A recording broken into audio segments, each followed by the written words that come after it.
All right, ladies and gentlemen, welcome. And I tell you what, this is a special treat we got going for you here today. Something kind of unique and new here to OnlineSimRacingNetwork.com, OSR Network on YouTube and Facebook. Check us out there. The Majors. That's right, the Majors, 24 Hours of Le Mans. Folks, these guys are going to do battle in the historic track of Le Mans here today. It's going to be unique. We're going to bring the first 6 hours of coverage here to you, and then the last 6 hours. So stay tuned to sit back, relax, get your hot chocolate, whatever you like, beverage, food, and everything, and enjoy. As you can see here, Le Mans, the weather, 25 Celsius, which I guess translates to about, I'm going to say 70, 80 degrees. But good weather conditions out here for this guy. Got a lot of things to talk about tonight, and a lot of teams out here. Big experience. We'll talk a lot about the majors, but these guys are settling out, qualifying, and getting set to grit them up here. Go racing Le Mans 24-hour style. I'm Joe White up here in the booth. I'm coming to my man that has been up here with me several times before, John T. Wemmis. John, how you doing today, man?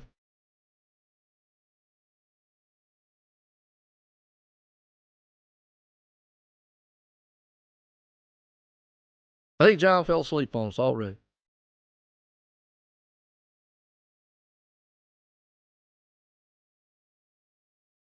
I know he was trying to log into the server here, but how you doing out All there at right, you got me Thunderbook now? Sports? Yeah, how you doing, man, there, John? I tell you what, I was telling 24 hours of Le Mans we got going on here today. Your take on it? I love it. I'm looking forward to it. These long races like this, it's a big test for everybody. All about teamwork, and you got to go out there and you have to execute every time you're behind the wheel, and you don't want to be the guy that messes your team up. So, look forward to it. I really enjoy this here. And I've never seen one or participated in one at this track, and this is a big, fast track, man. I mean, there's sections here on these straights where they're going to be doing 190, and they've got to get low down to about 50 to make turns. So it's going to be interesting. I'm with you here, and a little different than the pace that I'm used to, and I'm gonna learn a lot today throughout this whole entire series here of a race. Got a lot of teams up there. We're gonna learn and talk to a few of the teams. I'm like you. This track, as far as when it comes to road course racing, and I like road course racing. I think it's more technical style racing, but road course racing in general. With this track, draft plays a factor. You're right. They're going to get some high speed, especially that back stretch. I'll apologize ahead of time on some of the names out here. I will do my absolute best, but I know I'm probably going to butcher a few of them. And I'll try to do my best. If anybody out in the chat knows a lot of the historic names to the turns, that's another thing I'll admit my knowledge of the track isn't as averse as a lot of the other oval style tracks.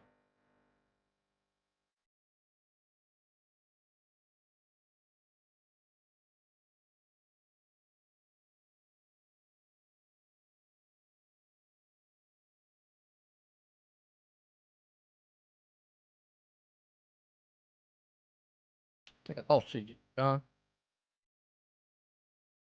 Hey, I'm with you there, Thunder, too. I a lot of the names on the straights and turns, I definitely don't not 100% on myself. I'm gonna look at. It's gonna be it's gonna be interesting to see here.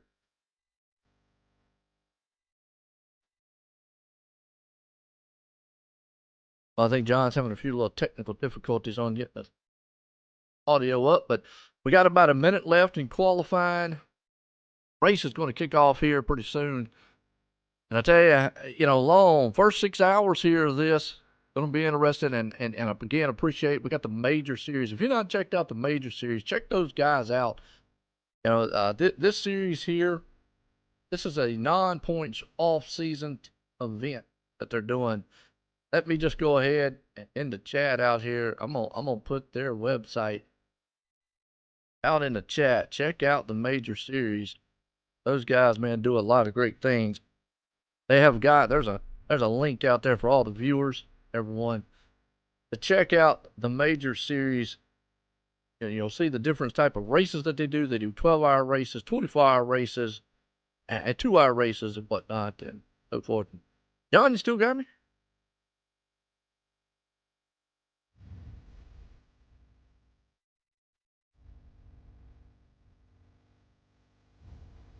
That's all right. John says he's having a little tech difficulties here. But here we go. We're getting set. Go racing, fellas. Oh, this is going to be fun. These guys are going to just grid up. On the start tonight here, let's go ahead and see if we can't get a rundown style grid. What we're looking at. Well, we got multiple teams here, multiple guys. You know, we're going to throw it out here as class style. Different classes of different races. Here we go. Just looking through the field right now. Just the names out here, phenomenal to what the majors brings about. Again, I got John T up here in the booth, but there's a few little technical problems on this end, but he'll get up here with us. Get set to go green flag racing here tonight. Well, today, I'm used to saying night. I'm sorry, folks. We will be in the nighttime later on. But right now, just kind of scrolling through some of these, the grid here and the teams. You can see different teams, different colors. We'll break this down throughout the entire race. You see the multitude there of cars. The Porsche pace car is going to pull them off. You got your fast guys. You got your medium fast guys. I guess that's your slower guys. I guess that's how we'll break it down a little bit. We're gonna have some fun here today, just going off through all this. Look at the team names out there. Another thing we'll do, we'll go through some teams. We'll try to get some talk in with some of the teams. Not 100% sure. I know Mike. I want to appreciate Mike letting us do this here. He's the head man over at the Major Series. But also, I did see the list of drivers out here that I could pull up. Now all of a sudden, I do not see a list of drivers in the chat. So there you have it. Go back to race time here as these guys, man, are about to go. Pace car's pulling them off. Major style. Wow. Good looking field. What's up there? That should be Mike out there at the Major Series.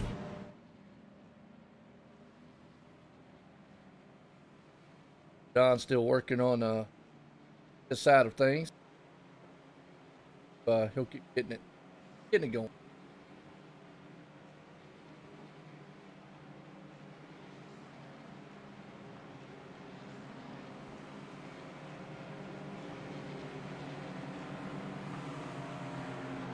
Again, I want to appreciate everybody tuning in as we're getting set here to go green flag racing tonight at a big time field.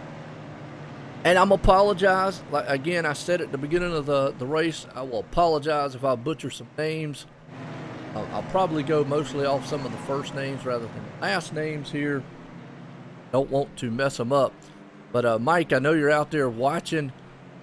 I noticed I saw the drivers in the drivers meeting box up there, but I'm not showing any of the drivers in the Discord to be able to bring any of them up to maybe interview throughout this event and whatnot. So I don't know if that's something settings wise. I know me and John are up here in the booth. Let's get set. They're going to march around this place here. It is a huge, huge track. Tell you. Got a lot of good things. Hey, Mike out there is talking about let's go UDOX. All right, UDOX. Wrong with that. Let me know how it looks and sounds out there to you. Those top guys right there, I'm going to say they got the LMP1s. And you've got your second group, which is the second group's back here. LMP, I'm going to say that's the LMP2s. Say it that way. And green flag flies, we're racing. You can already see, man, the top guys, they split them up just a little bit. These guys will get fanned out before it's over with. Eric Thorpe right there for Kinetic Racing. Already getting a good jump to Class 1 out front so far.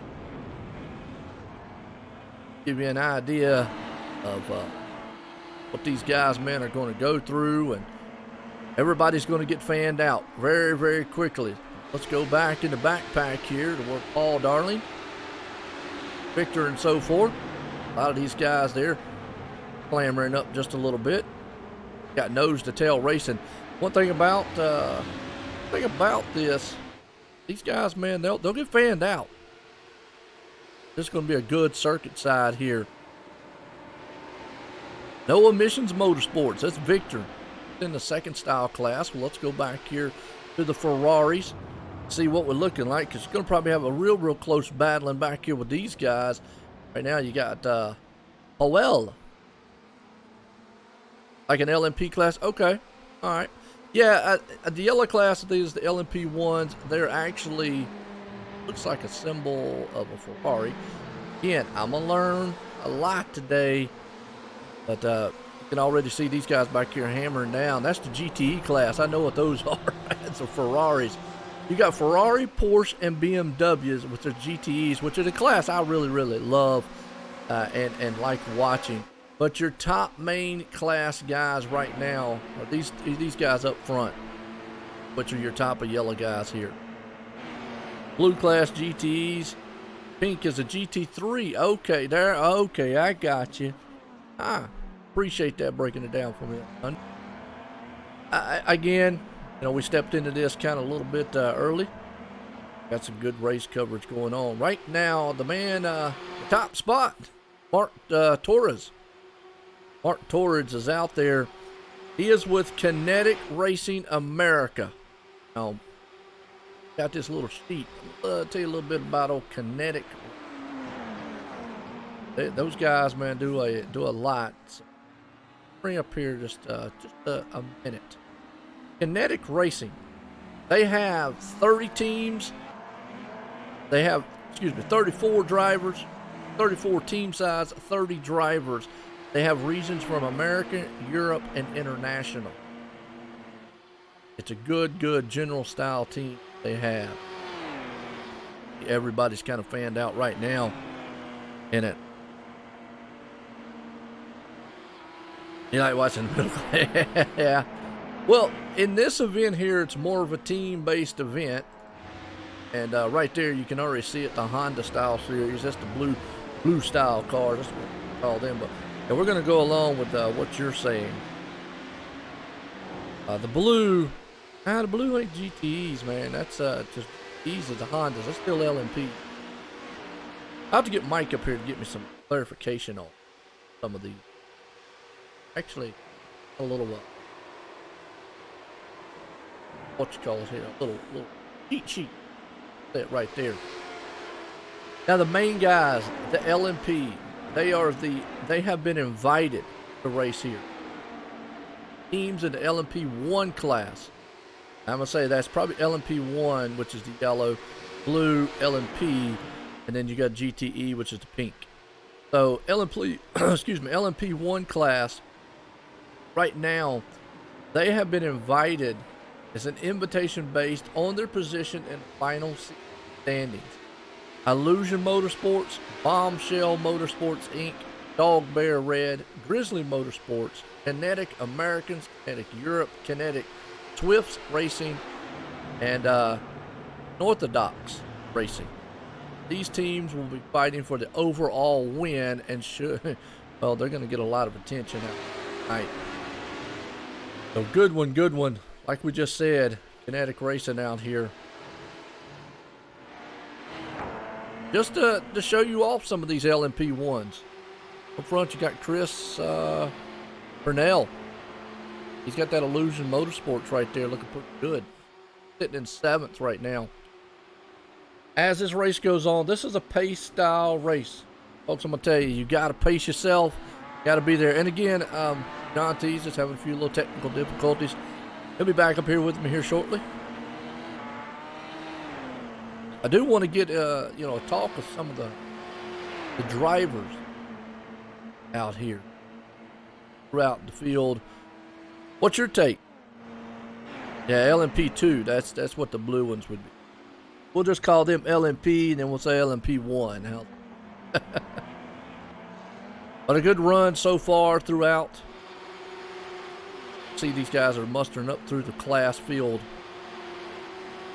Your top guys, top 8 guys. Mark Torres right there. If I said his last name right. Tias. Go. Looking pretty good. He's sitting in second right now. Oh, absolutely. You got to get there at first. These guys definitely are ones that, they're going to have to muster it up a little bit. I appreciate it, Mike. Thank you. LMP2. That's what I was thinking. Thank you for that information. And hey, guys out there, the major series, that's Mike. I got a feeling that's Mike out there. I want to appreciate him for the info and the help. Thank you, sir. So far, we're watching some of the LMP1s. You can see them guys digging around this track pretty good so far. Get a good close-up view of some of the awesome paint jobs out here. Got the confirmation. LMP1, 2, and GTE classes out here. Good one. You can see that Kinetic Racing European machine right there. Now, I hope I don't butcher his name too bad. I'm going to say Mateus. Maybe we can get one of his drivers up here later on. And, John, did you figure it out? I did. iRacing just would not load. I guess there's so many people in this server. So just a waiting game there. I had to reset everything and try it again and realize that I wasn't really the problem. Hey, well, a lot of European, a lot of American. It's new to us. And like you said, a lot of people in here. Now, the one thing I'm kind of curious about, we saw all those drivers and I don't know if you're seeing the same thing. And I see Mike out there in the chat. Maybe he can jump up here with us and help us out a little bit, because I'm not seeing any of the drivers down there. I see a lot of locked teams. And, I know throughout this long entire event, we'd love to talk to some of the teams that are here, because this is a team event. Most of them have 4 drivers on their team. Yeah, there's a lot of guys that help each other out. Mainly to just help you with your strategy, for one, and number 2 is to make sure you stay awake during your stint of driving. So it's I did the 24 hours at Daytona earlier this year when they first did it. It's the first time I've ever done it. It was a lot of fun, but man, it was really tiresome when you're doing 2 or 3 hour stints. Oh man, I've never done anything that long. We did a race. And I'm probably going to lay a lot of slack for it. It was over on the Project Car side for a league that I used to run in, and we did a lot of road course. We did what it was a simulated 24 hours. It wasn't a full 24 hours, but it lasted for almost about 3.5, 4 hours. That's the longest I've ever run, and I was tired after doing that. So I got to imagine what these guys are going through. Well, no, I couldn't really. That's a long time. Now, 4 drivers. We're used to going in circles. Yeah, we're used to. Yeah. Uh-oh, we got a crash. There's Richard off track here. Let's go back and see. Richard Holt says he's off track here. Maybe what happened to him. Rewind it here. Now, obviously, there is no full course caution. That's something we're used to. Happened to him, but did say he went off track. Came back on the track, so he must have just slipped and went off a little bit. That's another thing, trying to keep up with all the action. We did get confirmation, by the way, John. LMP1s are the yellow, LMP2 are the blue, and the GTE are the pink. So there's the top main guys, obviously LMP1s. They're the ones that gets the invitational we were talking about before. Right. Yeah. Everybody's doing their own thing here, so I'm sure most of the people watching know all about road racing, but each class is obviously different, and you want to be the top guy, the leader in that class. So the other trick is, as the race goes on and you're in an LTE like a Ferrari or whatever, and these faster guys are coming up behind you in these Audis, you've got to get out of the way. There you go. And 2, road racing, I've always said, it's just really technical. It's got a good battle going on here at the LMP2 style class there. It's between Claudia, which is Can-Am Racing, there with him. But I've always said road racing's more technical. Obviously, you just said it, man. We're used to turning left, going around in circles. These guys got to go right, left, uphill, downhill, braking, get brake points. it's a technical cat and mouse style game here when it comes to road course style. You're not really racing. I don't want to say you're not racing the other drivers, but you're really more racing the car, the track, and just racing your kind of yourself out here on these tracks. Yeah, you are, and you're going to see speeds out here on these really long straightaways like our leaders are into right now. They're going to be going upwards of 200 miles an hour, and then they've got to get slowed down to almost nothing to make some of these turns. So it doesn't take much to mess up here. You really got to be on your game. You see as they go through the corners, they're down to 70. So they're going over 200 and have to get well down to 70 miles an hour. And that's true. Now, my little track thing is going to show in kilometers an hour, so a lot of the cross seas guys definitely will know what the speed is. So no, they're not doing 300 mile an hour, folks. It's 320 kilometers. So, like what John said, if you break that back down, that is 200, about 200 some mile an hour. I would say 205 or 6 is what it was showing on my. We're the rednecks of the group, so we're going to tell you miles an hour. The rest of the world will understand kilometers. We don't. No.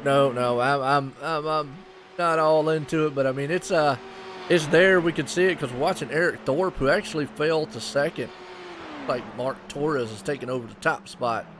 Again, you got to pace yourself with these teams and out here, and good group.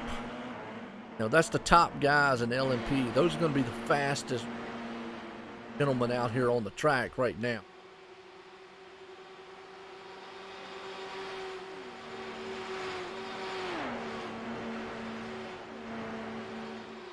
Mark Torres. That's one of Kinetic Racing. I'm going to tell you what, right now, Kinetic Racing, they've got Kinetic Racing American leading, and they've got Kinetic, that's Swift Racing, sitting in second. And then Kinetic Racing Europe. So they got all three of their teams, 1, 2, and 3 right now. Yeah, they do, and they're turning really good times right now. I've actually been watching Eric Thorpe of the Kinetic Swift team here. His times just continue to get faster, even though they're very long lap times. 3 minutes, 19 seconds around this track, but very consistent watching these guys hitting all their marks and doing exactly what they need to do. At this point in the race, it's just about getting up front, try to get a gap and maintain that gap through your run until your teammate gets in the car, and hopefully can do the same thing. Yeah, their top 3 times, like you just said, 3:19, 3:19, 3:19. I mean, and if you go 3:19, it's like a .353, .402, and a .40. So they've got it locked down, top 3 spots. The nearest one, well, I will say, the next time by there, Kurt kind of picked up the pace a little bit out of 3:19 himself. So it looks like those top 7 are all right now. I mean, they're within hundreds. That's close. It is, and all they're doing right now is just maintaining their positions. And I mean, they could be working together. Like, this is all we're trying to do is run right here behind each other and just try to get a gap on the rest of the field. These are the fastest cars out here, and that's still unbelievable lap times. I did some laps around here myself over the last 2 days, and I think these guys beat me with one arm tied behind their back because I couldn't compete with this. Now, I did the Le Mans once, and I obviously have done it in the past. It is a very fast, very technical style. Now, here's where it'll be interesting. When the nighttime starts to come in, and folks, what you'll see. Now, we will see the transition from night maybe into a little bit of day. What'll happen with the last 6 hours of the race? We won't see the evening time into night transition, but that is a cool feature that now iRacing has, the transition from night to day. But this track it's probably one of the darkest tracks there is. Daytona 24 has a lot of good lighting, but it's not I'm gonna say Daytona's not as big as this place. So here, there's a lot of dark places, and these guys still are picking up some major speed. And they're going to carry that speed. And I mean, that's the thing right now is daylight's, coming up. It's not too well. The track right now is 103 Fahrenheit. All right, So it's 78 degree Fahrenheit ambient temp, 103 track temp. So at nighttime, it's going to be interesting to see what this track does for these guys and what kind of speeds they really get up to. And if you come into blind turns and all that stuff, I mean, it's pretty crazy. Like where our leaders are right now, they're 180 going through these curves here. You've got to get slowed down to make it. You're going to see guys sliding off the track, missing their braking points, locking the tires up. And if you do that in these cars, you're going to slide right off into that sand trap, and it's going to mess you up. Oh yeah, there you go. Got something there, Mike head down at the bottom. Hey Mike, how you doing? Welcome up here in the booth. I tell you what, we're getting started here, and a good start here for all these guys at Le Mans. Absolutely. Good morning, boys. How you doing? I tell you, it's awesome race here to start off with here. I mean, got these guys with the LMP ones up front, running very good. Kinetic Racing right now owning the top spot so far.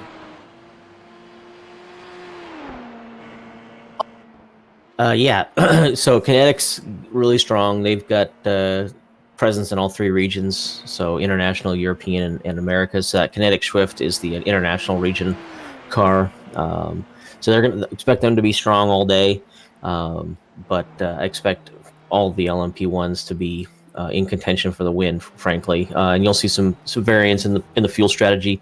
One lap will make a big difference over the course of 24 hours. So anybody who could save a little bit could have a big advantage. So you got to watch for that. People tucked in the draft and whatnot. Obviously, as you're going down the long straights, opportunity to save a little bit of fuel will be critical throughout the day. So as we're watching them, guys not passing is sometimes a choice for fuel as opposed to not having the speed to actually make the pass. There you go, and you're already seeing, what we're going to see throughout the 24 hours here. Now that those top guys have ran up on the back end of a lot of the G class there, and starting to see the passing going on throughout the field. That's where the gentleman side of racing comes in here. You got to know where to pass. You got because those guys are faster and whatnot. But yeah, I wanted to ask, love to get some talk in with a lot of these drivers, and I know it's kind of a little off subject of what the race is going on, but I'm looking down here, some of these team channels, they're all kind of locked, and the drivers that we saw before. Oh, I imagine there'll be lots of them that are going to jump in. We invited them pre-race to jump into the channel throughout the race, but right now, obviously, the race is just getting started. So okay. I expect you'll have lots of traffic in here, I hope. We'll remind them throughout the day to jump in and talk to y'all. But I do want to just say thanks so much for picking up the broadcast today. I know it's a little bit outside your normal element, but I figured it was a good test drive, see if it's a good fit for maybe the sportsman division for next year. So I hope you guys have fun doing it, and obviously if you have questions, I'm here. Let me know. Oh, no doubt about it. I tell you what, I've always enjoyed road racing. Like I said before, don't get to do a lot of it, but I came from road racing. Obviously, I know a lot about the NASCAR. It's just fun. Just watching these guys right now modulate through the traffic. That's the thing we was talking about. When it comes about with road racing, you're racing more of the track, the car, and yourself on here. Still got to be careful with the slower style classes that you don't mess up. So, man, I do appreciate it, Mike. And we're definitely going to get this thing, and it's a good show so far that these guys are putting on. Thanks, Joe. John, I tell you, right now, the top three guys, they went through a lot of traffic. A lot of it. They got through it pretty safely. Yeah, I was watching that while y'all were talking about it. And they're starting to hit some of these other cars now in these other classes like what we were talking about. And sometimes they've met them in a spot that wasn't very good and they had to wait just a little bit. So, right now, of course, the driver behind that guy's annoyed a little bit. But at this point in the race, it's kind of not that big of a deal. Now, later on, when we get down to the end of this thing and guys are trying to chase each other down, they may not be so polite.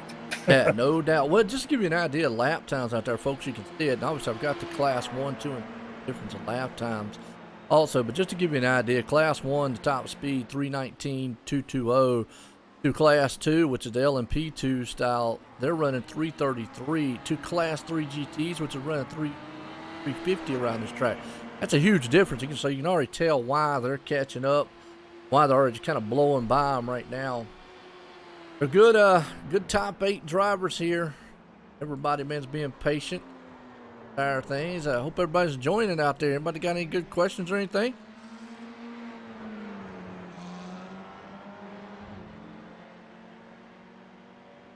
I don't know what Jaren's said out there.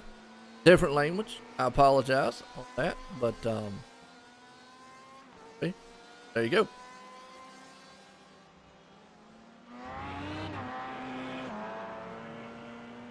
Look through this field here right now. Everybody's running. We kind of talk about some of these teams and talk about some of the things that going on. Le Mans was a historic style track place here.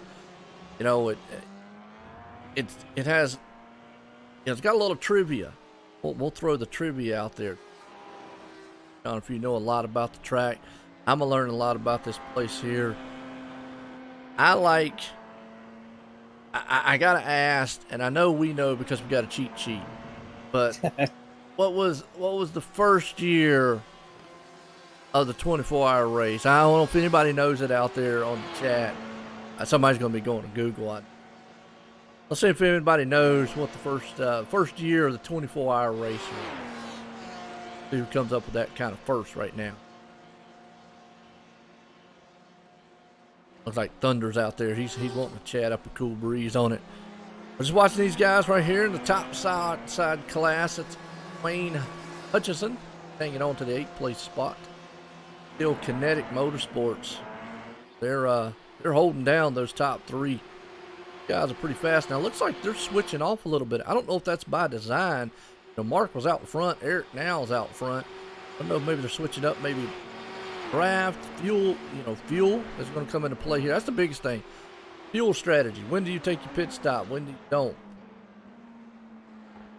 Yeah, I don't know if that was by design or not. We had a couple drivers there that kind of lagged out for a second and came back. So I may have a problem with that. I know I was watching Steve Driscoll, and it looked like he may have had a problem with that. Of course, it might just be on my end, and he didn't have a problem at all. So the great thing about this is it's all on computers, so we really never know.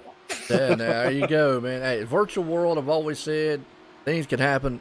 You kind of chalk up, lag and stuff like that, or blinking as mechanical problems. Well, Steve Driscoll, like you was talking about, Unorthodox Motorsports right there. I'm going to say that's what. They got a cool team out here. Quick, we'll get Unorthodox Motorsports. Real quick, they have a team size of 15. They have 15 drivers. They have an American and a European set here. Just give a little bit of general information. That team is Matt Gelder is the principal. Matt started in a league of iRacing called the Unorthodox Racing.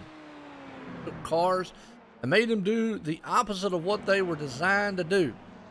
An example. Took the MX-5 road car, made it into a pretty good oval car with a lot of work to the suspension settings. That would be. After the league died off, Matt took that kind of mentality and started running majors. Major series, definitely awesome. And Matt has done an awesome thing with his team. They've got a lot of good wins since Matt started running into majors in 2014. He was called the NW Majors. Ran a single car team in 14 and 15 and 16 and 17. The team was put on hold.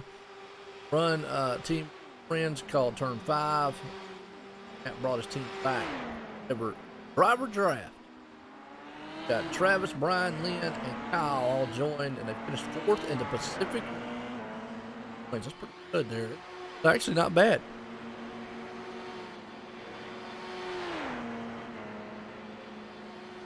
If they can put this thing in victory lane right now.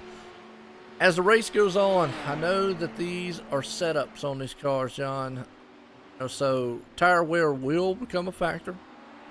Obviously, we could see, mechanical failure.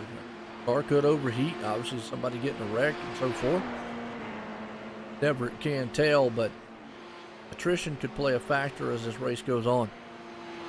And the biggest thing about these races really is just about your mental toughness, able to, continually race at these high speeds for, in a very long time. And for some of these guys, I'm watching Paul Darling, who's in the LMP2 class. Right now, he's leading that class with Northwind Puffin Racing. And his lap times just continue. He's rattling them off, just very consistent lap times. In fact, just ran his fastest lap of the race at 3 minutes, 33 seconds. So watching these guys, I mean, you just have to be able to hit your marks over and over again. And the longer you do it, the more tiring it gets. But you can see right now, he's stuck in traffic back here. But very interesting car, for these guys. It's open cockpit. So, man, you imagine in real life driving open cockpit for that long. Yeah, I mean, he's got a helmet on, but that's a massive amount of speed, 200 mile an hour, the G-forces that they could take. I don't know. I couldn't imagine it. But even, you brought up something interesting there, too. You talked about how tiring it is. Even though this is a virtual world, to me, it's the realest thing without spending millions of dollars going out here and real racing. But I can imagine, the stint that these guys are running. You're running a direct drive wheel with the force feedback and the amount that thing. Yeah, and I did that at Daytona, and then just turning laps here with the amount of feedback that I like to have. And I haven't actually raced for a while and just starting to get back into it. But, man, it was, getting there to where it was exhausting. I'd have had to cut the feedback down to be able to do this today. But it is nice to have those nice wheels where you feel all that stuff. But, man, when you're doing it for 2 or 3 hours, it's a little different ball game then. But it is exhausting. Still, it's tiring. You're, mentally having to be on it just like you would be in real life. So, it's a simulator and all that. Some people think it's great. Other people don't. I think it's pretty awesome. I think iRacing does a terrific job with, making all these virtual tracks as true to real life as possible. And I think they've really knocked it out of the park on this track. I mean, the detail of it and everything is just terrific. There you go. Well, right around, you mentioned the difference in the cars right now. The LMP1 to the LMP2 style car. The LMP is it's an open cockpit, but that LMP1, not all of them are open cockpit. They actually have, been enclosed and whatnot. Because we're riding along here with Kurt, we're inside, and you can see that he has it's full-in cockpit, windshield, and everything. Yeah, that's the Porsche that he's in. It's a little, obviously very different car from, Hondas, BMWs, or whatever. But some cars are open, some are not. If I had to do this in real life, I'd prefer to be in one that was closed, I think. Car off the pace back here. Tommy drilling. A little bit of a upset. He's one of the GTE style cars. He's hard back, and the GTE, the biggest field in here right now, obviously. I'm a GTE, GT3 fan myself. I love those style. I really love those style cars as the ones I drove a lot of. They're more of like a, true manufactured style car is. Very, very high technical on it. Not a lot of, this is good for me and you, John, because they changed the package on the Cup car, NASCAR. To me, that package, I think they're trying to get close to what a GT3 GTE is, because it actually is a lower horsepower car, but with a lot of downforce to it.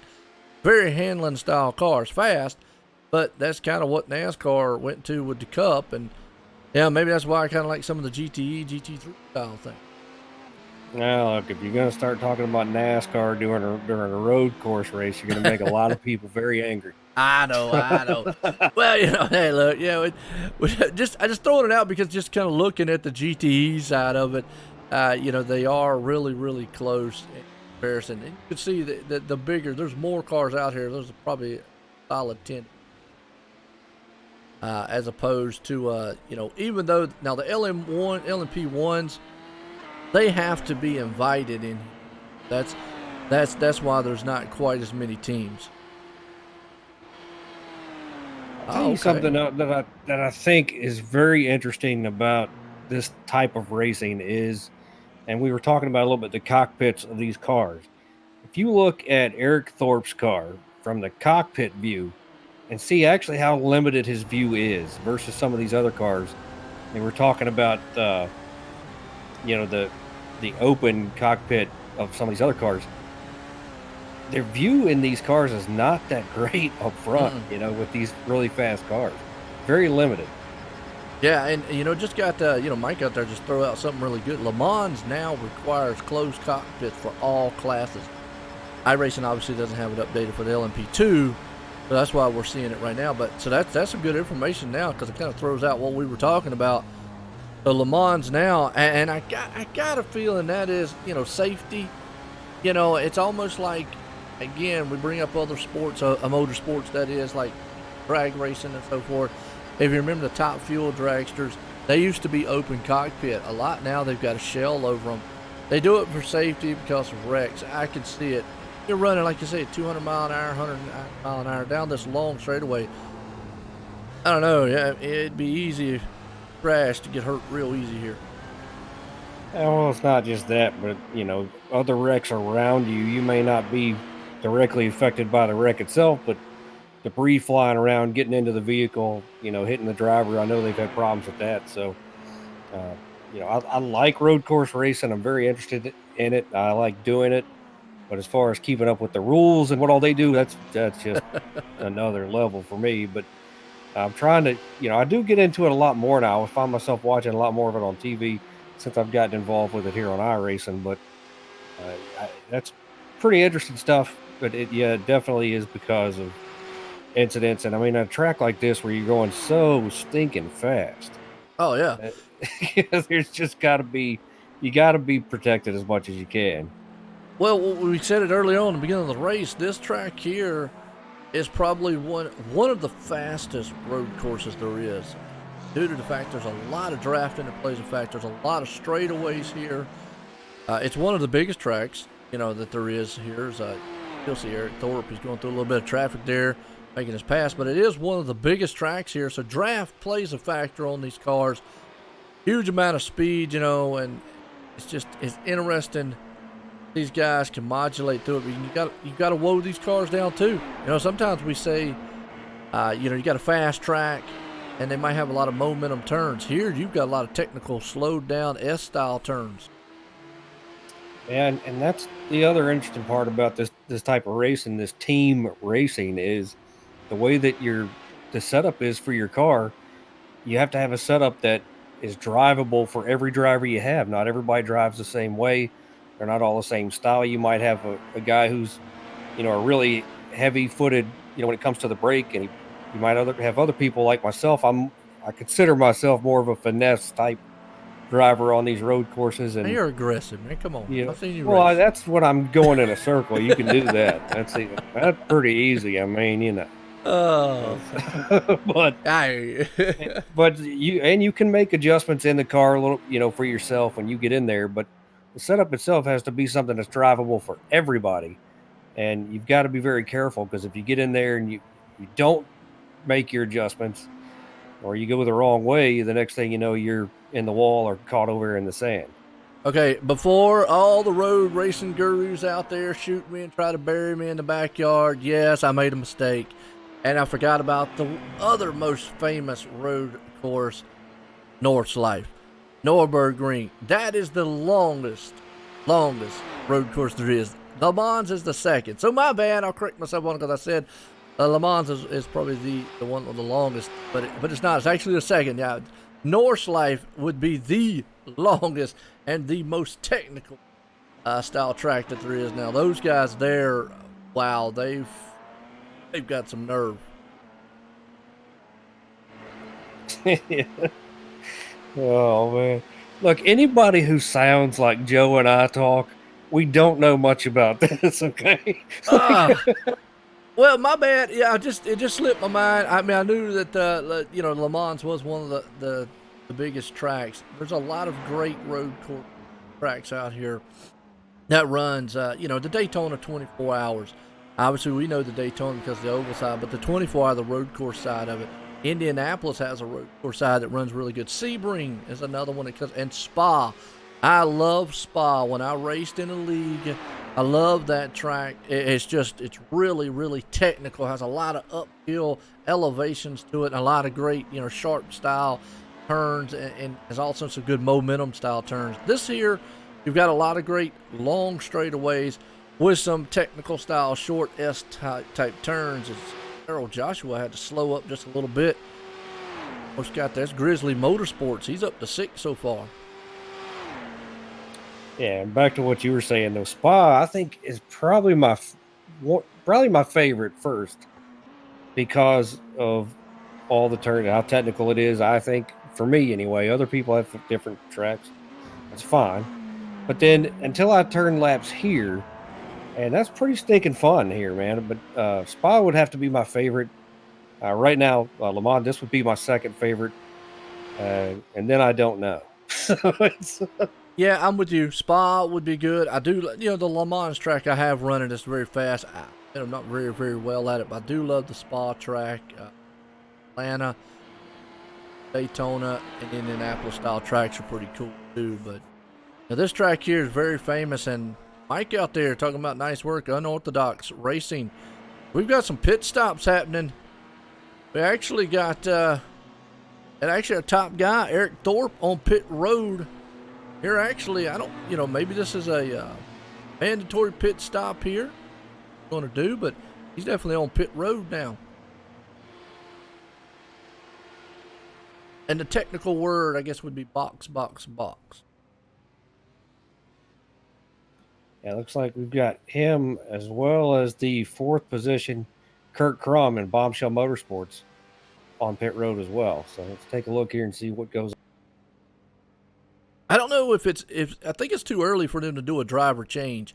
That's another thing I'd like to know is what the driver change is going to be here. What's the time frame? Are they looking at an hour, 2 hours, 4 hour stints between drivers? I know you said you ran the 24 hours, John. What was y'all's driver change? Was it every 4 hours, 6 hours, or what did y'all do? We did every 2 hours, unless we needed to double stint a guy, and then have him run longer. Okay. And there was 4 on your team, I'm gonna say, for a 24-hour race, because I think that's what we're getting at. Most of the guys will. And that's some good information out there from Mike. LMP1s go about 45 minutes on fuel. GTEs about an hour. And LMP2s and about the middle of that. So yeah, that's some great info. I appreciate that, throwing it out there to us, Mike. That's that's all of our drivers. You had to do a certain amount of driving, so you couldn't just have 4 people and only let one guy drive one time. And it was part of like what they call a fair share. Everybody has to do their fair share. So you could limit a guy to the fair share amount and then double stint a guy if you wanted to. And we might see some of that later as the race gets closer and guys get closer to being up front and wanting to get up front. They may double stint some guys. Well, it looks like Dog Beer Racing, Wayne Hutchison, he's on pit road here himself. So 45 minutes into it, we're already seeing these guys. We're probably going to see, we've seen a couple of the other backside GT LMP2 style cars coming in here. Well, folks, right now, it's been a good one out here. Again, we're about 50 minutes in. These guys have got to pace themselves. That's the biggest thing, pacing them. Pace yourself on this track, because you could tire yourself out real quick if you get out here and you just try to just run it wide open lap after lap. You want to have something there at the end. We're watching here right now. That's and I hope I'm saying his name right. Mateus sitting in 3rd right now. Kinetic Racing's European. He's going through a little bit of traffic.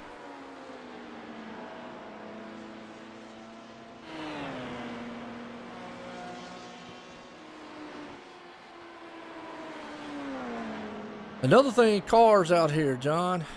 Talk about, looks like that is the Porsche LMP1. Honda, got a slew of them in the LMP2. And then you got Ferrari, BMW, and Porsche for GT out here. Kind of multi-class on that end. Here comes Kinetic Racing European driver. Yes. And again, I apologize if I'm messing his name up. Maybe we can get one of his drivers, one of his teams up here to correct me on that.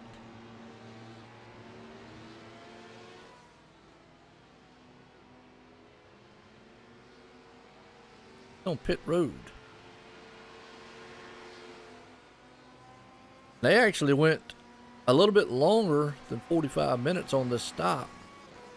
So maybe they're trying a different style strategy. So math is right. 24 hours, 45 minutes, even if they went an hour, that means they got to make almost what? Pit stops? Yeah, it's going to be a lot. Wow. Yeah. As a crewman, now obviously we're in a virtual world, that really doesn't, make a lot.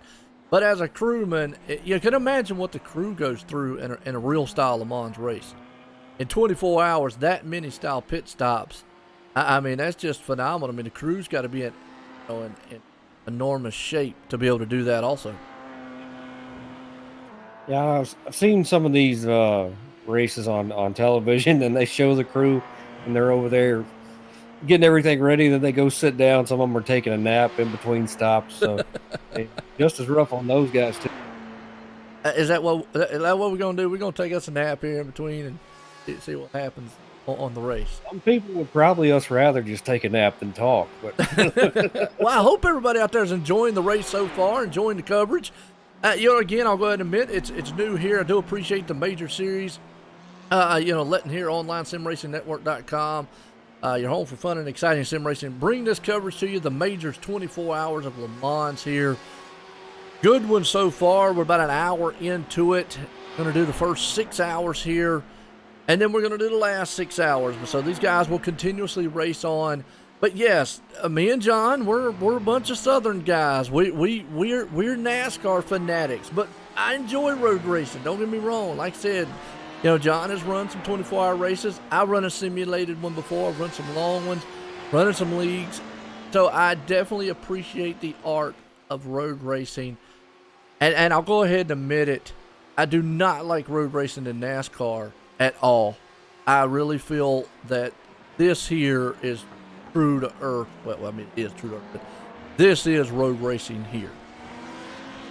Well, it's more raceable, I think, is with everything of the technological side of racing here with road racing. This is where it's at. I'm not a fan of it in NASCAR myself either, not because I'm not a great road racer. I just have never liked it. and Yeah. I don't care what people say about the Charlotte track and it's provided great racing. No, it provided great racing at the last stinking lap. So,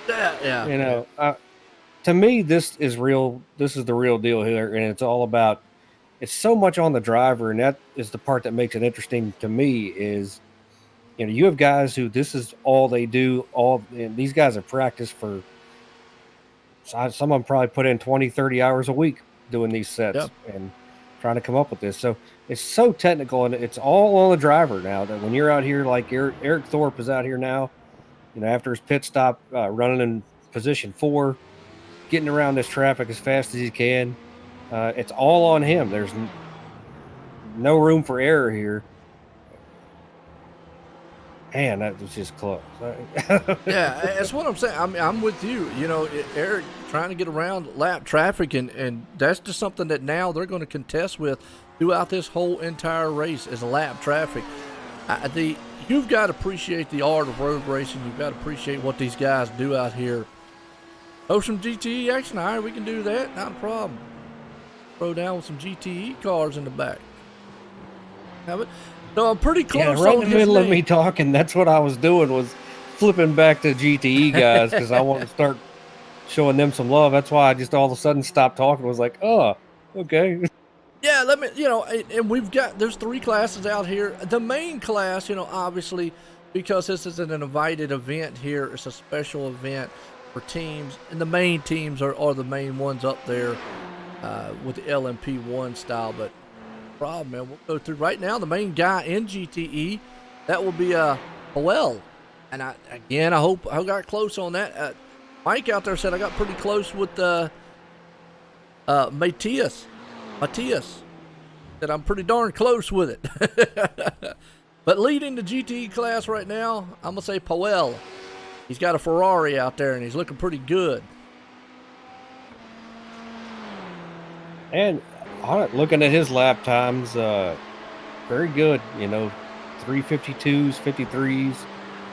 He had a 55 there where he had a little, trying to get out of the way, maybe traffic or whatnot. So, but a lot of good lap times out of him in this Ferrari right here. So around 353 average lap time for him right now. Doing a really great job in the GTE class. And the guy behind him right there, which would actually be Marcus, who's sitting in the, he would be the second in that class of GTE for the moment. He's ran a 354 styles. He's actually getting passed by one of the other LMP2 machines. But you can see they're running in the neighborhood, 353, 352 range, all the way back to about 355.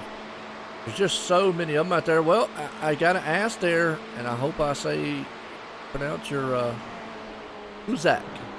What's your favorite driver in the GTE? Anybody got any favorite drivers out there? Let us know. Hey, we'll highlight them out here. We'll talk about their team a little bit. That's another thing. Let's see. Who's leading here? Powell. His team, Atlantis iRacing Esports Team GTE. If we've got any info on that team in itself. Team size 10. They've got 8 drivers. They're all European style drivers out there. A little bit of history. It's just we're a group of iRacing fans that love racing. Our team consists of former members of the GL, VRT. Actually, the guy right now who was, well, wait a minute, guy out in the chat, he's the principal owner of this team, and so I know he's proud right now. Got to answer my own question there, John, who he's pulling for. He's pulling for the main man leading. Yeah, that's okay. That's why we're showing it. So, absolutely. If you got anybody you want to see, let us know. We got a lot of time to cover. So. Yeah, absolutely. I mean, and that's cool right there because you can see, then the team behind them, Hippo Racing. It's a cool name. I like that. That's Marcus. My favorite one What's is that? The 3rd place and the 5th place team. That's Advid Chronic. In the GTE. Yeah. Advid Chronic. Well, let's Middle Finger Racing. Yeah. That's what I'm talking.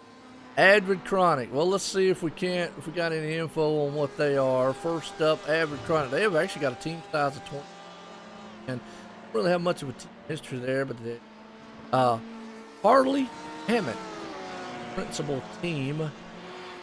Said that the guy in actually 4th place, Philip Morton,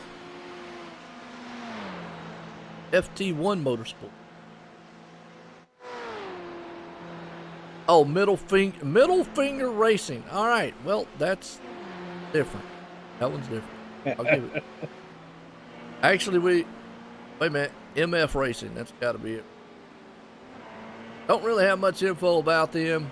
International, I believe it is. Majors ranking of 10. Jonathan Belm, I believe, is the owner in there. If it's the one I'm looking at here, maybe Mike out there can give us some insight on this GTE team, or they might be new. Who knows? But definitely a unique team name.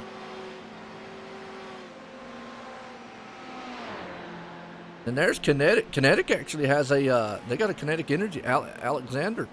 So they've got one of their, I'm going to tell you what, Kinetic Racing, probably one of the biggest teams out here in the field.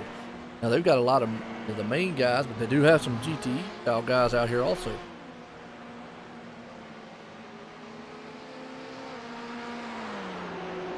Yeah, watching Steve Driscoll right now, coming up on the GTE car of, I'm going to say his name is Pavel Kowalik. They got around him without any issue there, so great job by him getting out of their way so he can just continue to lead his class. So right now we're showing we've got 2 GTE cars, only 1 lap down. The rest are 2 or more. And still just setting a good tempo by these guys up front here, just trying to put down some good lap times in the LMP 1 and 2 classes. Yeah, and that's just going to be the norm, obviously throughout here. This is a time event. This is definitely going to see what the guys show or what the time is up front. It's not laps like we're used to. So as far as what they get to go, MS Racing is an Aussie-based team. Bunch of really good. Okay, good deal. Aussies, down under. All right.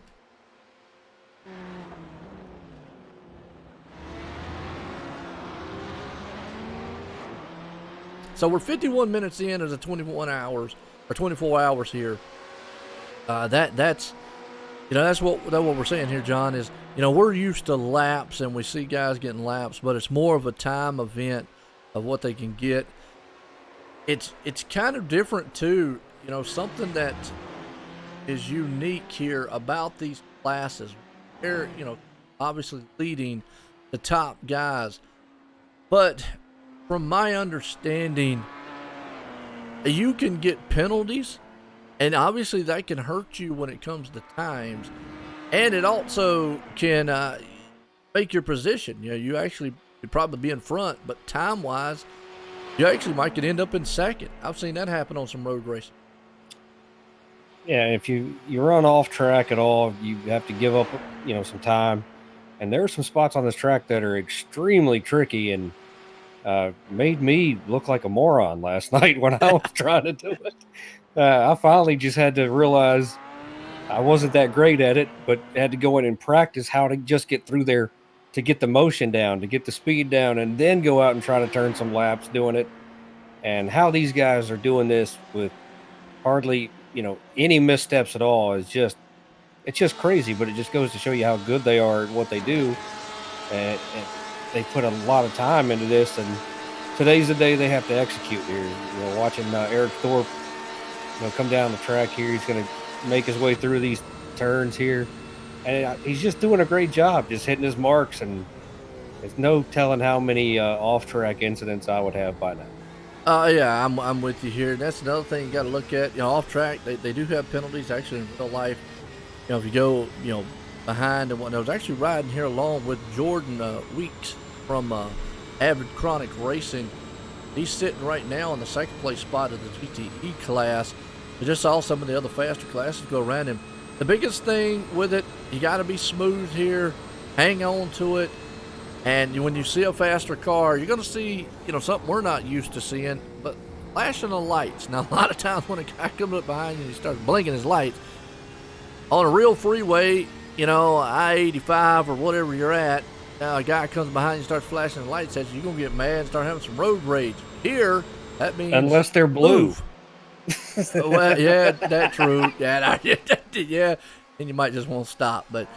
Here, if you flash your lights, that pretty much means move over them faster and whatnot. And it's kind of that's unique to road racing.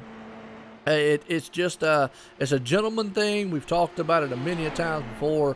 It's just it's unique to road racing. I wish the flashing lights came with like a big speaker on the front of the car that played "Move, Get Out the Way." That would. That would make road racing really, really interesting. I tell you, these guys, you could just see that now. Man, coming down there, move, get out the way. I think the next thing you see is a guy actually hit the wall because it probably scared him half to death in the middle of it. Well, we were talking about the LMP2s.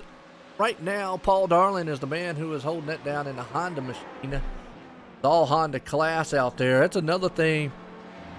Now, I do not see any Fords in the class here, and I know there's a famous movie just came out, Ford versus Ferrari. I have not been able to see it. Now, I know the history a little bit behind it. Carl Shelby brought out the Ford GT, and it was a battle against Ferrari. They were dominating Le Mans at the time. Nobody thought they could do anything with them, and here out of the way, Ford said, we're going to come in, and Carl Shelby and them made a car and won it. surprising thing. So, if you haven't checked out the movie, if anybody has checked out the movie, hey, let us know what you thought of it and how realistic it was. I need to check it out because we're a car person. Kind of cool.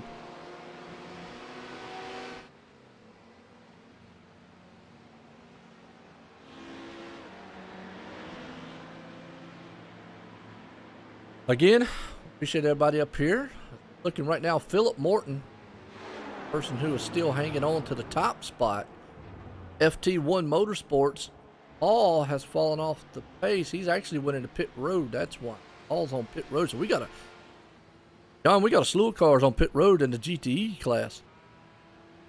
Yeah, it's definitely time for those guys to start hitting pit road, and I don't think you're going to see a lot of strategy or trying to stay out or do different things right now. It's just all about doing exactly what you've got to do, because we've got a very long way to go. Yep. 61 machine. All right, you want to check out what's one car we got out here?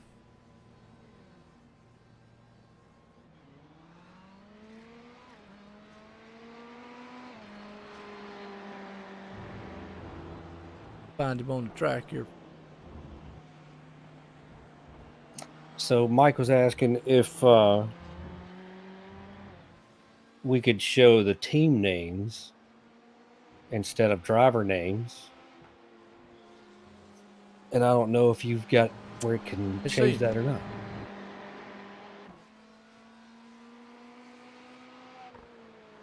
As far as on the time and scoring. All the time is. I can. Go. Bam.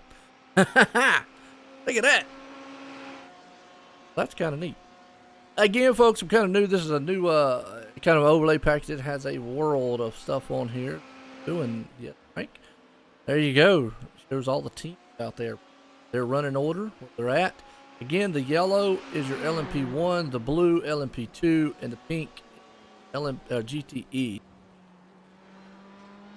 After all, there's a team. I just kept watching, just waiting for that to catch up on the video. I was like, I forget there's like a little delay because I haven't done this with you in a while. Absolutely. I was like, what is he going? Bam, there you go. But there it is. Ask and ye shall receive. Absolutely. It shows all the teams there. Let me see if I can't find that 16 out there. Do you know what driver that is? 61 Sean Bowen. Trying to find their driver number's a little different. Auto Racing. Richard Holt. Avatar Auto.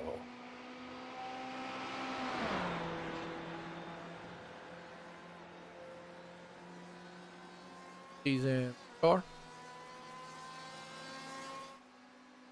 They're in a Porsche.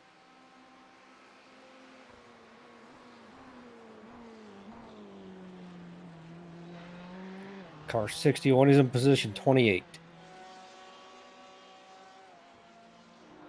It's actually Colin out there. Harrison Brothers Racing? Is that what you're talking about? That's what I'm showing. Avatar. Yeah.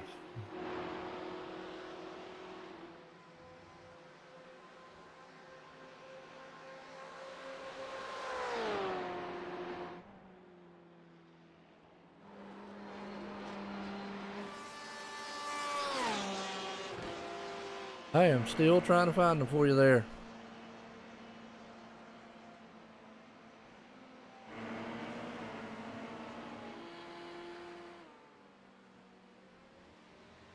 There he is. He's second place. Oh, my bad. All right, want to get a good close-up of him. Go. That's a good paint job right there. Avatar. Auto Racing's on. Richard Holt. Took me just a few there, folks. Sorry about it. Putting all the production up here and talking too. I don't have a problem doing again, if you've got a team out there, you've got anybody you want us to showcase, absolutely, and definitely. I like that Richard said, after all, it is a team event. Yeah, you're right. Not a problem. Your main team right now, Kinetic, up front, they're owning the top spot. Looks like Richard's coming on pit road right now. Exactly. Watching him come down there. It's a good looking car, though. I gotta say, I That like is. the wheels on there. I like. Gold.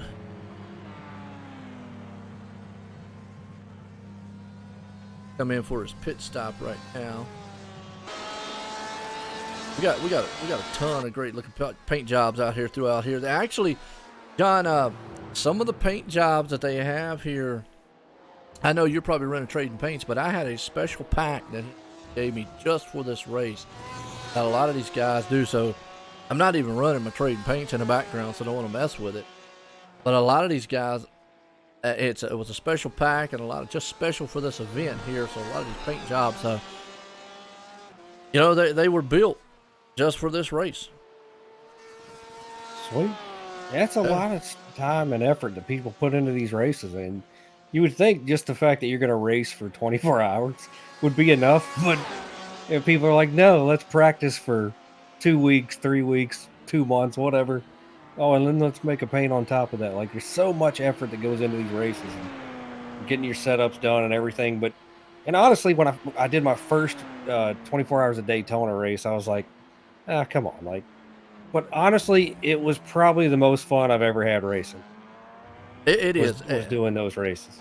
Yeah, I mean, you learn a lot. You get to get out here and you get to do a lot. Right now, Kinetic, though, they're the team that has been owning the top spot in the top class here. Cool one in Park. Missed Apex team and GT, brand new to this. Only started practicing a couple weeks ago. There you go. There's nothing wrong with that.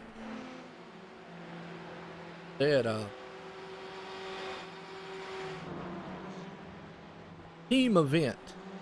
That's the biggest thing with this.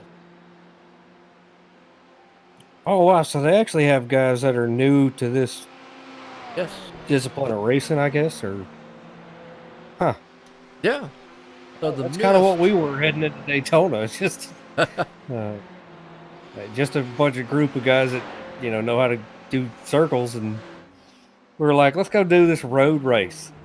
Well, I like, and I'm gonna tell you what, just Mark out there, I'm gonna tell you, it's kind of funny. Let's see if we can't find them on the tracks. I want to read you kind of some of their. Let's see. They have it's a team size of 6. They have 3 drivers. I love their team ethos, or basically they're saying, we may be wrong, but we are mostly last. Okay. What? New to the mass. Hey, I'm gonna tell you what, the major series here, they bring some extraordinary races and extraordinary series, but Missed Apex Racing, some history here. See, we all got to know each other as we were patrons of a Missed Apex podcast, a successful F1 podcast with a great supportive community. A couple of us already knew and raced in the majors, so we decided to get together a team to race. First race up was the Le Mans of 24. We have a couple of really quick guys, but mainly we just like the team element of racing. Hey, and there you go. That's what I would love too. Many of us are planning on running the majors in 2020. I've run it for 2 years now, and it's the best organized league I've seen, a very competitive driver roster. And you're right, I do got to give a shout out. Now I don't want to exclude any other racers or so forth and so on. But I will say, when it comes to top-notch leagues and whatnot, majors is what I've been. They bring about it some huge races. They don't do just kind of a short style series. They do the big stuff. They actually do the full length. They do some mobiles. They do the Daytona. They do the Coca-Cola 600. I think they do the Indy 500 also. But along with the road course and with the Le Mans, the Spa, the Seasprings, and all that, it's definitely, they have a host of full-on racing, and they've got a unique thing coming next year. It's going to be kind of cool, but there you go. Missed Apex Racing. Used to be the Apex Racing podcast. Had one of their first events here. Only been practicing a couple times. Back at 27th right there, you see him. Good little paint job on that machine. They're doing a great job, Barry. Just had a pretty good battle with Richard Holt, actually, back here. didn't look like he really wanted to give him the spot. Nothing malicious on his end. Just didn't look like he was ready to give it up, and finally had to. There, Richard, do it down on the inside to have the preferred lane, if you will. Yeah, well, they're running the BMW out here, GTE. I love the BMW. I'm a huge BMW fan. You like it because it's a huge car. Well, that too. Move it out the way. I mean, but it is. I don't know. Now, don't get me wrong. The old style, and folks are gonna be like, man, Joe, you're taking it back. Take it back to the GT1, I believe is what it was called at the time. Or actually, they had the BMW M3 back then. That car was phenomenal. Really, really loved it. It was a lot smaller than what we have here with this GTE style, the M6 out there right now. But yeah, I've always been a BMW fan. Really have nothing wrong with the Ferraris or Porsches or anything. Porsches, all them other ones are fine. It's just I love it, and it looks like right now, Darren, a little front end damage on that thing. Yeah, well, that happens when people are in front of you. Bump and run, bump and run. There you go. And some people do. Some of these you got to be aggressive, man. And these GTE classes, that's what I like about the GTE class is it's extremely competitive because you're always going to have more GTEs in there than anything else. But you have a bunch of guys that they don't want to give up the spots because, if you give up spots and you start losing any time, like it's really hard to make up in those cars. I mean, that's where being technical, not making mistakes, even pit strategy plays such a big part in how your race goes because, you don't have all the power and all the speed. So you have to do everything right as much as possible. Go. Yeah, and I agree with too. You also setups. Another thing we haven't really talked about, setups on these cars. How these guys set these things up. Way, way different. I mean, they 24 hours is a long style. There are some things they can do inside the cockpit to adjust and whatnot, but the setup of these cars, I don't think this is a fixed. But I never really asked that if this was fixed. It definitely is not fixed. Okay, that's what I'm saying. And the reason, let me explain that. iRacing has two things. They can actually have fixed or they can have open. But a lot of these guys with the setups are going to be a lot different than what you would see in, let's say, a 2.5 hour, I think it's the Sebring race that they would have, or the 12 hours of 12 hours of Spa, 12 hours of Watkins Glen. They run those or not, but in a 12-hour race as opposed to a 24-hour race, totally different style setups.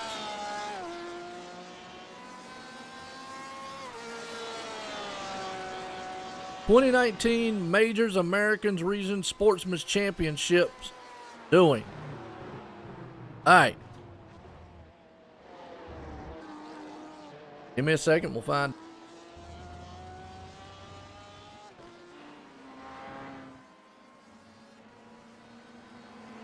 Because I'm going to take, you're talking about, and again, Richard, you're going to have to help me here just a little bit. I'm new to the Major Series. New to, this series in general. Do have a lot of, notes and so forth and so forth and so on. But I do know the LMP1 class, an invitation based on their position in the final season standing. And, those are your LMP1 guys out there right now. Then you're referring to that, but you're also talking about regional sportsman. Sportsman to me sounds like GTE class. So again, might need a little help on that one. If Mike could help me out there, go to the website. Dogbeard G. Okay.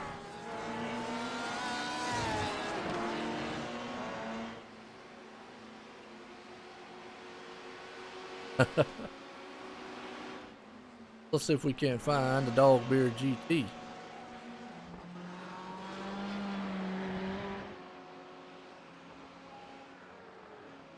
Still get a kick out of that middle finger.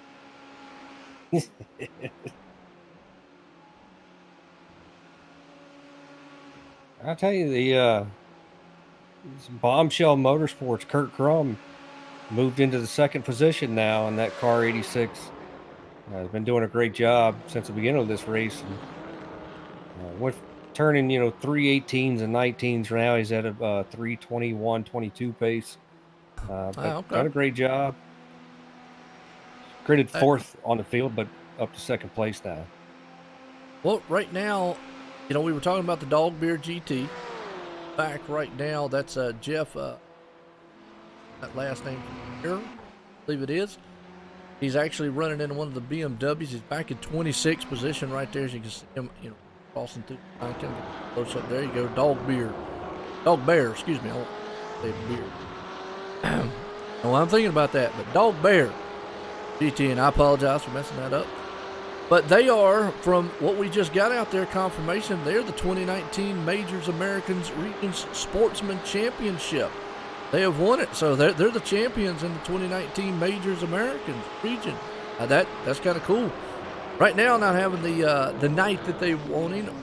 Early though, it's way early. We had a lot of racing left, but right now maybe they're trying to pace themselves.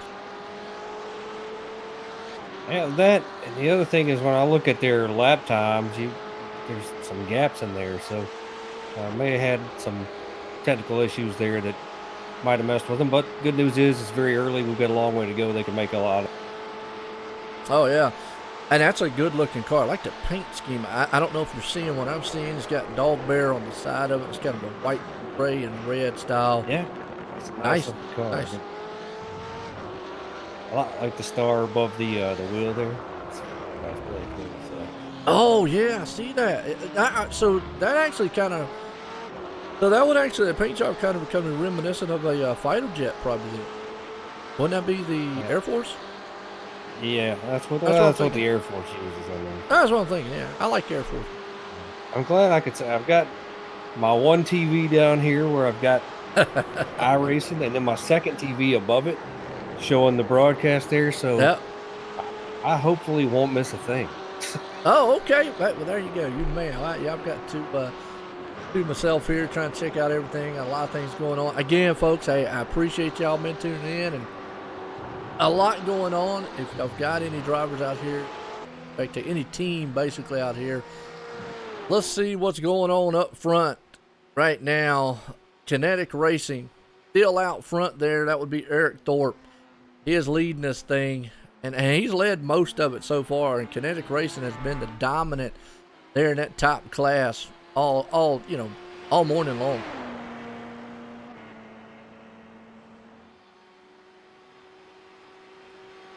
Yeah, they've done a great job just putting down the times that they need here. I'm watching this battle.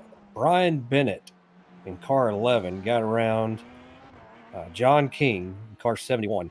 That was a race for 13th place. Did a great job there. Did Brian, using the draft to his advantage. Alliance Racing. Yep, that's it. LMP2.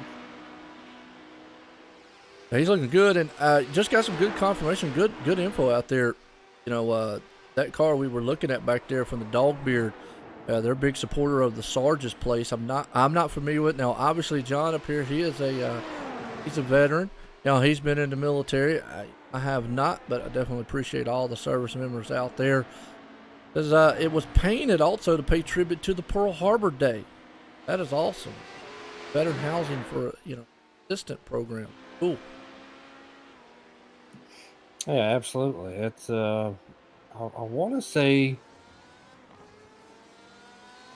it's run by the Department of Veterans Affairs for homeless veterans is what that is. Oh, okay. So they help with housing assistance and things like that. So that's really cool. Nice. And that's the good thing. We touch about it with iRacing. And John, we've had this conversation before. This ain't the first time I've been in the booth. iRacing and sponsors. Man, I tell you, iRacing has done a lot in the last several years, obviously with the esports series that they've got going on and whatnot. But we see a ton. Used to them racing, you'd see obviously the Coca-Colas or, beer companies or whatever is sponsors. Now we're starting to see a multitude of real sponsors out here. And when I say real, everybody's real. But I mean like guys, actual businesses, and point taken right there, what we're talking about Dogbeard, they're paying tribute to the Sarge's place and whatnot. But a lot of these other ones have their own, some of them paint, some of them, custom body shops or anything like that. So actual real sponsors is becoming a big thing here in the sim world. And more people are starting to take notice of it, and it's, I mean, as a driver, from a driving aspect, you want your car to look cool and mean something to you.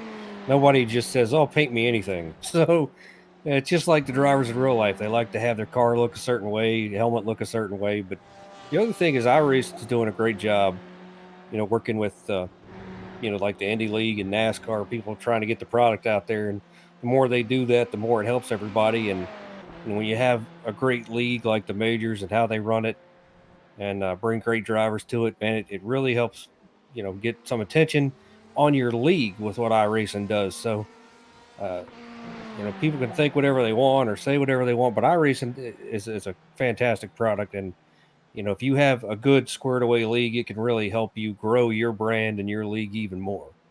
There you go. Definitely, a lot of these guys, I'll definitely tell you that with the sponsorship and the leagues out here, the majors doing a great thing. Now, the majors, it's interesting that we brought that up because, I put put the link to the majors out there. Let me in here, folks. Go check out their website. If we can, there you go. That's the event website right there. Check that out. But if you go to them, you'll see a lot of the sport, and you're gonna, the history of actually the majors itself. Started with Mario Andretti. Thought that was really. Who? Mark. No, it was a total joke. Oh, my bad. Oh. I didn't get it. Whoops. Oh man.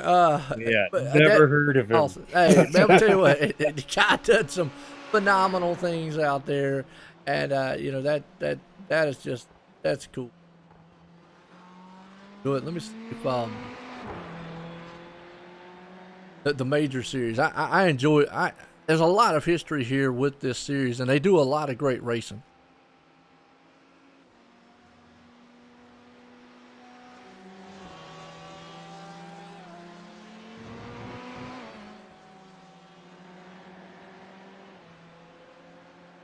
If you go to the website, again, got a history about they are different sponsors.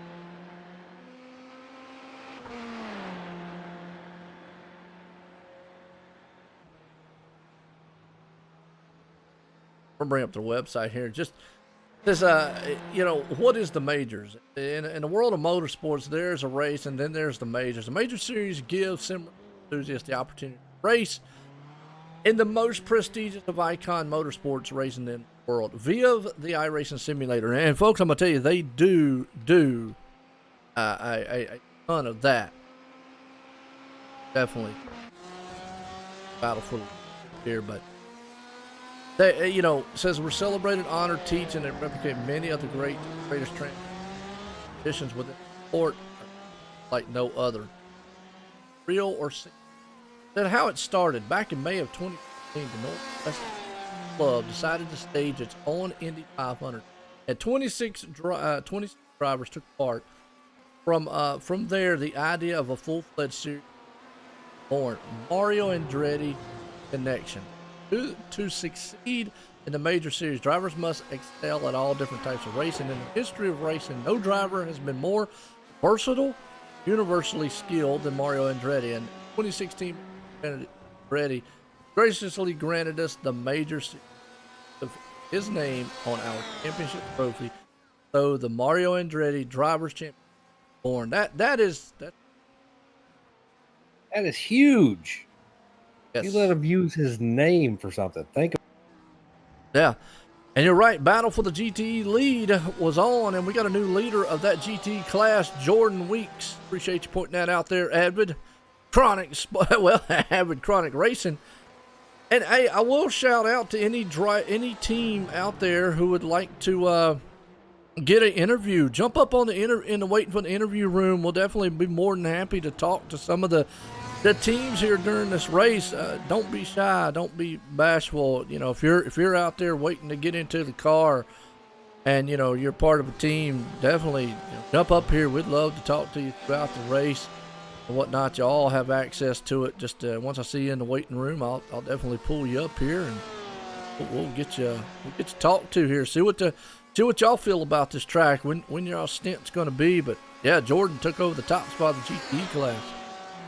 Yeah, it's funny that happened at that moment, because I was looking through the GTE class, and at this point in the race, what I was looking for is to see who's gained the most spots on the track, and they gridded up 29th. Avid Chronic is who I'm talking about. Yep. And Jordan Weeks right now driving that car. So they gridded up 29th, running 17th on the field, first in their class. So they've made up a ton of spots. And I also believe have this thing here, John tells me it shows that they've made up 12 spots. Yeah. And then you've got Philip Morton, also in the GTE in a Ferrari. FT1 Motorsports gridded up 30th. The 19th in the full field, but third in the GTE class. Making up a ton of spots there are those two. Yes, it is. Well, right now, it is heating up for that top spot there in the GTE style class. As you can see, for the moment, Powell, I'm going to say Powell, and I hope I'm saying his name right there, and apologize if I'm not close to it. But Jordan is trying to hold him off with that Porsche. That Ferrari's trying to eat him up on the long straightaways. I think, though, power-wise, it's got to go to the Ferrari. But I think corner and handling, maybe the Porsche. I could be backwards. Might correct me if I'm wrong, or if you know there, John. I'm not even going to play like I know. I don't know. Well, that's another thing we could touch on, too. Obviously, in manufacturer, some of these cars, especially in GTE, it's more notable. And you can see right now, man, that Ferrari eating up the back end of that Porsche coming down the straight here, riding along with him. Oh, he's closing in. He's going to look to see if he can't dive. He thought about it. Nope, not going to do it. That's another thing with road racing. You just don't go trying to dive down in any turn. You got to set these guys up and make a pass. Yeah, and you also have to hope that guy's, maybe giving you that spot if he is doing that. But right now, I'd have to say that there's no give right here. It's all going to be take, as these guys are, right behind each other here. So definitely want to make, no mistakes around that guy, because take somebody out, it's going to be an earful. Well, I got confirmation out there that Mike said I got it right, and you can look right there. The Ferrari has the edge going to the turn, but through those S-tight turns right there, the handling of that Porsche has got him. And that's the way I thought it was. The Porsche definitely is a very fecal-style car. It is nimble when it comes around tight turns and everything. You can see that's where he's pulling away from that Ferrari. But the Ferrari machine there of Powell definitely been able to run him back down on the longer straights. So as this run goes on, I got to see it. Actually, that's what we're seeing right now here, John. With that, with tire wear, me personally, I would take a car that's better handling, and that would favor the Porsche as the run goes on. I think, and obviously setup is going to come into play. But the more, you got the power behind that Ferrari, the handling's just going to keep going away as the run goes on. Yeah, and it all depends, just like you were talking about, with their setup. They may have a set under that car where, their wear's not so bad. They know exactly how they can drive it. They might start off the run a little easy, build the heat in the tires, and then try to go after it a little bit. So, but right now, these guys, the Atlantis Racing Esports team, they're doing a great job. They gridded 18th. They are 18th. They're second in their class. So really nothing to really freak out about right now. No, they got a long way to go. They're exactly where they need to be. So they've made no mistakes. They're doing a fantastic job. Still got some good battling. We got a new top spot leader because we've had some actually pit stops happen here. A few guys jumped in. But Unorthodox Motorsports takes the top spot here.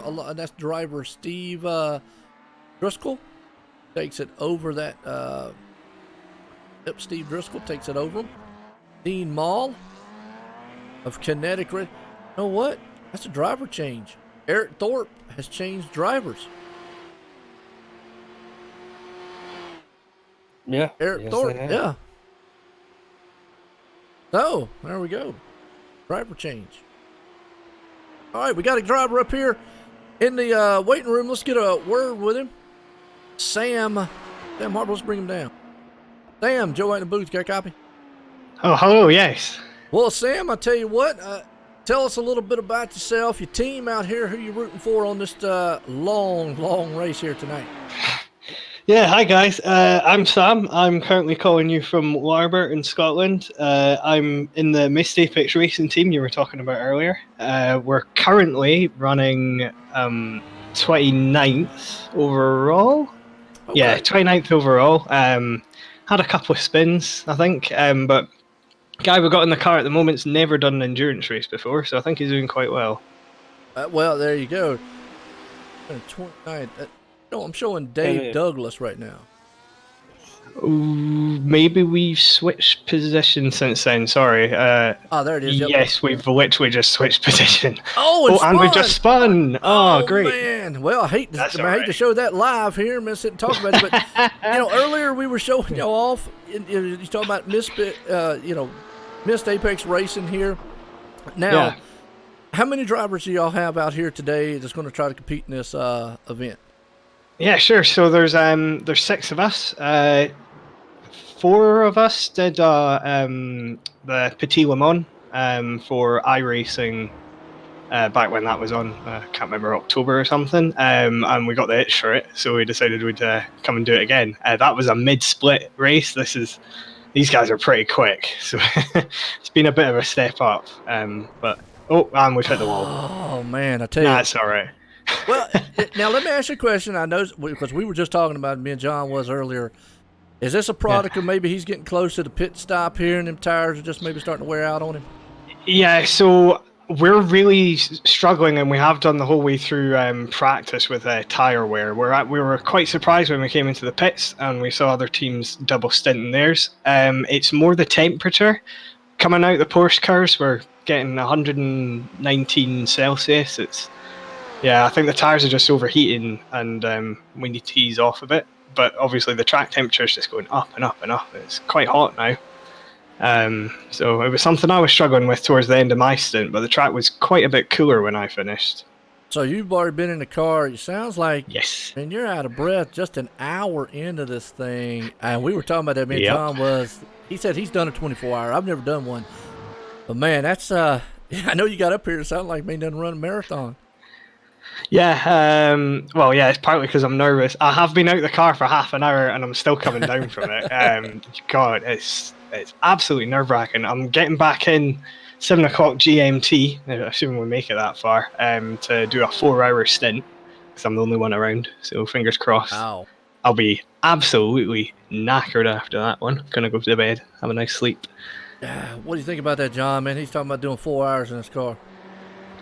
I would need somebody to talk to me and keep me awake after a while. So how many guys on your team have experience with these races? You were saying that the guy in there now isn't experienced with endurance racing.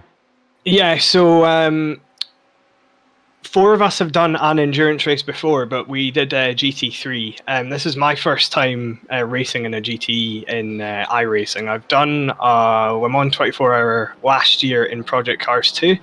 But this is my first proper year iRacing, so I only just bought this car to do this event. Oh, you came from my Project Cars also. I did too. There you go. Yeah. Oh, cool. Yeah. All right. Project Cars and R Factor and Assetto Corsa, but I preferred playing this online. So yeah.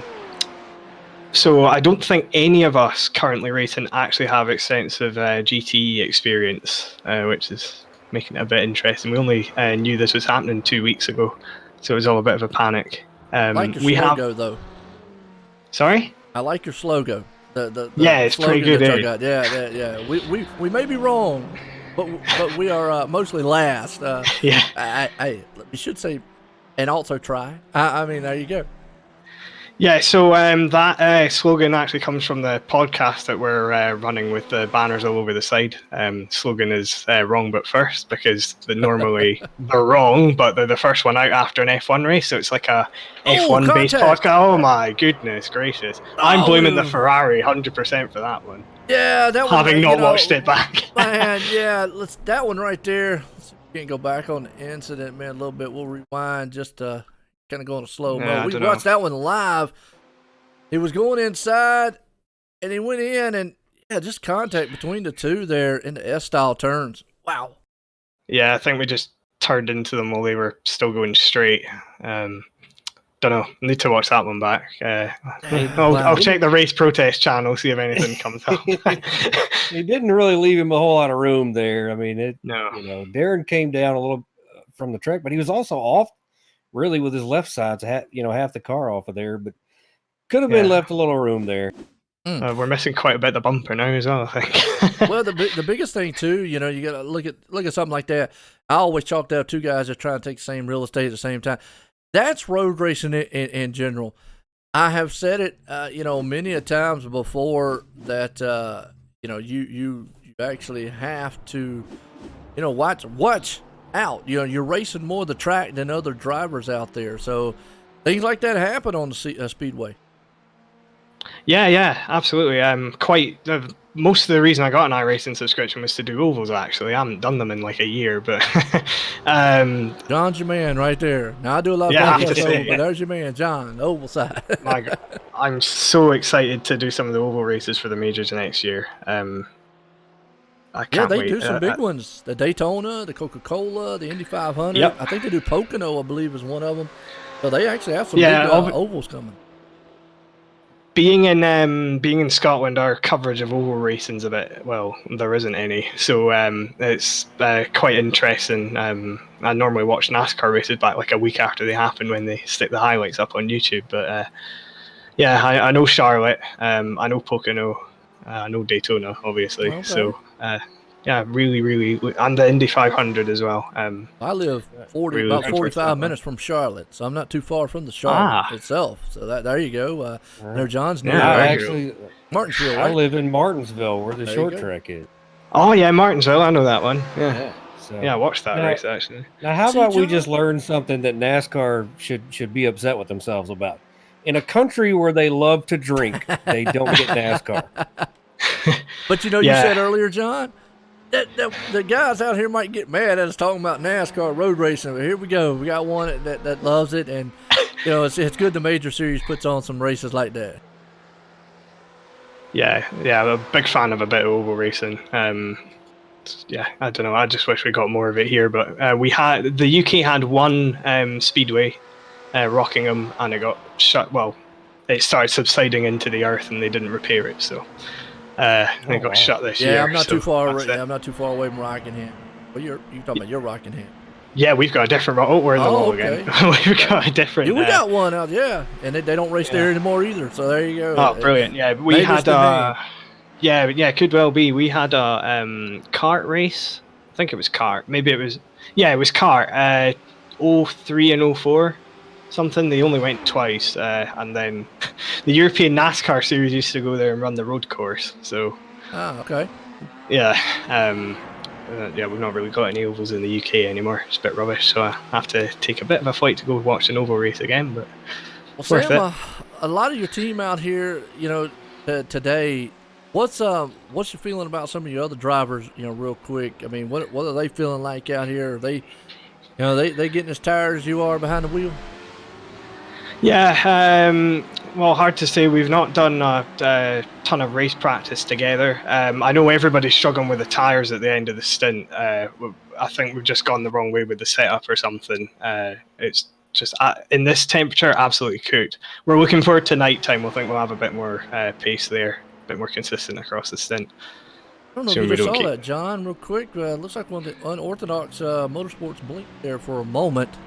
I was watching that top guy right there, Sam. Top guys there, Kinetic and Unorthodox. Look like Unorthodox didn't know he was going to come back in. And anybody that's unfamiliar with obviously, oval style, with online style racing, blinking out, anything can happen. Certain things you can't control, connection, internet, power outage, et cetera. It could definitely interfere with a race here, especially as long as this thing is. I mean, we're an hour and a half into 24 hours. It's a long.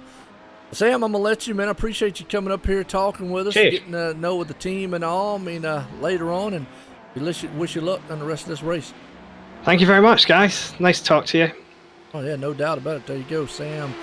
Yeah, good guy, man. Cross seas there, and you know the first thing I noticed when he came in, John, the exhaustion in his voice. Only an hour into the race. You talked about it earlier. Yeah, it's exhausting, man. Just because you're sitting in a simulator doesn't mean anything. I've myself been covered in fans and turned everything on high. It's still you're just dripping sweat and you need a shower. It's a little ridiculous, when you think about it, that you can get like that, but it just shows you like how real it is. And of course, with whatever equipment you have, I've got a big seat that surrounds me. I've got direct drive wheel, really good pedals from Ricmatech. So a lot of effort goes into my racing. So I might not always do terrific, but I at least have everything for the effort. Hey, there you go. I mean, yeah, I just got me a big chair here and very comfortable to sit in and sitting right here just watch some good racing as Kinetic still hold the top spot down. They're going through a couple of the GTE cars we're seeing right here. That's actually top guy Dean Mole. Kinetic Whips Racing. Swift. Say that right? Swift. Like I've always said, I'll get these names right here throughout the entire broadcast, but been a good one so far. Hour and a half into the 24 hours. We've had a lot of action, and unfortunately right there, saw those guys with missed apex, kind of some missed opportunities, and a little incidents there between those two, but hopefully they can get that thing, man, clean back up and get it back out there. Oh yeah, biggest thing for those guys is just focus on keeping the car on track and just get through the race. I know the one thing that we focused on as a group that had zero, barely any to zero experience was we just wanted to stay on track and make it through the entire 24-hour race, and we ended up doing that. And if you do it, you'll find that you can make up a ton of spots that way because other people have issues and whatnot. But the biggest thing is just get the experience of it down, regardless where you finish, how you do, just gain the experience. And good on those guys for wanting to come out and try and make the effort of doing this race, even with limited experience. So the main thing is just you got to calm down and understand where you're at and make the adjustments they're going to need on their setup and just try to make it the full 24 hours. There you go. I've got another driver up here, man. I'll speak in as we got a battle for the GTE class there. Top man there. Oh, well, that top spot in that Ferrari. We were watching him earlier on. Let's bring down this guy, Joshua. Joshua, Joy in the booth. Got a copy? Yes, I do. Well, I tell you what, you out here, give us a little info on your team, the car. What you got going on here at this Le Mans race? So, I am the owner of the Grizzly Motorsports team. We got Travis now in the car. I started out in the car, and our car is a little slippery right now. We did a lot of practice and set up the car more for later in the race when track's fully rubbered down. So it's a little treacherous right now in some corners, but got through that first stint for me, and Travis is in here for a double now, and kind of see some of the other guys on the team later on. Top spot right there. He's running in the fourth place. You're one of the top ones. Now, y'all are in the LMP1 class, the fastest cars out here so far. Like you just said, looking pretty good. Now, you don't sound as exhausted as the other gentleman that came up here. How's your feeling about racing in these long races? I've had a lot of practice with it. We are kind of doing something that we're not as used to. I'm used to a little bit more because I've been doing more of the endurance racing, but normally we've put the car in or driver in for 3, maybe 4 stints, and we're kind of going at it with trying to keep us fresh throughout the race. Plan is mainly doubles throughout the race and see where we end up at the end. I'll tell you what, right there, man, was a close call with your driver. He was going around Marcus in the dog beer machine there. I think Brian Barnes also.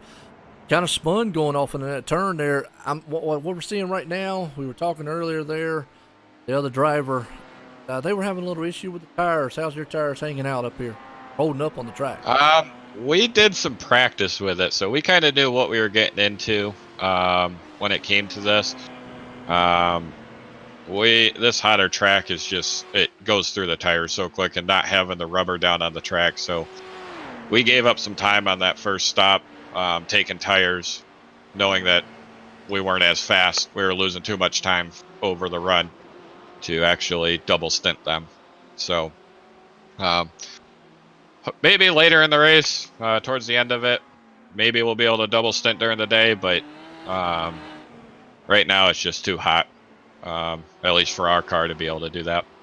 Well, you got a good team out here. Just looking right now, some team in the majors rankings, of number 5.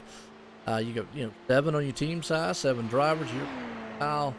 Definitely awesome to see you guys out here. You got a good run. So maybe some strategy of driver changing throughout this. What kind of stints are y'all looking at through this whole 24 hours? We're gonna try, like right here at the beginning. We're gonna try and get everybody in the car at least once during the day, so that they're not just getting in the car when it goes to night. Just because of not being able to see, and rather have at least done one stint during the day. But yeah, we're pretty even throughout it. We're all fairly close on pace, so it's just kind of passing along, keeping everybody fresh. These cars, with how fast we close up on these GT cars in certain areas, it takes more of a wear mentally than physically when driving this car. Oh, I can imagine so. I mean, that's another thing we touched on, me and John did earlier. Where you catch some of the slower traffic can be a huge factor on what y'all do throughout the entire race. So far, he's looking pretty good, though, hanging on to the 4th place spot. Is this now? I know you said before it's not your first 24-hour race, but I think you got the car to pull this thing on. Yeah, we'll see. We got some really strong competition with all those Kinetic guys. We had a good race here last year with them. So hopefully we can have the same outcome we did last year, and see what happens at the end. Well, I'll tell you what, folks, right there you go. Grizzly Motorsports. Check them out. They actually have a website, grizzly.com. That's Grizzly. That's /motorsports.com. Check those guys out over there. Good team, man. And Joshua, when do you plan to go back into the car again? Or do you plan to go back? I do. I got quite a bit of rest right now.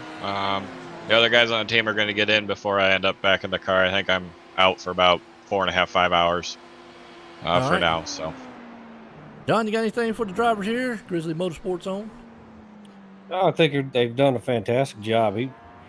You're looking at your times. You did great. You were in the 319s, 20s, so forth. So right now, your guy Travis is doing a good job, and just watching him wheel that thing around here, and I'm just counting how many times I would have probably spun out by now. Yeah, we got a lot of practice this leading up to this week and several weeks previous. So been putting a lot of effort into it. We did have a late car swap. We were planning on running the Audi, but we just couldn't find the pace in it. So yeah, and that's not the first time I've ever heard somebody say that before. It's kind of odd, but yeah. One of the last builds, and I still think the Audi is the preferred car here, but there's something we were just missing in the setup, and we couldn't find it. So we had to go back, and I've had a lot more setup experience on this Porsche. So we went back to that and have a pretty decent setup. There's definitely spots where we're a little bit slower than the other guys are, so we got to make up where we're strong. Also, just got info there, John, that I didn't know this, but the Grizzly, they're defending champs here of the LMP1 class. Oh, that's awesome. Yeah. Yep. We had last year. There was a lot of strategy involved in last year, so I will thank Cordell. He's sitting up on top of the box right now, and he threw in some amazing strategy last year in our win. And that that really helped us through that. So see Win if how we can you do it again can. this year. Yeah, I always say win how you can. I mean, you know, definitely get it done the best way you possibly can. But Joshua, good luck out there, Grizzly Motorsports. Wish y'all the best out here. If gonna keep an eye on you. Yep. Thanks. I tell you what, there you go, Joshua Wolf, and it's a good little talk, man, to get to talk with a lot of these, you know, drivers out here throughout, you know, and especially owners. I like that. We don't get to do that in an oval race. We don't get to talk to the drivers, the owners, or anything. You know, so it's that's different.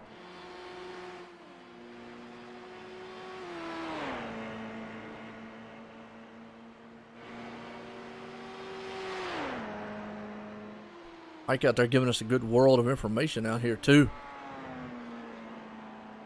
Travis Henderson hanging on the 4th place spot. Top man right now, Kinetic Racing. That's Dean Mole holding down that top spot in the LMP1 class. The LMP2, Robert Carbox Jr. man holding it down. He's got Northwest Puffin Racing. North Wind. Oh, well, my monitor. North Wind. I'm sorry. Hey, excuse me out there. I apologize. Definitely. Thinking about flying. My monitor on that side was a little bit low, and that was on my fault. Hey, what's up, Clifton? How you doing? Giving you good coverage up here. 24 hours of the majors of the Mons here. Good run so far, and I tell you, here's where it gets treacherous. The GTE class, if you go right here, Philip Morton, he's got his hands full with Powell on his back end, but they're up on a slower GT car, but you got the faster class trying to come around them. There's a whole line of cars right in front of Robert Tarbox Jr. right now, and he's going to have to figure out how to get around these guys without getting jacked up. And, you know, we've seen some guys have issues already while trying to pass people or even letting someone pass. When you kind of don't hit your line you've been used to hitting, the car does something different. Maybe it just throws you off your game for just a second. Looks like he's going to try it, but right there, just not a place for him to get that pass made. You're right, he's definitely faster, but he's got to get around those 3 GTE cars. It's the top 3 guys. You've got Philip Morton hanging on, Powell there in second, Jordan hanging on the 3rd place spot. Now he's probably going to be able to do it here on one of these long straightaways where he can plant that power to the ground. Right, and people watching this, you know, which most of us get it or other people don't follow, but, you know, you're like, why are these GTE guys in the way through these turns? What are they doing? Well, now they're in a straight where they can let Robert go, but you also have to understand all 3 of these GTE cars are racing for first place in their class.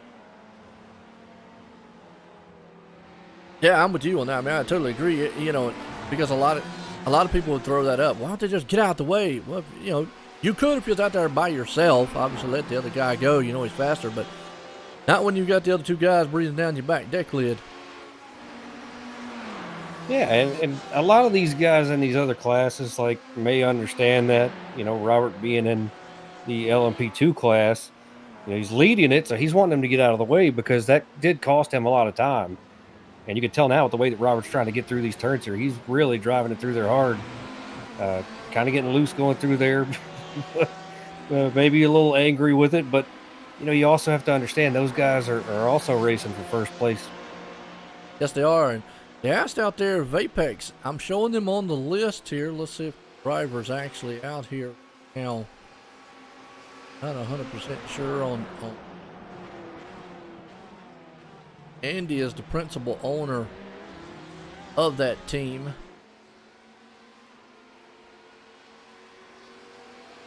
Actually, do got a couple cars, I believe, that are retired from the race.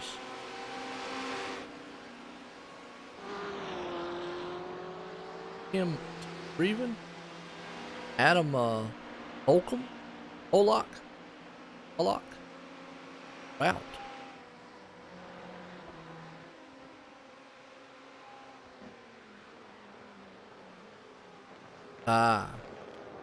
Well, I was thinking, yeah, unorthodox 69 dropped out. That's bad luck. Yeah, hate that on his end.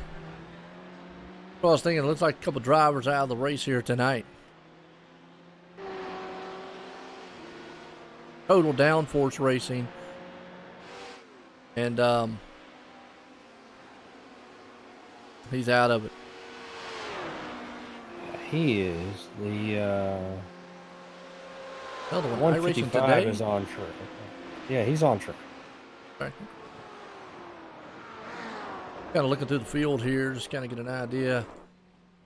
You know, if you're calling out the team name, if you know some of the drivers on those teams, hey, please let me know. You know, I don't have a problem with showing them off, trying to get your favorite drivers out here. If you got a favorite driver, get everybody here. A lot of these guys are going to be in the GT class, I know. Talking about the Apex race. Trying to see where they're at. They could be a top team.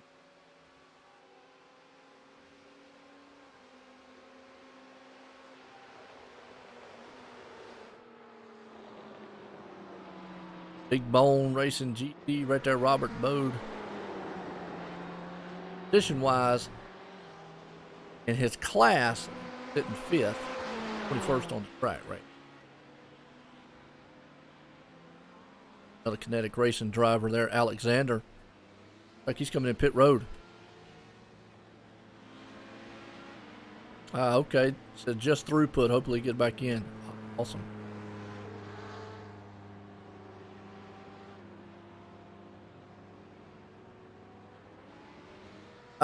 I got a pack on some of the paints here.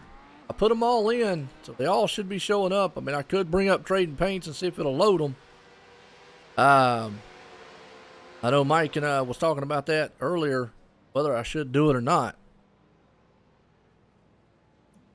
Yeah, well, there's also been a little bit of an issue, I think, on the trading paints end too. So I know mine hasn't been working properly since they made a little update on there. I don't know if it's between iRacing and that or whatever, but anytime it's week 13, there's always a little bit of an issue, and then they get it sorted out. Okay, cool. Yeah, Clifton, I know you're a big-time road racer there. You love the road racing now. So I guess that's got to be an LMP style, because I know you like LMP style cars and whatnot. How you doing out there, Jared? Saying Grizzly Motorsports. I got to take right now. They're running well positioned on the track. They're running in 3rd position and 3rd in their actual class. We just talked to the team principal owner there a little bit earlier. He just jumped out of the car. Yeah, as far as the paints goes, I did put in the pack that Mike gave me. Hopefully in the right places, and hopefully they're all showing up. Now, another thing, I want to make sure we get sponsors out.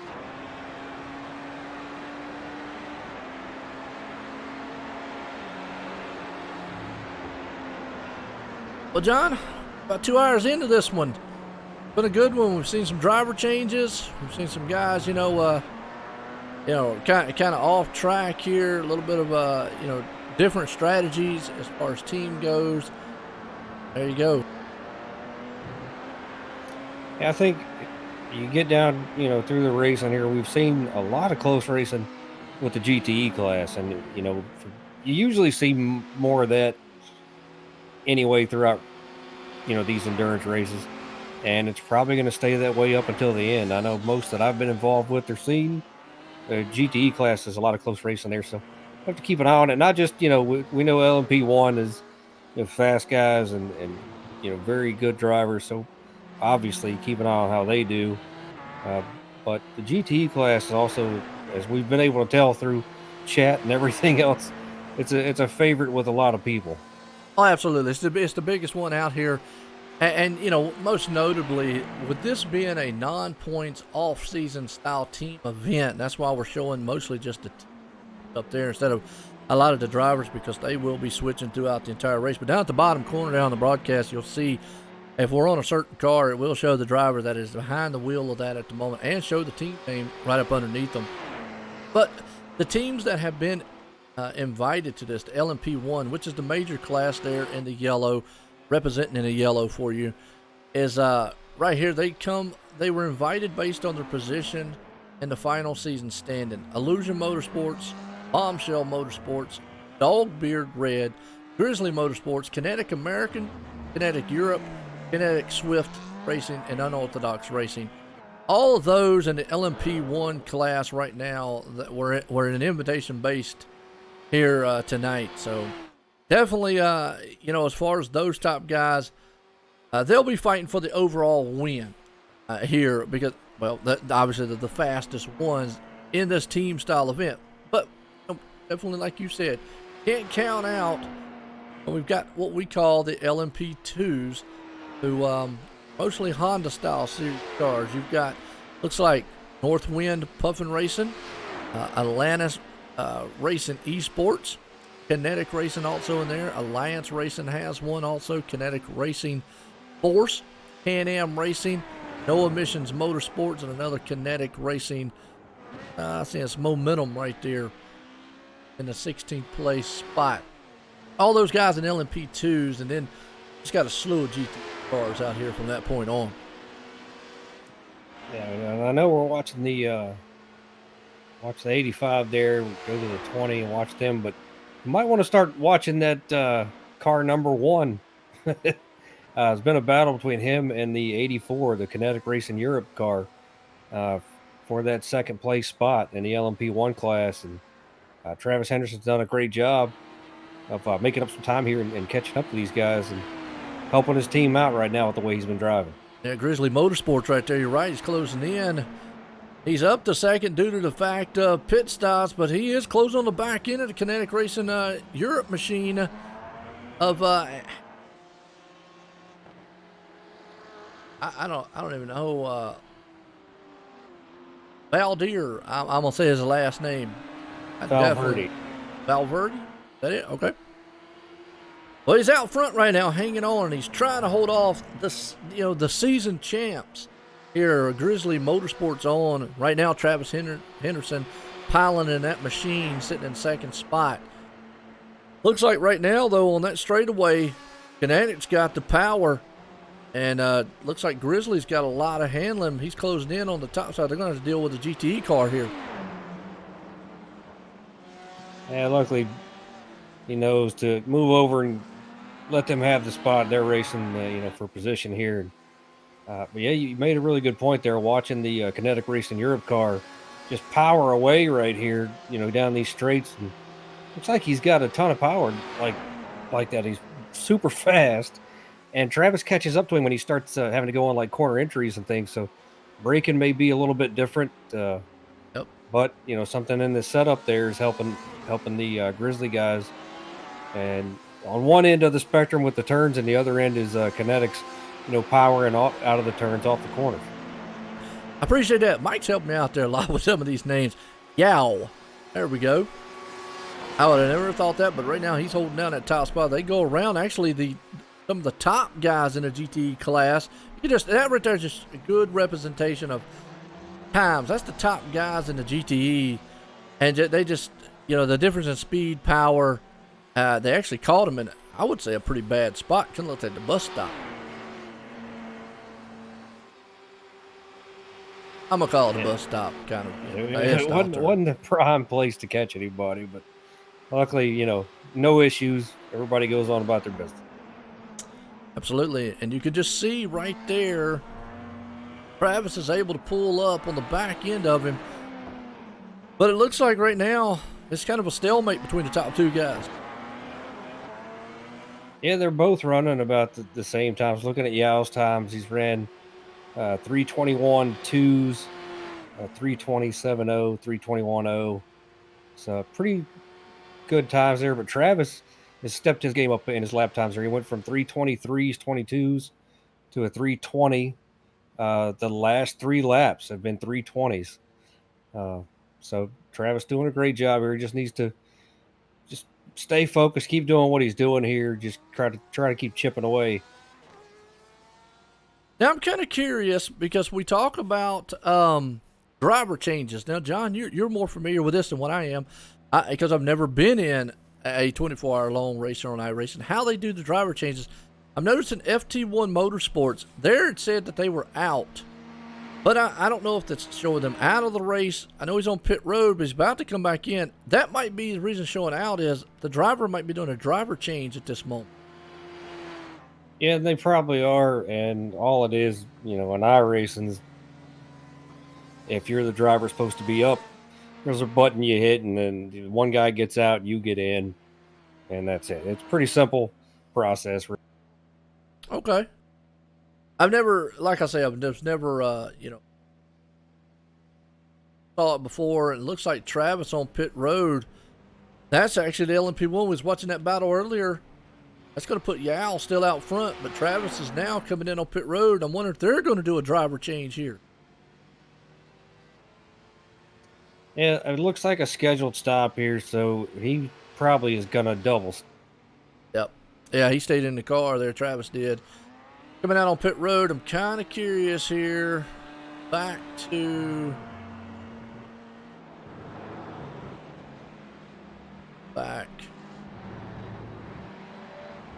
Aaron actually just came into the pits. Okay, so he stayed in the car. Oh, okay. That's for FT1 Motorsports right there. I thought for as long as he was in there, he might have been doing a driver change.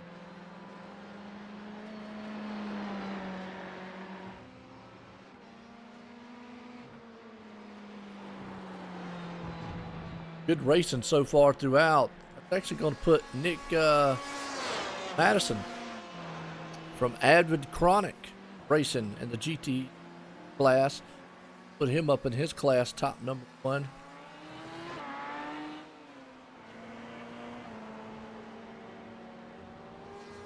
The second stint of pit stops on board here.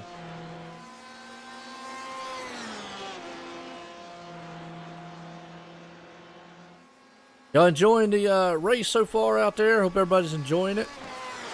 Yeah, we asked earlier if anybody had watched the movie Ford versus Ferrari. Know if anybody had actually seen it. And I also asked a trivia question earlier. Didn't see anybody actually answer it, John.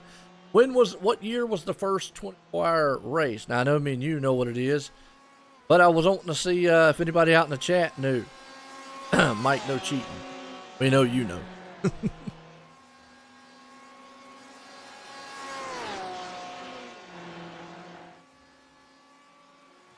I had a little mishap here by Big Bone Racing GTE going through the corners back here and just lost a little too much speed through there. Gets through the sand.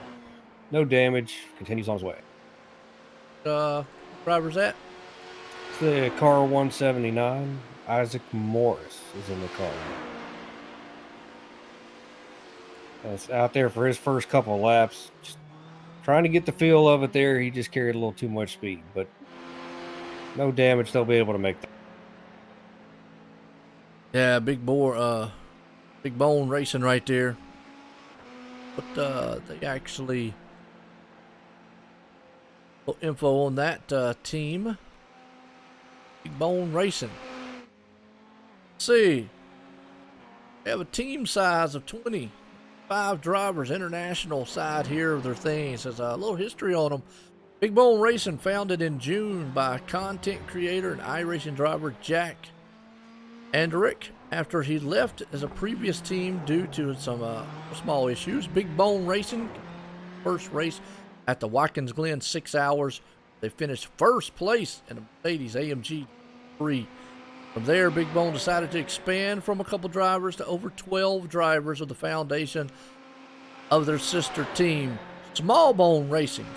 Small Bones to Big Bone Racing. Small Bones Racing have been competing now for over 6 months and aim to put a core friendship bond first for skills on the track. Big Bone believes that with a good friendship, you can rise above the rest, and that's true there. I mean, you've got to have fun. You said it earlier. you made note of it. You also got to have some guys keeping you awake, but you've got to have fun in a 24-hour race like this. Yeah, you do. And it helps if you're not beating each other up about how you drive or somebody makes a mistake.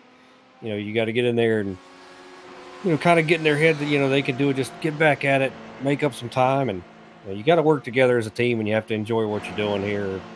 You probably just shouldn't be doing it, because it's a lot of time and effort to do these races, and it helps when you're surrounded by guys that all want to succeed and want to help you. And we did our race, and I don't think any of our team members ever went to sleep. I think we all stayed awake. Woo! I'm gonna tell you. Well, I actually, I hope. First off, hope everybody had a wonderful Thanksgiving. Just went past. We're in. I say Christmas. I know a lot of people say holiday season, but I'm gonna say Christmas. So after our stint is we'll be here till 2 o'clock, folks. We're gonna do the first 6 hours, then the last 6 hours. So, come back with us at 2 o'clock this morning. We'll be at the nighttime by then. That's gonna be a different type of scenario for these drivers. But after my stint, you mentioned a lot of guys might go to sleep or something. Obviously, I'll catch a little, but I'll take the little one and go see Santa. Yeah, luckily I don't have to do. I mean, I could do that, but I guess what I'm actually trying to get at is my wife took the kid to what's it, Tweetsy Railroad? Is that the place? Oh yeah, there you go. Yeah, they went yesterday. I stayed at home because I've had a little touch of something, so hadn't been feeling great. So stayed in from the cold weather, and they went and did that and got the Santa thing out of the way. But he's constantly having to tell Santa what he wants, which is a Hulk figurine, which he has a ton of. I need some more. Well, you talk about the Hulk. Right now, there is a huge battle on the track and the GTE side of things for that position. Nick right now is trying to hold off a hard charge by Atlanta Racing Esports team driver there of Kuzak, who is just tearing him up with that. And it's another Porsche versus Ferrari thing. And I got a feeling you can just see that Porsche got that power down the straightaways, but in those tight turns, that Porsche machine's able to pull away. Yeah, he is. I mean, again, the Atlanta sport teams started 18th. They're running 18th. Still right there. So it's interesting that, the difference between those two cars. But you can really see it, how the Porsche kind of gets thrown around, and you would think that it doesn't corner very well. But goodness, man, it does a really good job, though. It does. I mean, it's really, really nimble. Now he's actually pulling away. But, yeah, it's kind of cool. You talk about the kids out here, and I know a lot of, some of these drivers are young. I'm an old guy up here, but some of them might have some kids out there. If you do, definitely we're in the Christmas spirit, and got Christmas time stuff coming up. So I want to wish everybody that, and a happy New Year. I'm gonna say this race right here might be the closeout for the major series. Correct me if I'm wrong out there, Mike. Is this I believe this is the last race of the 2019 series. Then we go to 2020, and I can start using my slogan, "You see me now."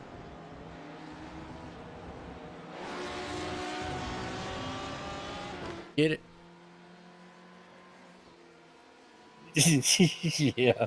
Okay. I felt like we just had a Tim moment right there. Hey, there you go. Old Tim, man. I tell you what, that was good. Yeah. Absolutely. He would have enjoyed that one. I was thinking about that one the other day, 2020. I said, like, what's up? Instead of hear me now, you can see me now. 20. Solid, good battles, man. But yeah, it's all good. You'd always ask Tim, like, you hear that? You get that? And he'd be like, oh, yeah, I was just watching something else. And he wasn't paying attention. No, absolutely not. But that's okay. All right. Up front, Kinetic Motorsports, they are definitely owning the top two main spots. Grizzly Motorsports there behind them in 3. The 3rd place in their class. Kinetic Racing of America hanging on to the 4th place spot. So Travis Henderson still in the car for Kinetic. You got Dean Mole. He is still in the car for Kinetic Swift. And the European Yao, he's in there for Kinetic Europe. You've got Mark Torres is actually sitting in the 4th place in that class. He's in there for actually Kinetic Racing America. Right now, Kinetic Racing is they're looking like top dogs. I mean, Grizzly's going to have to be on their toes to get this. We can't count out Illusion Motorsports, Bombshell Motorsports, and it looks like, unfortunately, Dog Bear Racing And Unorthodox Motorsports are out. Oh, they're back.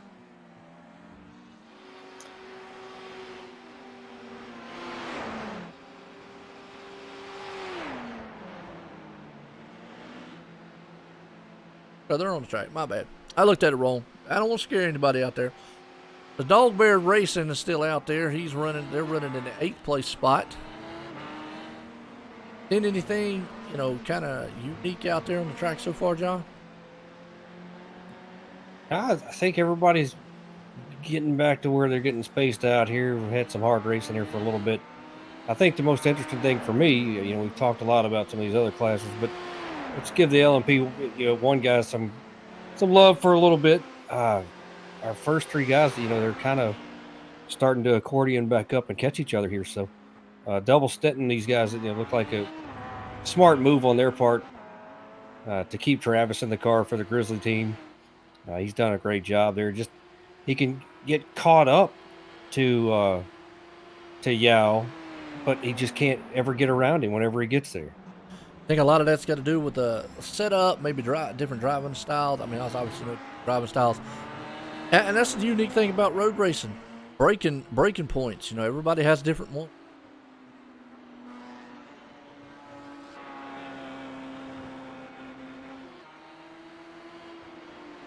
See Travis right there. He's still hanging on the 3rd. There's something to it though, because the Kinetic Racing Europe team, Yao, Valverde's team, his car looks awfully smooth. And he's doing a great job, with how he's driving and getting around the track, and very consistent. He just went in and pitted, a lap and a half, 2 laps ago. Been running 3:22s, 21s. So pretty consistent times for him, and the car looks really smooth. He's doing a great job. Yes. Now, I got to say this, and obviously when I say it, because Grizzly Motorsports, though, the past champion here, and they are American drivers and teams out here.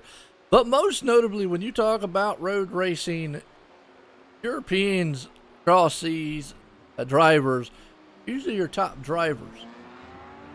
But we have seen a host of American drivers come in and do a lot of great dominating. Well, it's a totally different, racing discipline. And just like, we were talking earlier with Sam Harper, him being overseas and wanting to get into circle track racing. So if it's something that you don't get a lot of or a lot of exposure of, and then you try it and you realize it's fun, it's just like you and I, we've done road course racing. We're not very good at it, but we will try it, and we still have fun with it. I mean, I never, during my racing, on road course, has been like, man, I hate this. It's a lot of fun because it's so challenging. Yeah, you're right. That's definitely, definitely something to look at. Now was, still I have not gotten the trivia answer out there from anyone. When was the first year of a 24-hour race here at Le Mans? I know somebody out there, but I mean, we know it out here. I know somebody's listening and seeing it. But well, I mean, we're only covering 12 hours of a 24 race. During that time, somebody's got to get. Now this is a good trivia thing since we're talking about the Le Mans track. The Champagne Shower was born at Le Mans. And here's what we was talking about: American driver, European driver. It was American driver Dan Gurney, winner of the 1697 Le Mans. This track's been around for a long time. Is the 1697? I don't think that was right. I think that was. Are you talking about Dan Gurney? That can't be 1690. Well, all right, Mike. Hey, Mike. It might be 1967. I think Mike. Hey, Mike, your info you sent me here says 1690. I'm sitting there going, you don't have cars, but you know what? All right, folks. All right. Blooper time. That's what they'll call that one. Anyways, it says it still remains. That's what we have. We have fun, folks. I hope you enjoy it. It's definitely. I didn't know they had asphalt in the 1600s.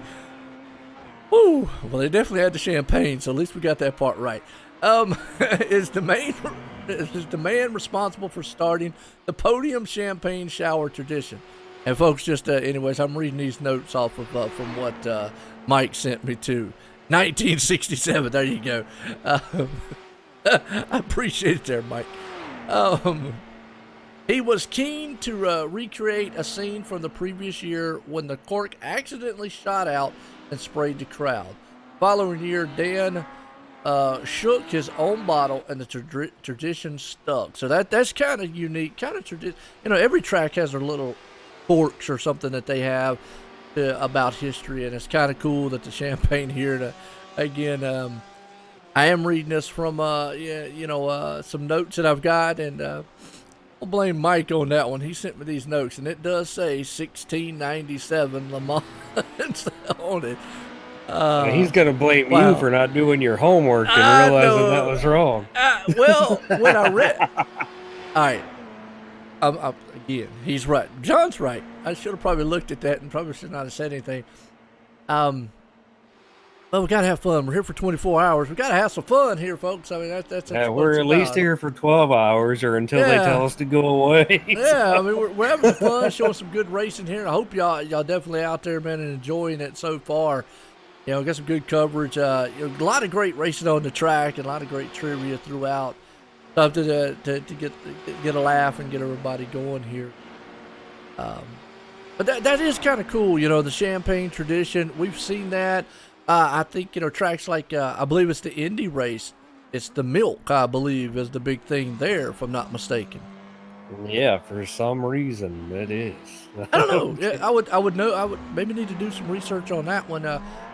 Never understood that one either, but that the drivers get their pick of what type of milk they want.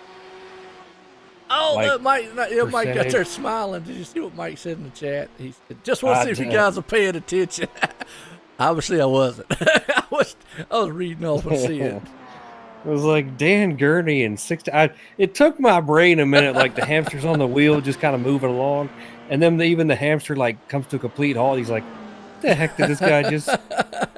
Well, after I said it, I was like, at least one part of that would stand true. Champagne and wine would be back in that time frame. About the cars. How you doing, Ron? Good morning out there. We're running here. First 6 hours of the 24-hour race. It's going to be a good one. These drivers out here have been running. We've seen some pit stops. We've seen a few little mishaps on track, unfortunately, with some teams and drivers. We got to talk to some team drivers who have done some team swaps so far. Myself here, Joe White. I'm accompanied by John Team Wimbish up here. And we're not NBC or ESPN, but try to have fun up here and throw a lot of good coverage and knowledge. And so, Ron, who's your favorite driver out there? Tell you what's amazing right now. If this is correct, okay, Mark Torres of Kinetic Racing Americas has been in the car since the beginning of the race. It's car 83 in the LMP1, and he's in 4th place. Well, but we talked about that. I mean, I've done a 3-hour race. I've done a 3.5-hour race. And I know that a lot of the 12 and even 6-hour races, you don't have 4 drivers or 4 teams. Usually it's a 2-man team, so you've got to be able to go. And we're only 2 hours and 18 minutes in, so maybe it's a different stretch. It'd be interesting to get to maybe talk to one of their drivers. And again, if you're a driver out there, jump up in the waiting room. See you up there, we'll definitely bring you down. Or if you're one of the team owners or something, I would definitely want to talk to you. But it would be interesting there, John. It's a good thing. Maybe what their strategy is. So some of these other drivers are going off the 1-hour stint, trying to get everybody in the car. Maybe they're looking at it as, hey, look, we're going to spread our drivers out. Yeah, and they might be doing 2 to 3 hours, and that's what a lot of teams usually go for. It's kind of the norm, I guess, if you're trying to keep guys fresh, and then by the end of their stint, they're pretty much exhausted. But man, can you imagine? This is tiring, and this guy's been in there the entire time, but still able to turn amazing lap times. And still turning laps like he's fresh. Let me ask you a question, though. My oldest one came in. Let me ask you a question real quick, though. You brought something up right there. It's or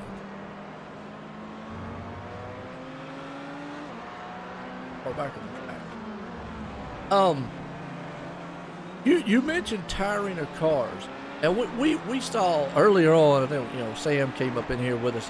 It sounded exhausted, but then Joshua came up here and he didn't sound it.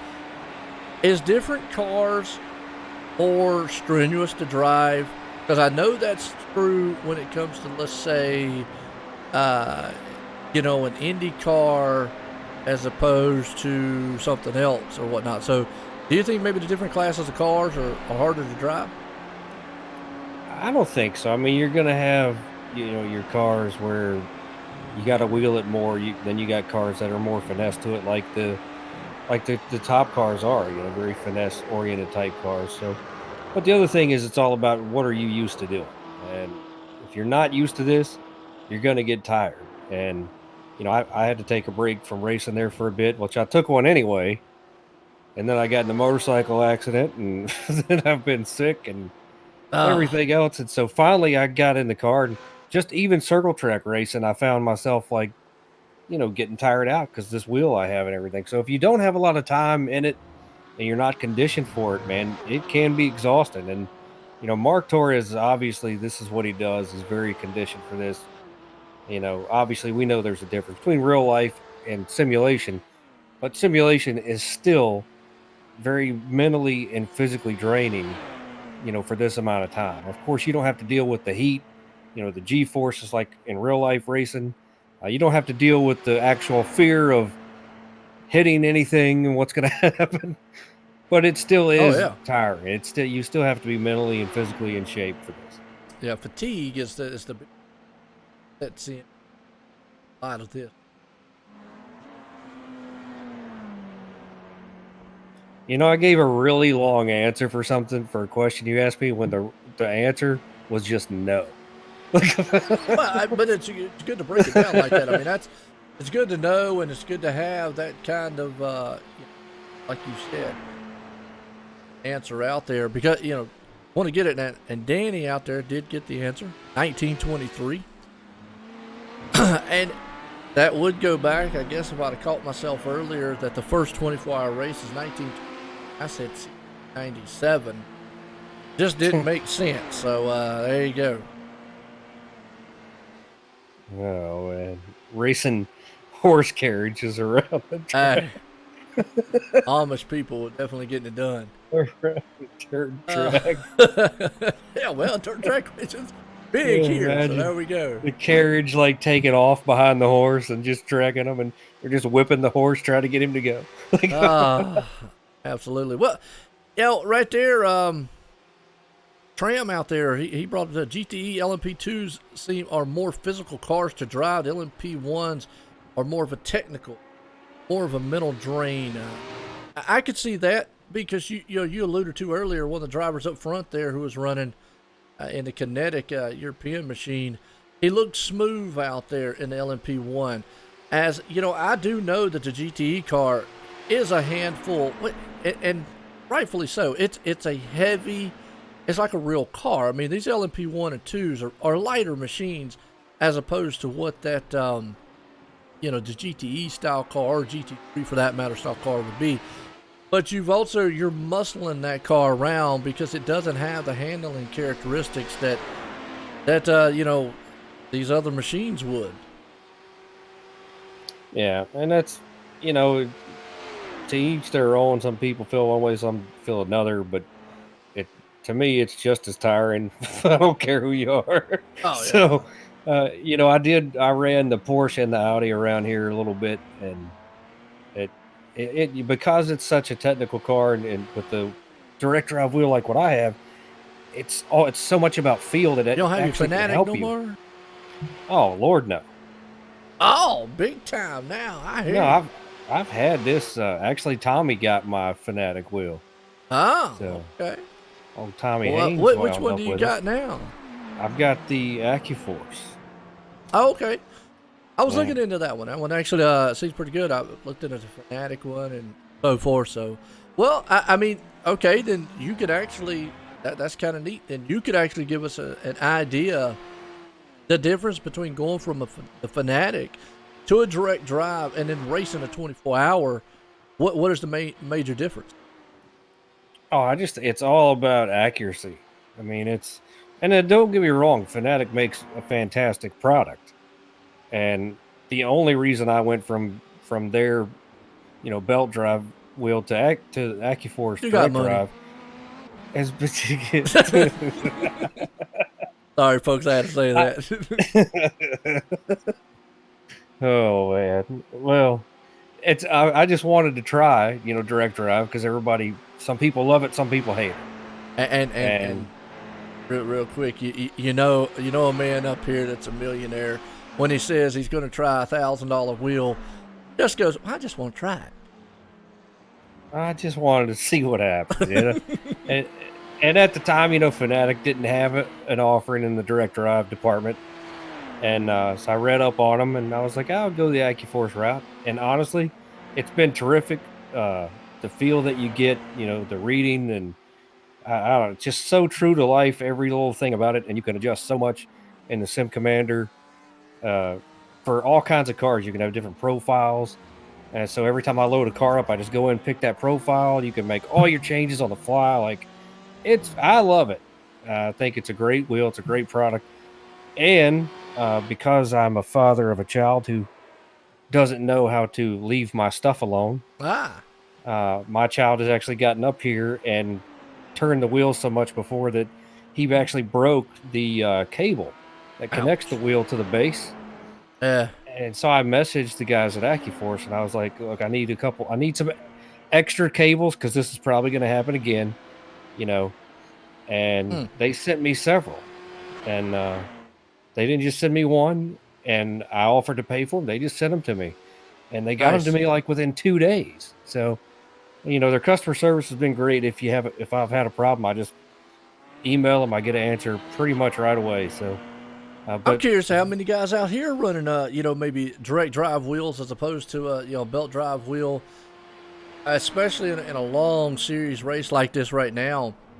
Just to know that how tired some of these guys will be. So, looks like Big Man out there said he has done his stints for the day. He said he did 2 stints out there. I can keep up on what's going on.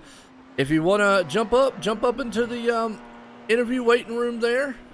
Definitely be more than welcome to talk to any drivers that are out. Don't want to talk while you're driving, but out of the car and get your insight on what you're feeling out here right now.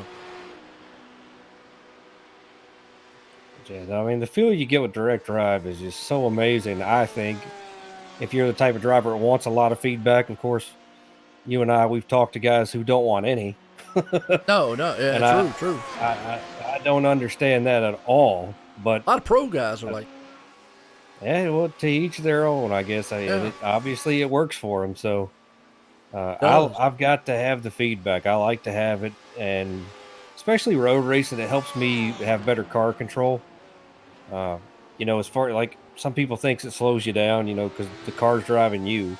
But I don't think I have enough feedback where it does that. But there's so much you can feel that you can feel when the rear end's trying to come around on you, or you overdrive a corner, you kind of know that as well. So there's so much, that goes into direct drive wheels, and everybody's got their different type that they like. But I did the 24 Hours of Daytona on this wheel, and it was terrific. I don't think I had a lot of off tracks at all. Actually, I probably had the least of anybody on our team. Okay. But I guess if you had to rank the 4 of us, I was probably like the 3rd best, which makes me the 2nd worst. So, hey, probably do a lot better than I would. I tell you what's kind of okay. I tell you what's kind of interesting here, real quick. But one of the drivers up here, Big Man, he's out there. Says, Robert, let's bring him down here and get a word in with him. Robert, Joey the Booth got coming. Hello. Hey, well, I tell you what. Evening. Hey, how you doing? Well, it's a good morning to us, but evening to y'all side there. You just said you done your stints out here. How's the track and how's you feeling? Yeah, well, with like saying I did this in my sins, I mean it's probably like 50 minutes ago, but I mean the track is rather hot, as you probably can tell, so it's kind of like driving on ice, but it's doable. It's a lot of fun, so that's all that matters. What team you're in, by the way? That's a good question to ask right there. Definitely, I'm in Big Bone Racing. We're in the GTs, Okay. and as of right now, I think we're in P5 in our class. So Be Isaac Morris. Yep, Big Bone exactly. Racing right there. He's got a Ferrari machine out there. We were talking about the Ferraris earlier. Maybe you can actually allude to this. And I was talking about it. The Ferraris seem like they have a lot more straight line speed than the Porsches. What's your feeling on it? I mean, I definitely agree. I think the Ferraris have more acceleration as well, and I just think the best thing, the thing that Ferrari is best at is just having more top speed in slipstream, whereas I feel like the Porsche has more aero, which kind of slows them down on the straight. But yeah, I definitely agree. I mean, the Ferrari is pretty superior over all the other cars here. Just Yeah, top and we speed were wise. looking at that battle up there for the lead, and I saw, the leader out there actually in a Porsche looked like he was able to walk away, going through the more technical styles of the track. Now, you said you're done with your stints. You're not going to step back in the car for the rest of the race. To be honest, I have to look at the schedule, but I'm pretty sure I have to drive around somewhere at 1 a.m. So that's it's now 6 or excuse me, it's now 4 p.m. So it's not in a while. Okay, so we might get to catch you again. We're actually going to do the first 6 hours in the last 6 hours of the broadcast. We might get to catch again inside the car there. Like a little damage on the front end of that Ferrari. There's a little mishap on the track somewhere. Yeah, that's really interesting that you're saying that because our driver said he couldn't see anything, and I looked back what happened, and so basically going through Indianapolis, going on the right, or going through the right-hander, so Indianapolis, he touched the inside curb, and it just came up there, even though he didn't really hit anything. Kind of a So net we don't know if code it's like style thing. exactly, but he said he doesn't feel anything about of it, so it's fine. What's your pit strategy looking like here? I mean, how long can y'all go? I know a lot of these guys go about an hour, 100 Gs. What's kind of y'all's, or just don't want to say? I understand that's kind of giving away information. No, it's fine. Yeah, so I'd say it's around an hour. Yeah, you can run.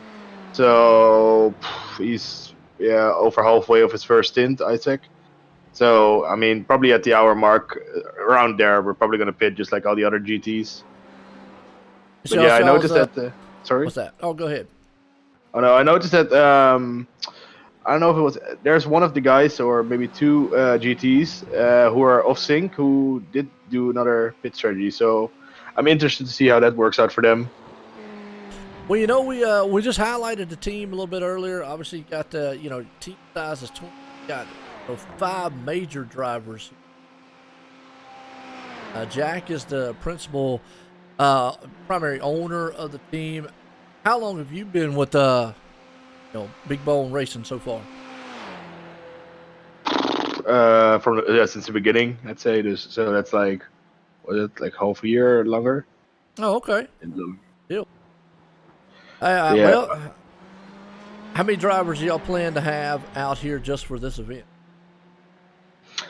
Tonight for the whole race we planned at 5. First it was 4 because some plans came up for one of the drivers, but in the end he luckily could still drive. So yeah, 5 drivers we will use. Wow, that's a lot. Now, John, did you expect a team to have 5 or no drivers? I expected 4, but wow. Yeah, well, I think you can have up to 10 drivers. Is what they allow here. So the more you Really? have, the better off you are. It helps keep everybody fresh. But you also want all your drivers to be good. You don't want somebody like me being one of your drivers. Oh god. Well, I mean, you don't know that until you get out there and practice. Now, how much practice have y'all done at this track here? There's some other guys said they've been trying to practice a lot. How much practice y'all put in here throughout the weeks? I mean, me and Jack are really experienced with Lamau. This is pretty much our favorite track, and we've done multiple endurance races here. So for us, it came pretty natural as always. But of course, we've been practicing like weeks in advance. I mean, it's quite a big race, so you also, of course want to be prepared for it.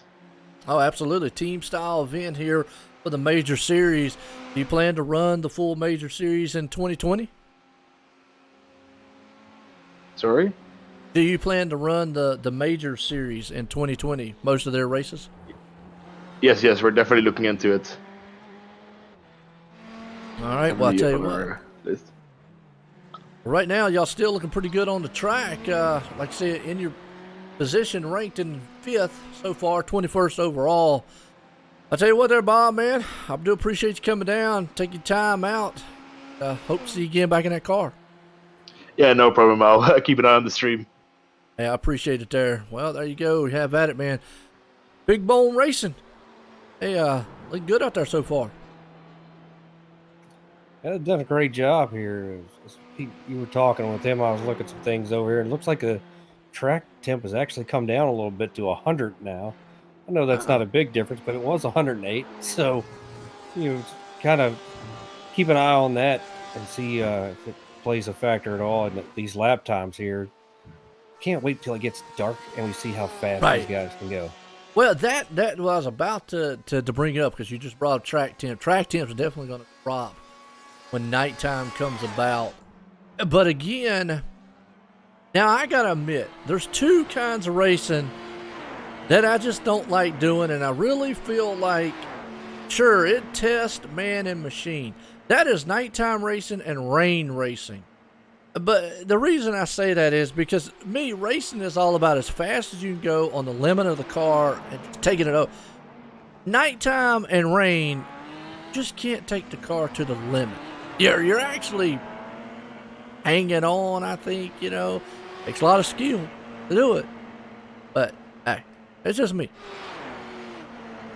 Yeah, I'm not real sure about rain because I've never had to do that. So. Well, Project Cars actually has. The reason I bring that up because when I was in the league, and I know the other guy earlier was talking, and at one point iRacing will implement in weather change and stuff like that. Obviously, they do have cloud cover and stuff like that, dynamic tracks, but they will eventually get into rain aspect. Some of the other sims out there, Project Cars, most notably on my end, has rain. Let me tell you what. Me, it's just no fun. I mean, some loved it, some absolutely loved it. No, I ain't love it. Yeah, I wouldn't either. That's just too weird for me. But I've never been on Project Cars either. I mean, I know some people love it and have a lot of good things to say about it, but I just stick with my iRacing. Well, and that's what I'm saying. Eventually, iRacing will, they implemented the day-night transition. That was a huge thing. To be able to, obviously, the realistic value of being able to bring up this 24 hours. I mean, this thing is going to go through the transition. We do have dynamic tracks here. We do have dynamics as far as, cloud cover and stuff like that. Rain will eventually get here, and that's just going to be a whole new ball game. As top guy right now for Kinetic Swift Racing's on pit road. I don't know if they're going to do a driver change or not. That's going to put Grizzly Motorsports out front. Yeah, looking at their previous driver and their laps, it looks like they probably will do. Dan stayed. Maybe they didn't. He stayed in it. So Dan's going to hang on to it there. That's going to put Travis and Grizzly Motorsports out front. You got Kinetic Europe, Kinetic American, and Kinetic Swift, second to third in the top series. Then you got Bombshell Motorsport hanging on to the fourth place. Fifth place. That's Marcus. Doing pretty good. Then Dog Bear Racing. Another machine in there.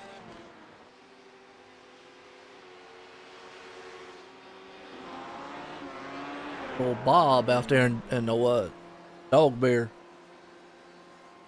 I like out the chat out there. Pedro came in. Hey, people, throw the love out. How you doing? And Ron out there reiterated what you said, John. Don't want me behind the wheel either. Yeah, at least I can say that. A lot of people don't know who they are. I know exactly who I am. You don't want me behind the wheel. Hey, I would love to get behind the GTE car, but as far as like an LMP1 or LMP, nah, those things are too fast. Now, Clifton out there, who was out in the chat earlier, I don't know if he's still watching. I know Clifton because actually I've raced against him. He's a very, very fast cat, man, when it comes to one of these cars. He loves the LMP style car. And obviously he just said he used to race for the team Apex Racing here. So there you go.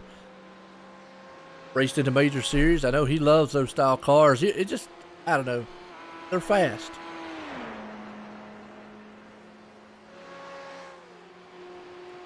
They're definitely fast, and you got to have the right setup here. But I think we've seen a lot of these guys up front here. Kinetic Swift, just like Dean Mull up there, doing a great job. I guess they're double, triple stinting him here, so it should be interesting as how he. Yeah, I'm interested to see how long they're going to go to bring that out.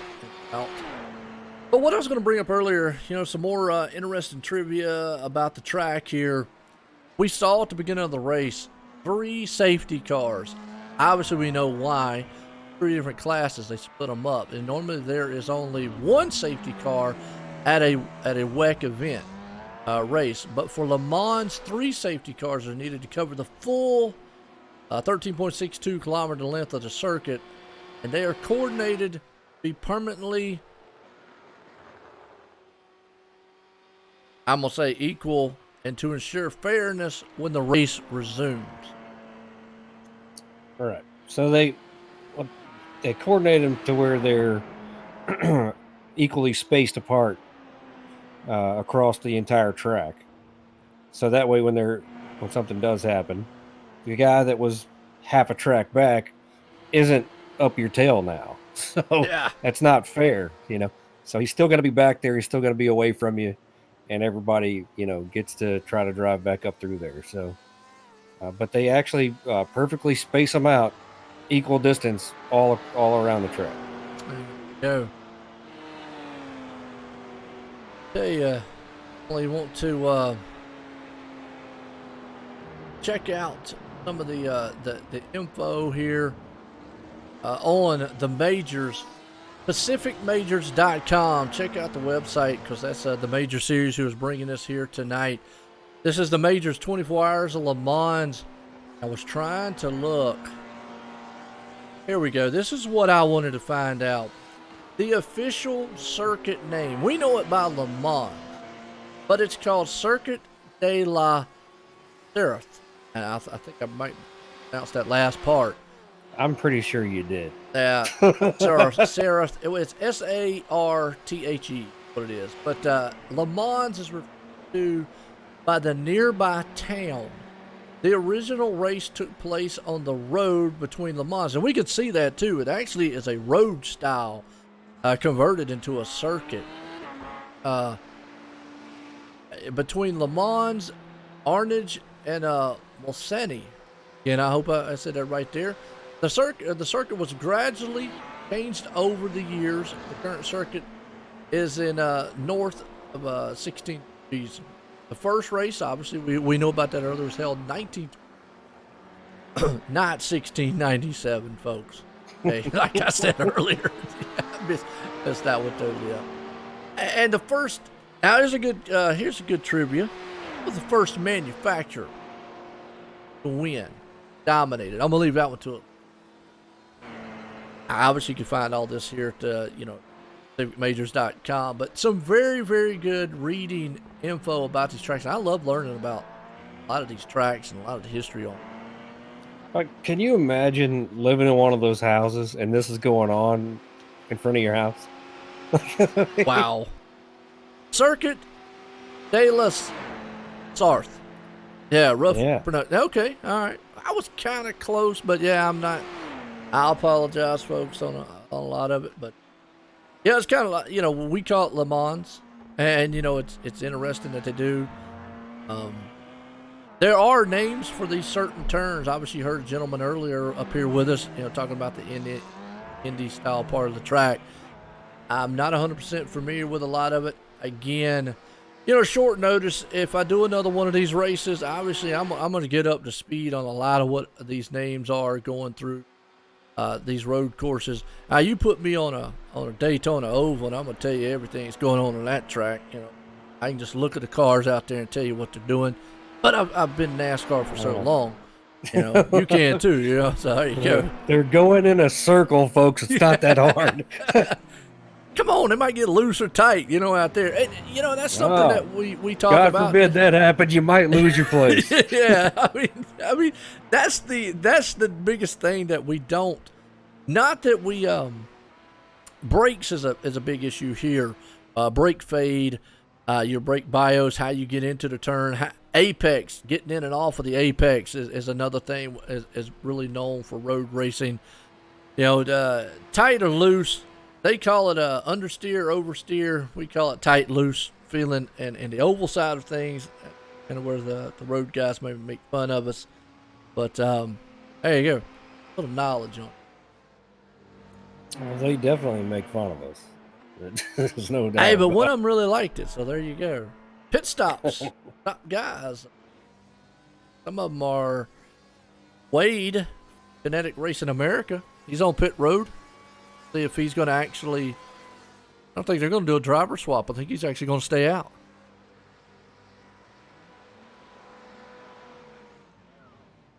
Yep, Wade's going to stay out. It looks like this stint here, John, that they're actually running longer. Well, and I wonder if it's because anybody else in their class is doing that as well. Like, does it put them in a box to where they have to do it to save time? There you go. Yeah, that's another thing. Well, the worst thing is you don't want your driver falling asleep. I would say with those guys, it's probably not going to be a problem. I've got to ask it. I have got to ask. I know this. It's not inappropriate, but I got to ask since I brought that up. I am wanting to know if anything in the history of any of the major series, any of the race series majors, and Mike might know this out here, has any driver fell asleep and missed their stint on the race? How embarrassing would that be?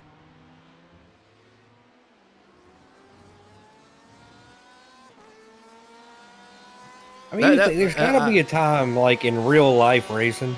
Oh yeah. That a guy has like nodded off while they're racing.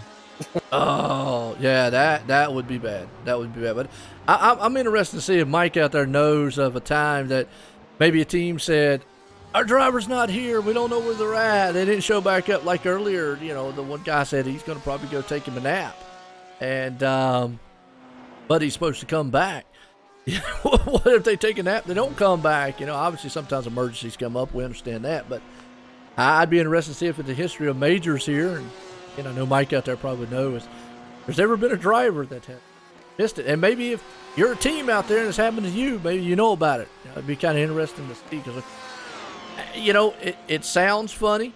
People might say, "Are you kidding, Joe, man, to bring something up like that?" But you got to keep in mind, this is a 24-hour race, and we've heard guys already get out of the car within an hour and a half and are just dead beat exhausted. So it definitely, it's something realistically that can happen.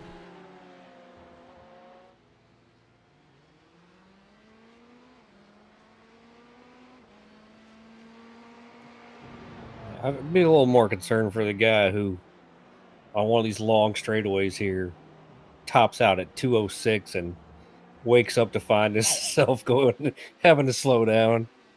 Well, right out there, he said he would likely nod off behind the wheel. There's another thing. As much, it takes concentration out here. You said it before, John.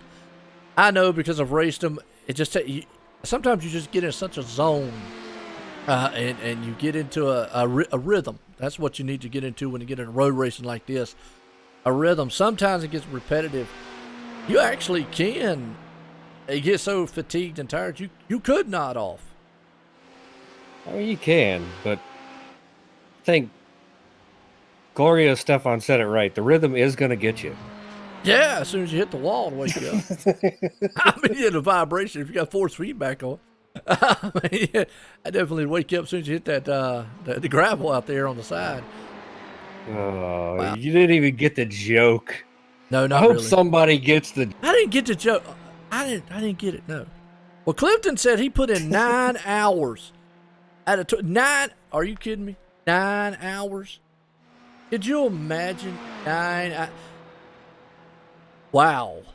That's all I got to say is wow. 9 hours of driving. I mean, that's. That's double tough. Yeah, I can imagine it. It doesn't mean that I want to do it, but that's a I lot of couldn't driving imagine that, time. man. That's just like, that's 9 hours? I can imagine doing 2 hours here, like at one time, like we've seen these guys do. Uh-huh. I mean, I would think it would keep your guys fresher to have you doing shorter stints and just have more drivers. I guess Ron said he got the joke, by the way. I didn't. It went flying well in my head. I got to ask Clifton, though, because I know he runs with an Oculus Rift. Did you do 9 hours on VR? Because I'm going to say that's even more double tough if you did. Yeah, that's why I said I was not going to wear my VR headset to sit here and call this because Be all kinds of burned dizzy. my eye. Oh, yeah, I bet you was beaten. Now, like the sim racer said, he said it's not so much nodding off the muscle cramps. Hey, there you go. Yeah, I could get with that. Yeah, tight rigs. I mean, you've got a rig there. A lot of these guys have rigs. Some do, some don't, but a lot of these guys do. You're tight. You're in those things. You're stiffed up a lot. Tensed up. You mentioned it earlier there, John. You've got to be shaped to get through it, and sometimes you can get some cramps there. Yeah, 3-stint run in VR. Double tough. I guess you could do what's a baseball player's name, Kawasaki. The video where he says, they said, "What was wrong with you?" He goes, "Just crap." he said, "What'd you do about it?" He goes, "Eat banana." He said, "Why you eat banana?" He goes, "Because the monkey eat banana, and monkey never craps." There you go. That's a good explanation. Absolutely. I love it. Well, I tell you what, hey, he's right. There you go. Says many of the major Monkey races. Yeah. I like that. The monkey.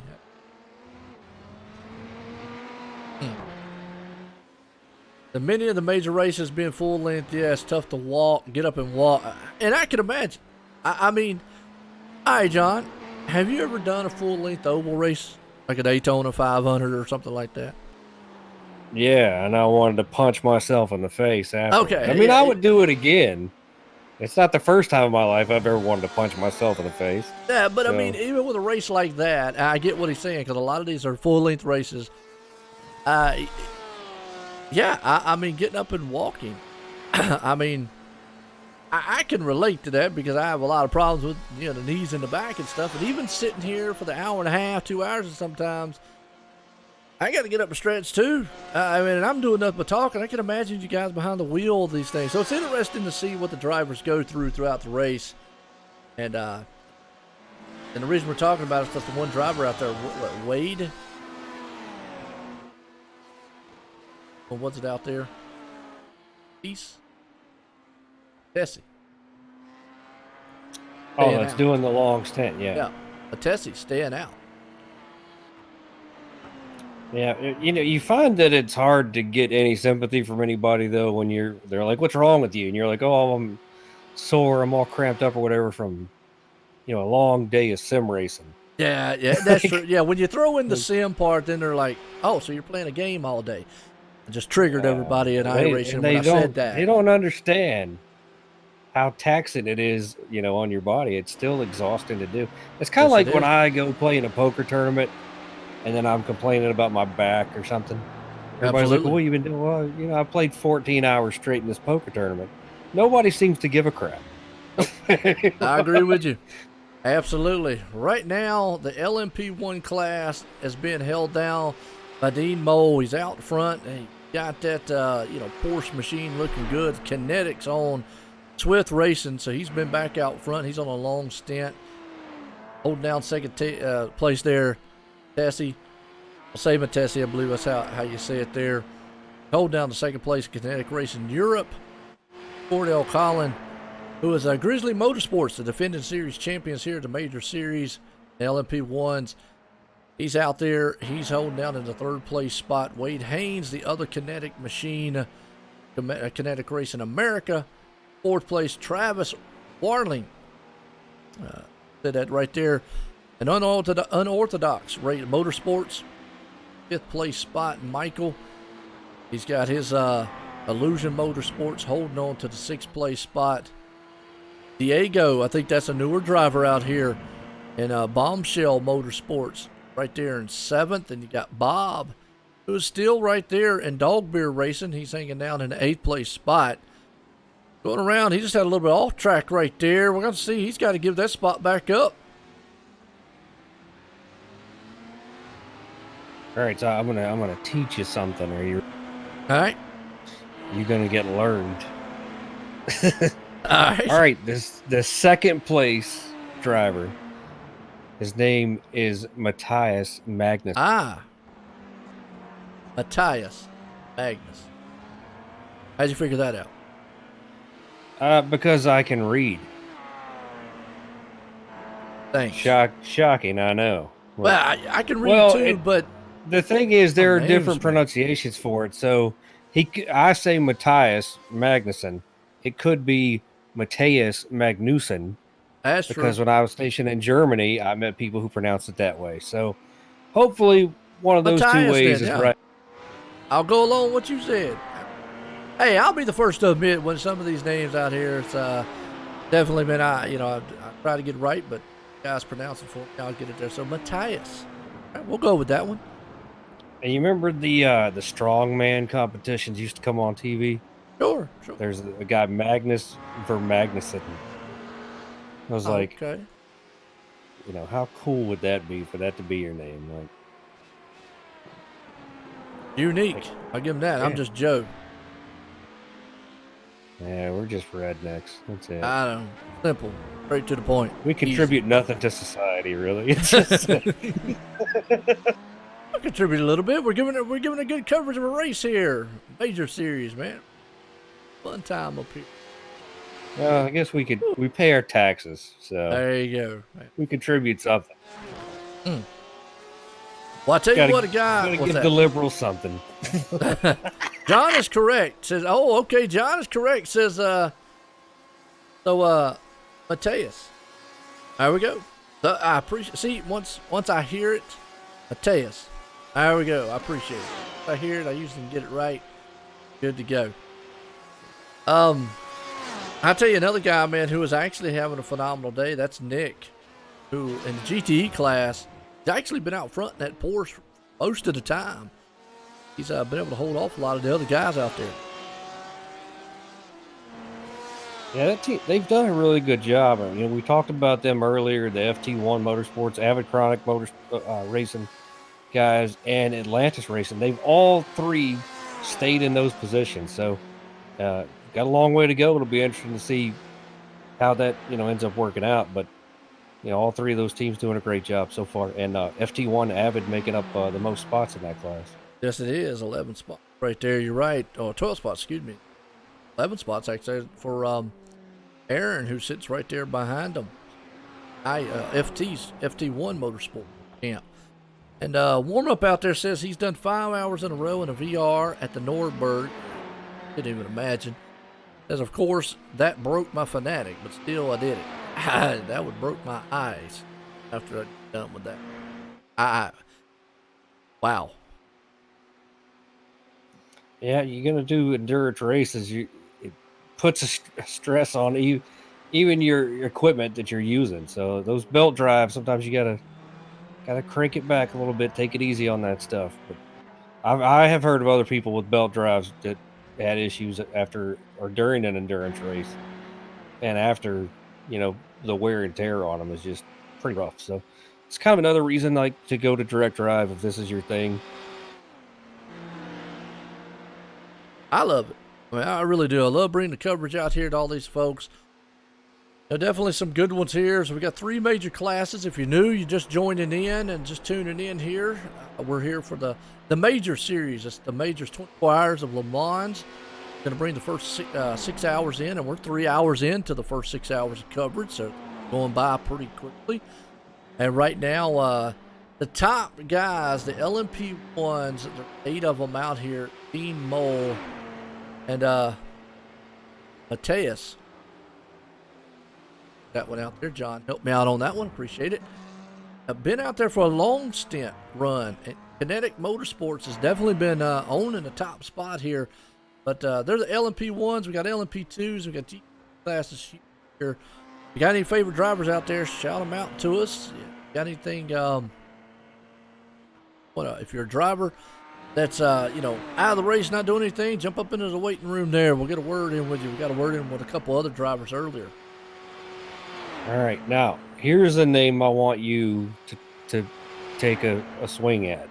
All right, the 26 car. He is leading the second class. gotta have Racing for Atlantis Racing Esport Team HPD.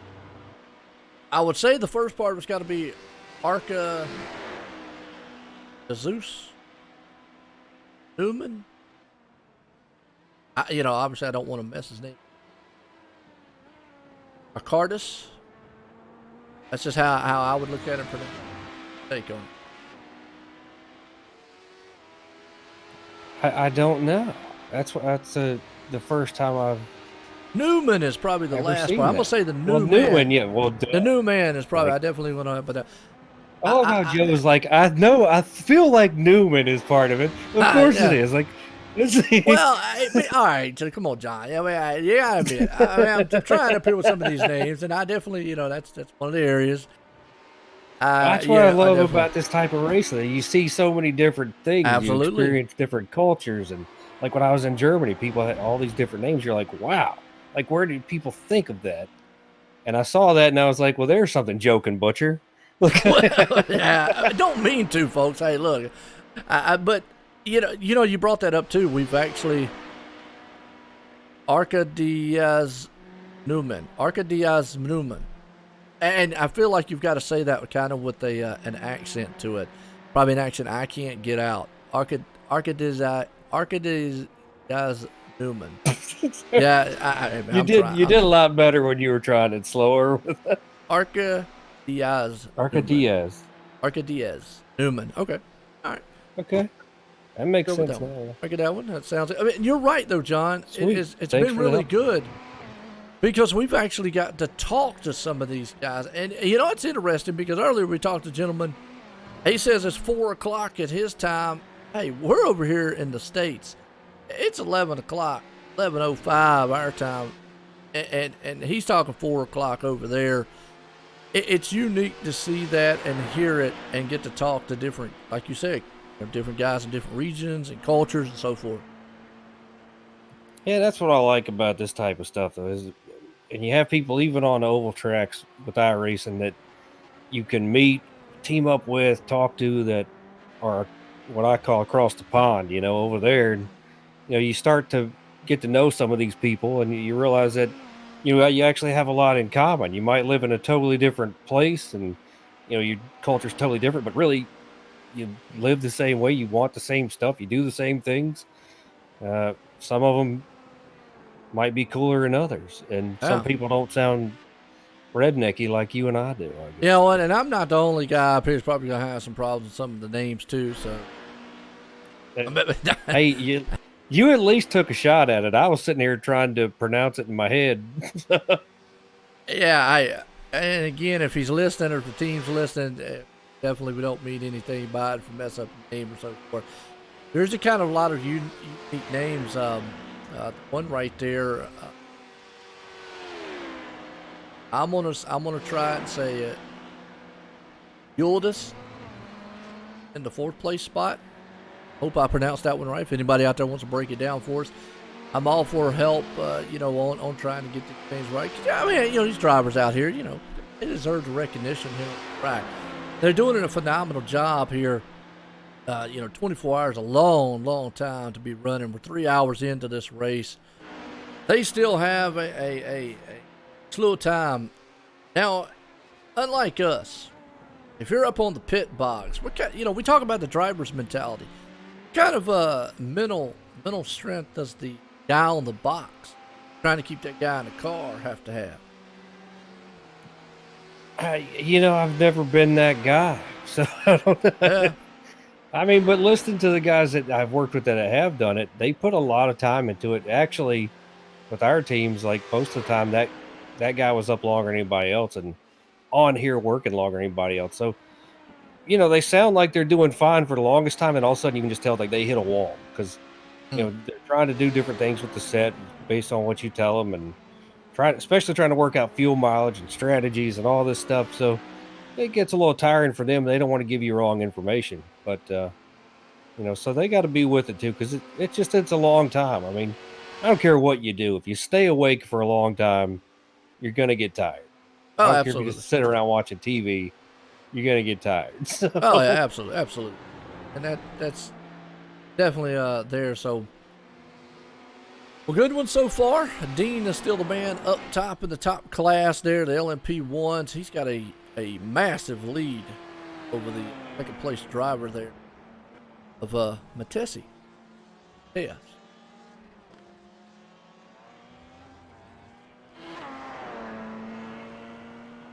Yeah, he's still putting down really good lap times, which is pretty amazing that they're able to pull off basically the same lap times lap after lap. I mean, he just on lap 54, his previous lap ran a 3:20.82. Lap before was a 3:22, so actually 2 seconds faster.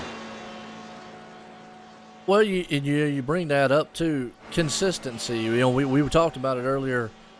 You race a lot of the track here when it comes to road racing, especially as long as this thing is. You're racing basically the track, and what you're doing, you've got to be smooth lap after lap, hit your marks, and just be smooth. Obviously, oval guys talk about the same thing. I really feel like in oval racing, you're turning left a lot, but it's smoothness of every lap to try to get the best you can. Same thing here. You've got to hit your marks lap in and lap out, and he's definitely doing it. But I tell you what, the Kinetic Racing European team behind him, not far off from him when it comes to time. No, they're all kind of picking the pace up a little bit. Again, going back to the track temp, there's a lot more shaded area on this track now where you didn't have it before. And the track temp has gone down to 97 now from 100. It was 108 when we got started. But there's a lot more shade on a lot of this track now as well, which is part of what iRacing's worked into the whole deal here. And it's pretty cool that it plays out that way. So you could tell kind of in those spots where they're being a little bit more aggressive with it and able to pick up some time here. Yeah, no doubt about it. And that's actually, like you said, as far as picking up time, definitely going to help with the tire wear, pit stops, fuel. Now, correct me if I'm wrong on this one. Obviously, as that temperature goes down, obviously speeds can go up because you could get a little bit more grip and whatnot. The tires, you can manage them a little bit better. They're not going to be as slick. Track's not going to be as slick. But as far as fuel goes, my thing would be they would actually burn more fuel because you would end up maybe kind of pushing the car a little more. Does that make sense? Well, with any car that's out there, it's all about air intake and fuel intake. The more air you take in, the more fuel you're going to take in, the more power. So, of course, you're going to burn more. But they can also change the engine map in these cars and turn that back a little bit. So they can take away some of the fuel, which is going to take away some of the power, and everybody might do a little bit of that. They might turn a couple laps with it completely, everything all the way up. But, in real life, yes, on here, I think it would probably be a very minimal change, if negligible at all. Now, you mentioned that, and obviously you're speaking, what you're talking about, the air temp up and down. They call it the BOP, and that's usually with turbo cars. That is restricted when it comes to different classes and what the cars are. Most of these cars out here are turbo-based style cars. I could be wrong again. I don't know which ones out here run. A lot of the GTE cars, I know the BMW is a turbo-based car. I think the Ferrari is too. A lot of GTEs. I'm not sure about the LMPs. But you're referring to that. They can change that BOP setting. Obviously, it's a boost style setting. They can change to where,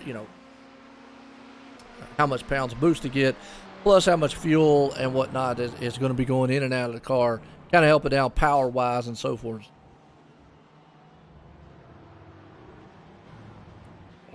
It's a real long, drawn-out way to say, yes, John, you're right. they can cut the power. All right, but all right, look, people love technical type explanations.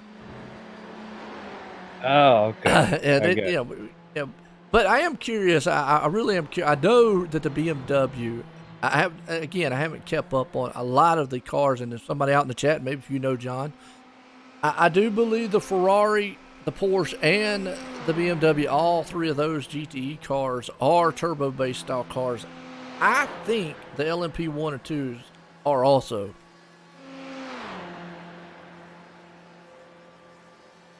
I believe they are. I really do. All these cars. Somebody out there is going to tell you. Yeah, well, and I'm two, not the gonna reason I say that is because I think in the past there has been, some cars, I believe in the LMP 1 or 2 classes, and it might have been many years back, that they weren't turbo-based style cars and all that. But I know a lot of the I GTE, think they GT3. had superchargers for They might, yeah. for yeah. some. Yeah. Well, point taken. The Ford GT was a supercharged car for the longest time. Obviously, now it is a twin turbo V6 machine for the newer style Ford GT that's out there. So I kind of give you the difference in what they're running as far as motors go. So yeah, I know there was some change over the years. Not sure what they're running in there now. I do know, like I say, the BMW M6 definitely is a turbocharged car. I'm pretty sure that the Ferrari is, and I know the Porsche is. Those are all GTEs, but not sure, like I say, on the LMP 1 or 2. But, it takes us back to the conversations that we always have as far as fuel. And it's good to bring up some technical things like that, because road racing is all about, technical style racing. It's not about the, we talk in oval terms a lot about tires. Tires is a big thing. Tires and fuel, big thing in oval racing. Here, it's so much more. Brakes, suspension, like I say, the turbo, the air fuel mapping. A lot of that stuff comes into play throughout a stint of a race. Oh, and you also have to remember this is all about the time, not the laps itself. So if you don't have it down coming to the end, you've got to have all your calculations right, because you could be leading your class and not have enough fuel to make it to the end. So you've got to start thinking about that well before your last couple of pit stops ever happen, so that you're on the right cycle to make it to the end of the race. There you go.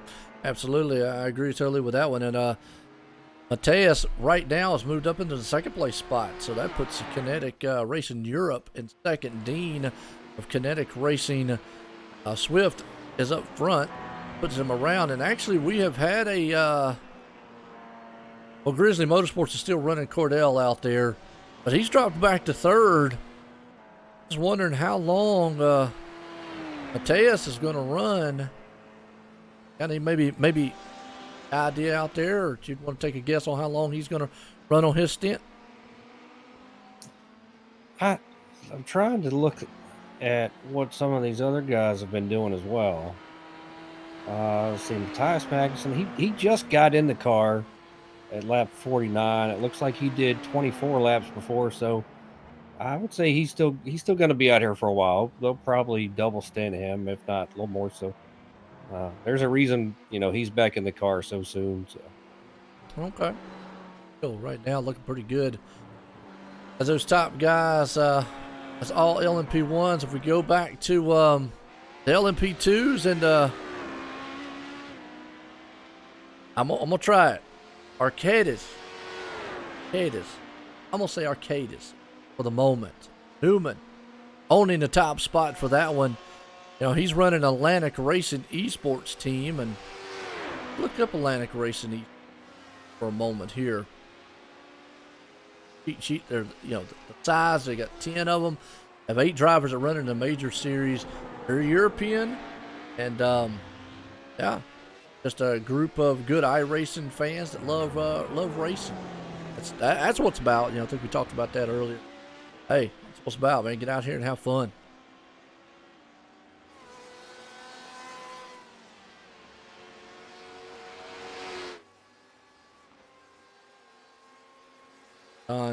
Fell asleep. no, I'm here. I'm going through the field looking at some.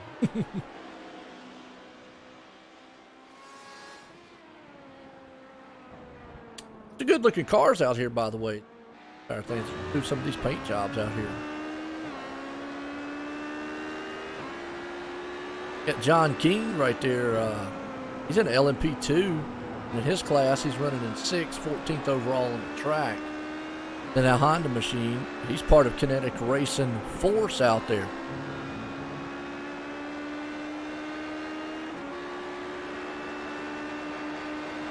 That's what I think's unique too, is a team can actually have, you know, multiple teams within their driving. Yeah, Kinetic's got one in every class, I think. Yeah, they do. Yep. All 3 classes. So Dude. pretty much got them covered here. Yeah, and nothing wrong with that. So kind of cool on that. GTE right now, you still got Nick up front.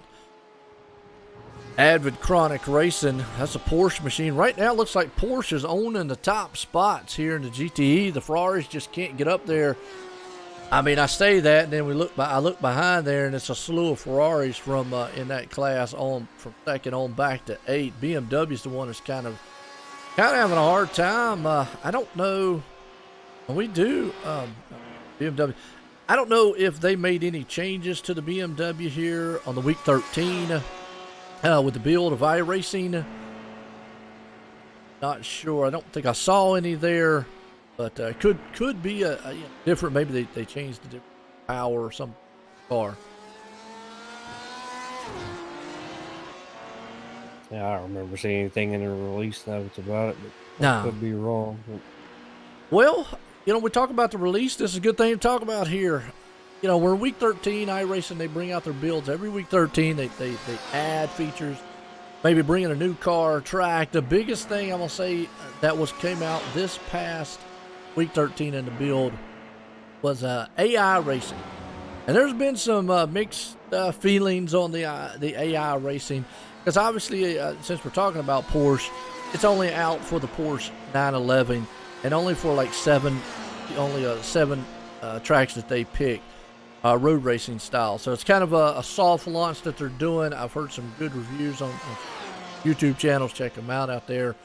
What it is, but it has kind of mixed reviews out there. I don't know your feeling on it, John. Mine on it is, I think it's a good thing to add into. It is separate, but it does bring up the conversation, and you see them out there, and a lot of guys just get kind of mad. As it brings the conversation is what built iRacing to what iRacing is the best online motorsport simulator there is. To now, it's getting into the realm of online game. And that's the biggest conversation a lot of guys maybe don't like about the AI. I don't know what your feeling is on it. There you go. I mean, honestly, my feeling is I am unaffected by it. So why bash it? You know what I'm saying? There you go. Yeah. There are a ton of people out there that iRacing is trying to cater to that do not want to race against other people online. They don't want to get yelled at for messing up or making a mistake or having somebody else ruin their race. They want to get out there and just race and have a good time, or they want to use it as practice. And when you're talking about road racing, you know, catching people in certain places, I think it's a big, you know, positive to have. And once they can spread it across almost every series, or at least in each racing discipline, I think that you'll have more and more people. Number one, sign up for the service, which is what iRacing wants. And us, you know, whether we use iRacing, you broadcast it, you know, if you use iRacing in any way, shape, or form, then you are some sort of an ambassador for the product. Yep. You should want whatever's best for the product. Stop bashing the product like they're doing something ridiculous. You know, their job is to create a better product, period. Bring more things to the service, bring more cars, more tracks, all the things that so the more they can do, the more we know that we're going to have iRacing stick around for a long time. We should want change and new things for people. Even if it's not your thing, you just don't have to do it. Well said. And I tell you what, I definitely, man, agree totally with what you said right there. Because, you know, there's a world of things to do on here. And just because they bring in the AI aspect, you're right. If you're not running it, it has nothing to do with you. If you're solely a league racer, official racer, you love just running against people online, that is not going away. That is the main bread and butter to iRacing there. But just said, cater to other people. Awesome thing. And it brings things like we're doing here, 24-hour races. They get broadcasted. Guys out here that love doing it. I'm like you. I really feel, I totally agree with what you said. Expand the horizons. Definitely get it out there. Yeah, I mean, you can't have a product and never make changes to it or bring new things to it or try to bring in, part of a market that they don't have. And there's a reason why people constantly go buy Xbox games and just never race online.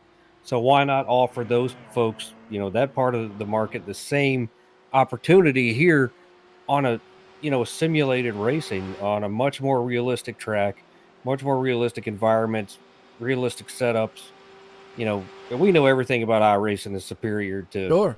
any other game that you can find. I mean, I'm sure people will argue that, but whatever. Yeah, and you're right. And I agree. I agree with you. I mean, I've said it a million times. It's the closest thing you get without spending millions of dollars, without going and racing the real thing out here. And even this shows here in this race right now what we're doing, and with the drivers we've talked to so far, the attrition of how their bodies have to go through it. You've done it. Yeah, I've done some long races, but we've talked to drivers out here today. What we're seeing on here is phenomenal. So the growth of iRacing, I say keep going. I'm all for it. I agree with you.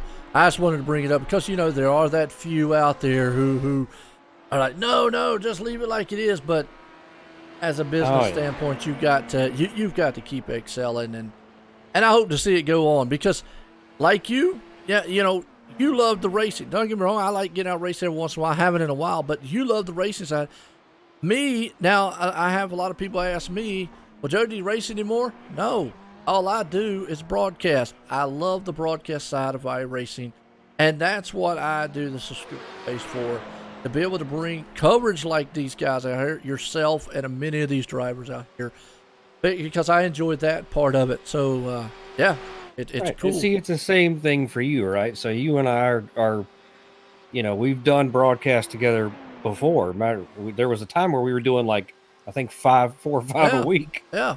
And then I went off to do more racing because that's kind of what I wanted to do. But then we get to do something like this, which for us is different, but it's a lot of fun to watch and be a part of. So it's no different than getting behind the wheel of a different car and you're like, all right, it's a different discipline. It's a different discipline as far as broadcasting goes as well. And if you've never really done it before, you're not going to do it 100%. We're not going to do, a bang up job versus, guys that are used to this type of racing, but we're trying and, we learn as we go as well. So it's no different with broadcasting with anything else, but, iRacing's job is to create a better product. And yes, it is. That's exactly what they're doing. I think I give them all the credit in the world because this is not simple to do. It takes a lot of money to be invested in.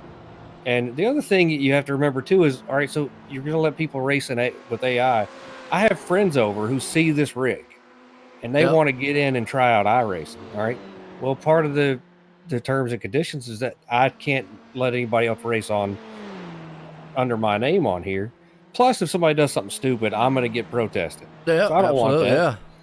And so you hate to just put them in a test session by themselves because that's a little boring after a while.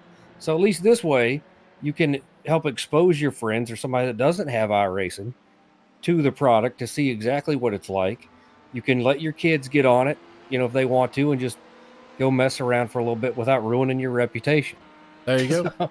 Hey, I agree with you. And, it'd be interesting to hear what maybe some of the viewers out there, their thought about it. Because I know we got a lot of drivers out there, a lot of teams out there watching the race right now. And talking about the race here, definitely showing Nick is the man holding down the GT spot right now. And up front, say it again, Arcadies. Oh, I'm messing it up, but I'm trying. We'll find out. Newman holding down the LMP2 spot, that one, and Mateus. Arcadies. Okay. Like I said, if I hear it pronounced a couple times, I'll get it. But Mateus has taken up the top spot of the LMP1 class.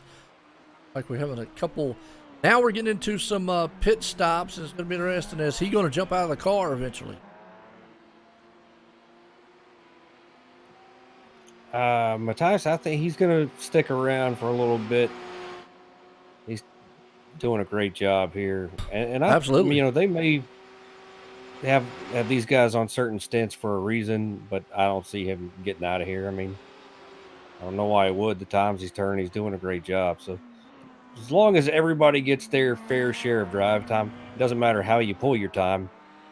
It's kind of like going to jail. Don't matter how you pull it, you just got to pull it. So it's just. I think it'd be more fun to drive a car and go to jail. Yeah. To be honest with you. I'm just saying. I think everybody would probably it just agree with us seemed like on that time one. for a bad joke, you know? Hey, no, nothing wrong with that. Well, I hope everybody, man, you know, loves the humor we've got up here. We definitely love covering the race. It's a long stint. We've been up 3.5 hours into it. We're going to be here with the first 6 hours of this one, and then we're going to bring you the last 6 hours. Hey, hit that like button, hit the share button out there. I know we'd appreciate it. I know the league would definitely appreciate it out there. Definitely subscribe up if you like OSRN Network, OnlineSimRacingNetwork.com. We're bringing this coverage here for the majors, 24 hours of Le Mans here. So far, 3.5 hours into the run. Main guy for Kinetic, and it looks like he's coming on pit road, so let's see if he does a driver change now.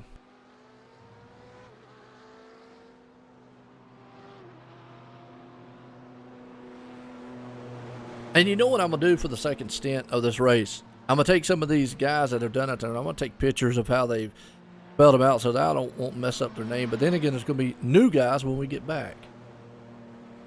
Oh, there'll be plenty for us to jack up. Don't you worry. I know. Terrible. If anybody can mess some things up, it's me and you. Oh, I can mess them up. But wait, fun. We have fun. I'm interested to see, though, if he's going to stay in his car. Yeah. I'm going to have to pull a Tim a couple times, and when you say something really interesting, instead of trying to add to it, I'll just say, you got that right. Man, and folks, if you're not familiar, Tim, and it looks like, wow, he stayed in the car. Yeah, I told you he would stay in the car. You just didn't want to believe it. Well, hey, I mean, you know, I'm Mr. Iron Man out there. That's what we're going to call a new nickname out here. Definitely doing a long stint, so that's interesting. If anybody's got anybody out in the chat that's watching here from Kinetic Racing Europe, anybody want to jump up from that team and, man, give us an insight on how long he plans to go, that'd be interesting. But if anybody doesn't know who Tim McBriar, he was a good colleague, buddy of mine, unfortunately passed away. But you can go back on OSR Network on YouTube, listen to a lot of past races. You'll get an idea. One of the most southernest guys you can tell, and it was fun times, man, to be here, and definitely missed him a lot. And interesting. He loved his cigars and he loved his coffee. And his farming, trucking, everything. Absolutely. That's what everything that the man did, he was passionate about. It didn't matter if it was his farming game, his trucking game, how he talked to people on his own channel, you know. And the thing that I thought was awesome about Tim was he did all those videos and he was broadcasting with you, and he did his own channel, and he said he did it so that his grandchildren would have some way to go back and remember. Absolutely. And that tells you everything you need to know about Tim McBriar. And I tell you what, you know, Tim, he was one of the main wishes he always wanted to do was broadcast with me. I don't want to get too far off the subject of the race, but he always wanted to broadcast with us here, get in the booth with me, and let him. And I've said 1,000,000 times, 1 viewer or 1,000,000 viewers, we do it because we enjoy it and we're having fun. I'm enjoying this right here. This is unique. I've never done a long series race like this, and I'm having a blast up here so far. I really am, talking about what's going on the track, the different teams. Hey, if you've got a team out there or a driver that you want us to showcase, let us know. I'm trying to go through a different field here, different drivers. I know the top guys, the main guys that were invited are the LMP1 drivers right now. We've been talking a lot about them, but there's a slew of LMP2s and a lot of GT favorites out there. So if you've got your driver, wants to show off your paint job, let us know what the name of the driver, the name of the team is, and definitely hook them up. The Arcadiez Newman out here, he got in the car on lap 28. We're at 56 now, coming to 57. So he's been in there quite a long time himself. His teammate before Jacob, he was in there for a long time. Looked like he pulled 27 laps. So these guys are putting in some long laps themselves and doing a great job here for Atlantis Racing Esport. First place right now. You know, and you mentioned that how a lot of people are like, that's only 20 some laps, but around this track when it's taking them well over or almost 4 minutes sometimes to get around this place. 23, 26 laps is a very long time here. Yeah, that's the thing that I got, because I'd never turned laps here before, and I've never really paid that much attention. You know, I mean, I've seen things about it on TV and I've watched it, and you know, when you're watching it, you just don't put much in it. But I didn't realize it takes so long to get around this place. Like, it takes a long time to do a lap here, and they're not easy laps at all. Like, there's so much involved. You've got some of the highest speeds that you'll see at a track, and then next thing you know, you've got to be down to 65, 60 miles an hour to make a turn, and you were just doing 190. Yeah. Well, we got where's Elite West Racing? Right there you go. He is a GTE car himself, Christopher Reagan. Right now, overall on the track, 29th, but in his class, sitting in 13th, so having a pretty good run.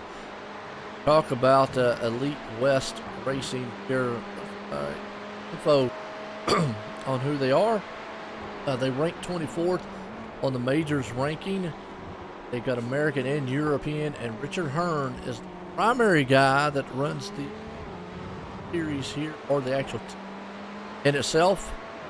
Right now, doing a pretty good job. He's up 13th in his class.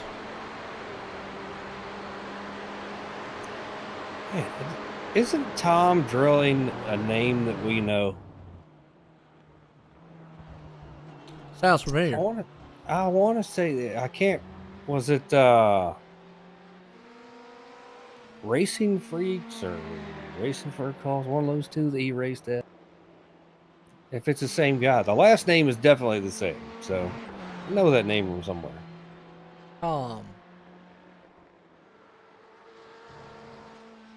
He out on the track.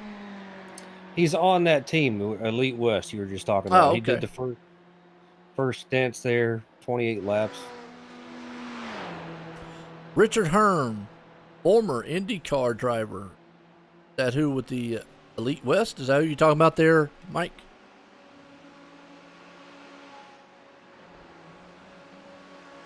Richard Hearn. Yeah, okay. So Elite West, Richard Hearn, former IndyCar driver. So, hey, there you go. So, got some big-time names. Wow. I didn't put that together. I didn't either, but that's awesome.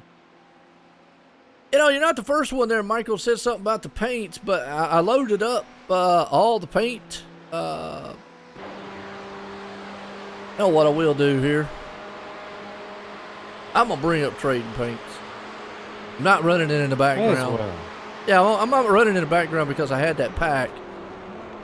Got a good battle going on right here between those two. Last, I think it stopped one.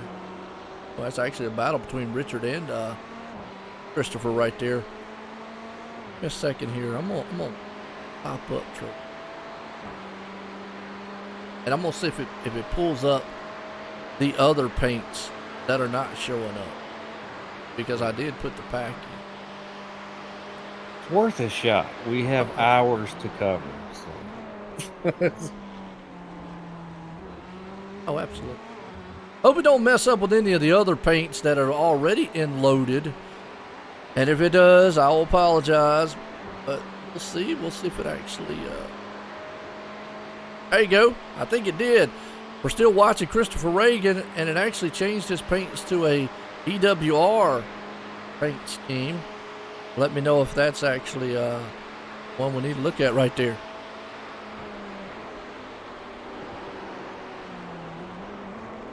Showing it looks like I don't know if you're showing the same thing there, John, but it's like blue, yellow, neon, greenish, neon. Yep.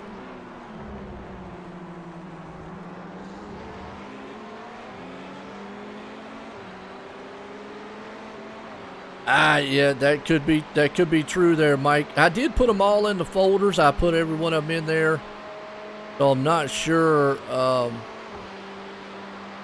if the team name or the number was different. Yeah, that could be if they logged in with a team name or team number that's different. It could be causing that issue. Either way, I did bring this up now, and Michael's saying beautiful, so obviously that's the right paint job there. Maybe we'll go through the field here and show off a couple other ones and see. Most notably, let's go back to the top guys there. It's actually Eric Thorpe and Kinetic Swift Racing. I'm showing him in a white, silverish kind of, grayish kind of what a unique name. That's cool, mate. That's cool, mate. There's a wheel out there, so rumor has it the 71 will be told 7,000. Well, I can't say that part because I'm trying to keep it finished. Ford versus Ferrari reference. I guess it might be all right to say it, I guess. 7,000 plus, go like heck. I'll say it like that. And again, that's a Ford versus Ferrari reference. I'm saying that probably comes from the movie that I have not yet to get to watch. So if anybody else is out there seen it, there you go. I will say this, it's based off of the Carroll Shelby when he brought out the Ford GT back in the day, that Ferrari owned Le Mans throughout the 60s and so forth. That takes me back to the other question I asked earlier that nobody really answered. Who was the first manufacturer to ever win at Le Mans? So give a few minutes there on that one. Say yes or no here, John. Do you know who the first manufacturer was that won? I could probably guess, but Well, give a guess. What's a guess? The first manufacturer to ever win this one? Yeah, the first manufacturer ever to win Ferrari. the 24 hours. Nope. I'll say no. So I'll go ahead and no. That's one down for anybody out there. But yeah, now Ferrari has been dominant in here. It's kind of interesting when they became dominant. But I will say it's a manufacturer that does not run anymore here. Oh, well, that would have been helpful. Well, okay, give another shot. There you go. Give it another. Well, actually, let me rephrase. They Is it an American-made car or European? No, it's European. But let me So say it's this. like Aston Martin or something then. Well, I don't know. Yeah, it's like something over there. But let me say this. They technically don't have a manufacturer out here, but they are part of one of the manufacturers that do run in the top series. So like Mercedes? No. I'm just going to keep naming stuff until you tell me I'm right. This is never going to end. I know. Well, I'm seeing if anybody else out there in the viewer world wants to take a shot at it, at who was the first one. Obviously, you could Google it there, but they dominated it for they actually won the first 5 wins of the series. Dominated. It's real rich history. If it's on the cheat sheet, I'm not even looking at it. That obviously I'm not. No, it's not on the sheet that we've got. It's actually, I will say it actually is on the Majors website though. There, but I mean, you can easily Google it. I mean, anybody can easily Google it. I just didn't know I could. Let me think of one more, and I'll come back with the answer. All right, go ahead. No, you just said it's on the website. I'm just gonna go look. No, think of one. Man. Well, it's I will say this. It's the top class, obviously, that runs, which would be, I would say, it would probably be like LMP ones, but it's a manufacturer. Obviously, iRacing does have it. Okay, there's your good hint. But they're not running here today.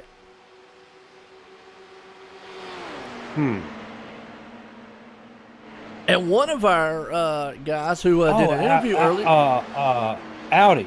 Okay, there you go. It's not Audi, but it's actually who is associated with Audi. I'm going to say Bentley. Bentley. Oh, I never would have got that. That's what I said. Bentley actually is in association with Audi now.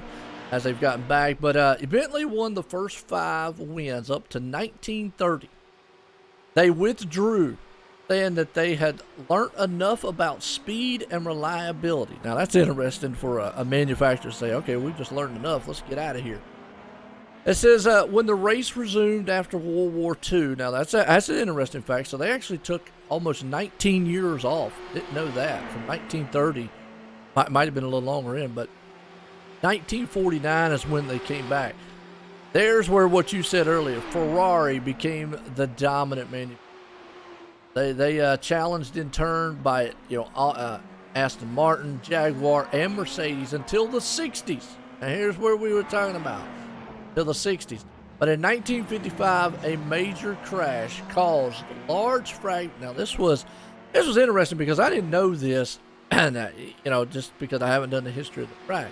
But in 1955, it said a major crash caused large fragments of debris, like most of the car, to fly into the crowd, killing 83 spectators and a French driver, Pierre Ballin, I hope I said that right, who raced under the name Pierre Levine, and injuring nearly 180 people.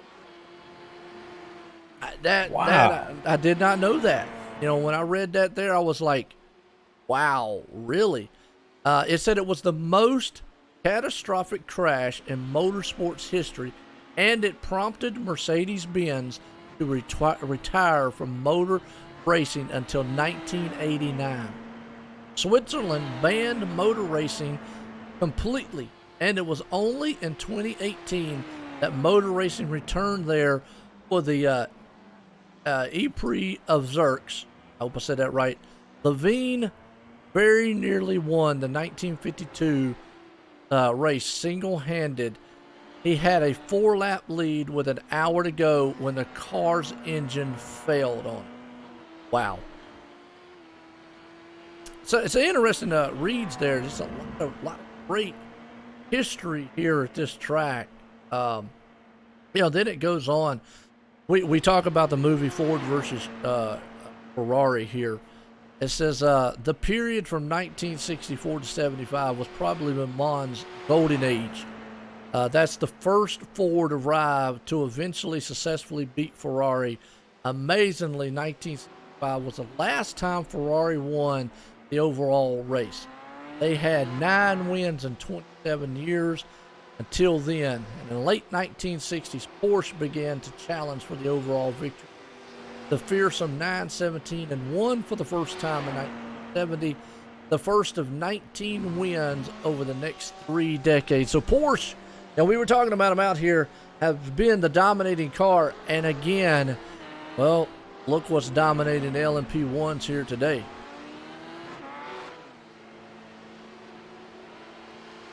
Yeah, well, he told earlier that they were having problems trying to find the setup on the Audi, so I don't know much about setting these things up, but there's something to it, because I have heard people say that. Now, here's the thing we was talking about earlier about the Bentley. It says in 2000, Audi began a winning streak. Saw them win 13 times in the next 15. And one of those defeats was by Bentley, which was an Audi with a different bodywork. Bentley and Audi are owned by VW Group. That's where I'm saying it's kind of there. Bentley's still here, but no. Right. It's interesting to see there. The kind of things. There's Major Le Mans 24 winner. 2018. Here's some good info for the Major Series. LMP1 Grizzly Motorsports. LMP2 Torque Freak Racing won it 2018. 2018 Torque Freak Racing won that. There you go. Some good good information. I like that. Good history of the track too.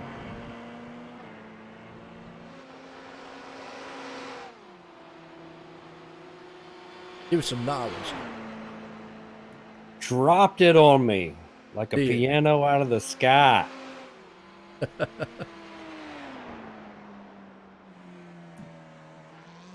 Let's see here. Kinetic Swift has Eric Thorpe in the car after Dean put in quite a long time.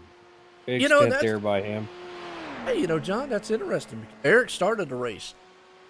Yeah. He's back in it. And he's just turned their fastest lap of the race. 3:18.56. Kind of curious to how many drivers they plan to run throughout this series, because that's kind of quick for a driver who started the race, got out the car, now he's back in the car again. Well, and a lot of teams, this may be to plan, and because we're not too into who all everybody is, but a lot of teams want to get their best guys in there, get a big old gap, let the other guys come in, just maintain, and then these guys come back and finish strong. So you don't know what everybody's got different plans, but if you can create a gap and continually grow it, that's money in the bag right there. So they're doing great. I mean, Eric did a really good job his first couple stints. Dean came in, did some long ones, really good laps, but the track is definitely getting faster as you look through the field. People are turning faster and faster lap times right now. Track temp down to 92 degrees now. Yeah, right. Like what you said. Yeah, 319, 321s. Definitely getting a lot quicker out here. As we see JS right there in the second place spot. He's actually working around some traffic. Eric Thorpe, though, locking it down on the top spot. And Wade back there in third. Got that Kinetic Racing American pretty good, along with Travis and Unorthodox Motorsports. They moved up to fourth place.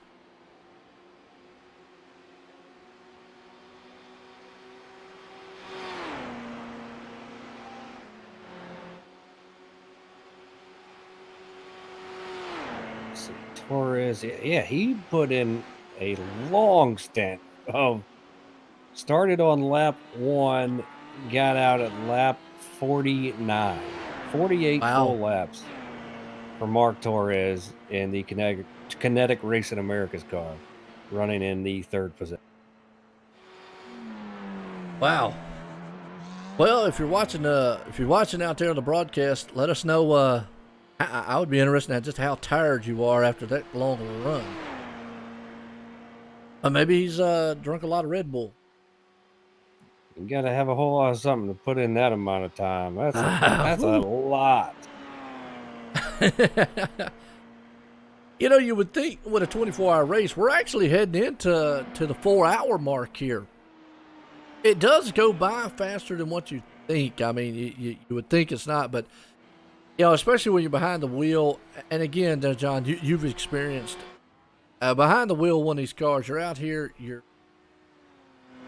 you're doing so much on the track that you don't really, I don't want to say you don't think about the time. It can go by pretty quick.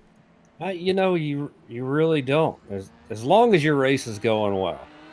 Let's put it that way. That's true. If you're not having a good race, it's taking forever. But when you're having fun like these guys are, and they have to be putting down really good times, working well together, probably sharing information really well also. The time goes by so fast. Just like when I've done them, I almost didn't want it to be over yet. I was like, I still want to get out there and drive some more. So, try to soak it in while you can and enjoy what you got going on here. And I think a lot of these guys are doing that. A lot of people. Man, look, how about these guys, Avid Chronic Racing, FT1, Kinetic, those guys are doing a phenomenal job for GTEs, right? 16th place now for Avid Chronic, through the field. Actually, 16th place. First place for GTEs, FT1s in second place, Kinetic Racing. I see that. Third, but, they're coming on up through the field doing a terrific job. We got Big Bone right there sitting also, too. Up there, he's moved up 12th positions, 13th right there, just made a pass. Yeah, 14th, 12th. They're coming up to the field.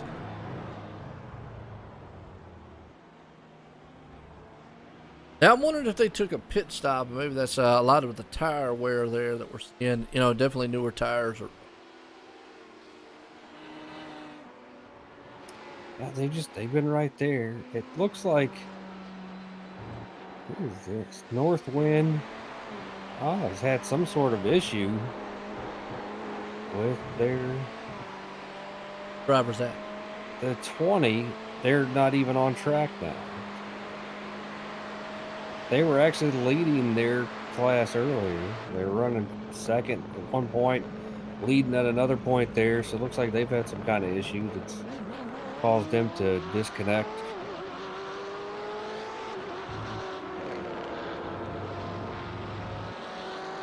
Yeah.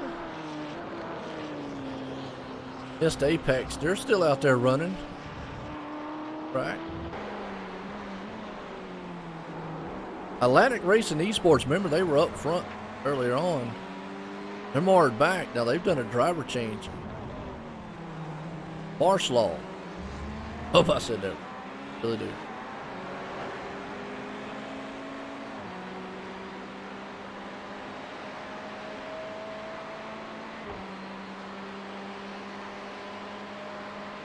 Like he's from Britain.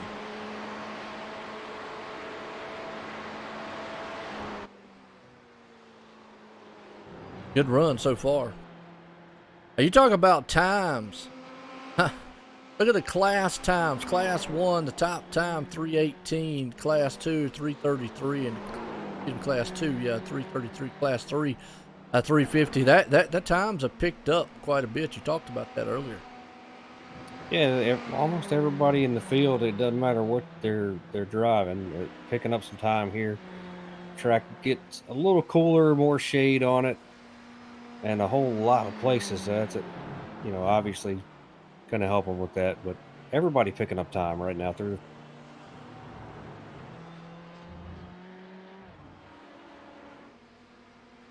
Pit stops here. A couple of guys in here.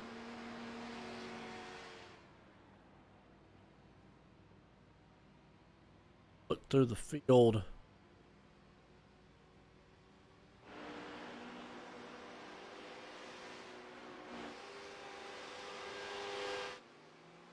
Nice paint job there on Mark Herzog. LMP2 machine.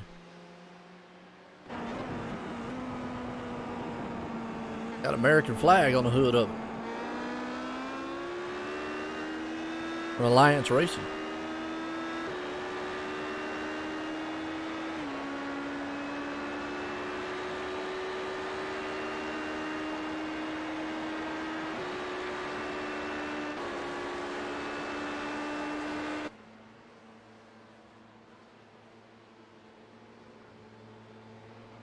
You can already see the second place guy in LMP2. He's working around some GTE cars. Got to be very careful in that part of the track.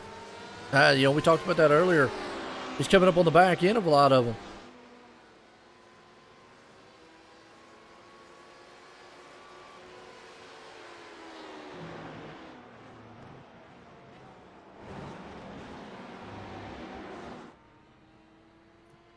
The main guy out here, Eric, right now, he's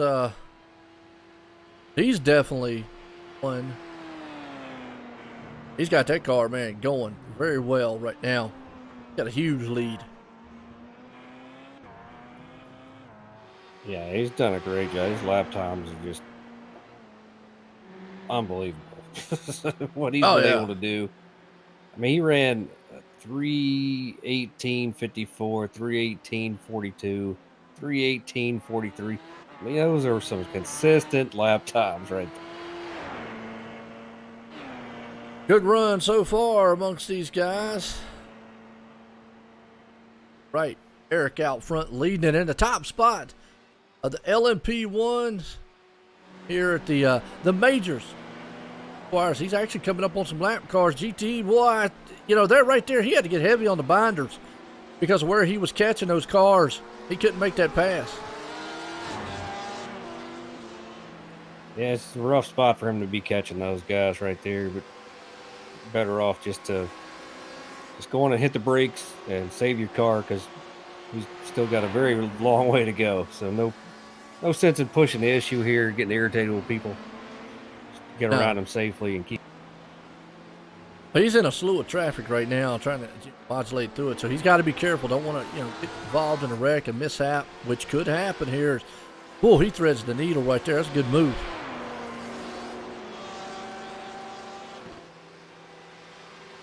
That looked like you, man, on the oval track with new tires running around. Lap car. Yeah, being super annoying as I am when I have new tires and think I'm Superman. Sometimes that happens out there. That's probably what you feel with one of these LMP ones coming up on a GTE. You just feel like, I could dominate him. But then you get in a process like he did, a part of the track where you can't make that pass. And he's coming up on another one here. It's just, when you patience. You got to have it.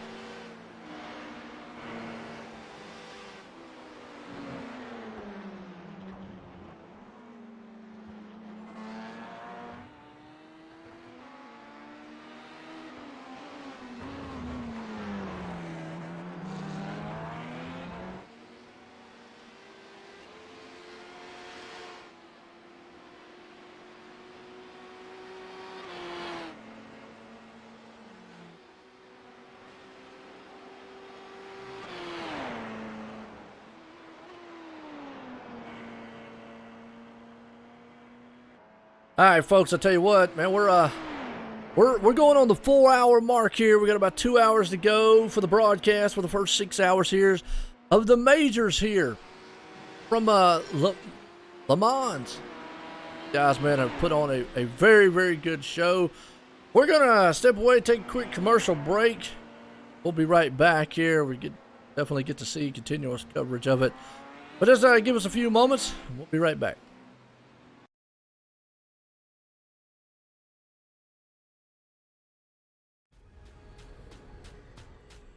The most realistic online racing sim ever made. This is iRacing. Detailed laser scan tracks, fully dynamic real world cars, and over 50 series to choose from. 6 online world championships offering over $100,000 in annual prizes. This is the original esport racing game. This is iRacing.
Green flag, everybody. Going to be a wreck behind you, So I don't know what to do. Somebody put oil down. We're hurting the fence. Are they flagging it? Get some white flag. Clear. Man, this is it, check a flag.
All right, we're back here at the Le Mans here. 24 hours.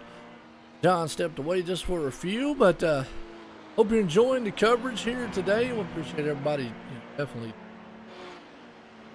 hang out here. It's today and tonight. Very good one on track so far. Eric Thorpe, well, I'll tell you what, he's an Aussie.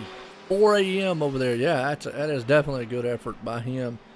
Be able to stay up and call this action here. So far, so good. And 4 hours in to the first 6 hours of this 24-hour race. About 2 more hours here left. And we're definitely going to bring in the last 24 hours. Thank everybody, man, here tonight. A lot of great drivers. If you got a good team out there, you want us to talk. If you want to, definitely want to get up here in the booth and want to jump up into the interview room there. We'll definitely get you up here and, get you talked to.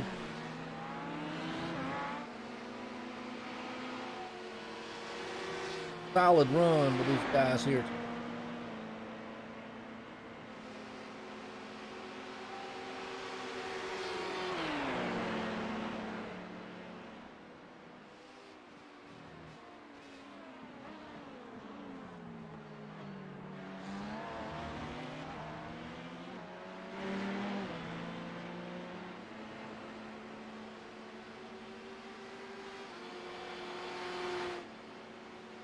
All right, right now, man out front, doing everything he needs to do so far. Kinetics Racing, European man himself, Mateus and Eric Thorpe. So the two Kinetic Racing, the top 3 Kinetic Racing owns the top 3 spots in LMP1. Arcadis. Did that right? Arcadis. Right there. Sitting in the LMP2, he's got the top place spot. That's actually Atlanta Racing Esports on. In the GTE class for the moment, Andre is a avid Chronic Racing. Adrian owns the top spot for that one for the moment, that Porsche car. You got FT1 Motorsports.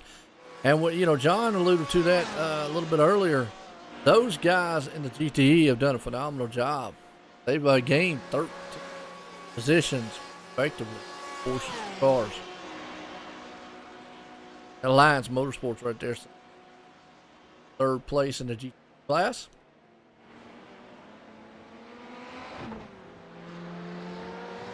Good machines out here so far.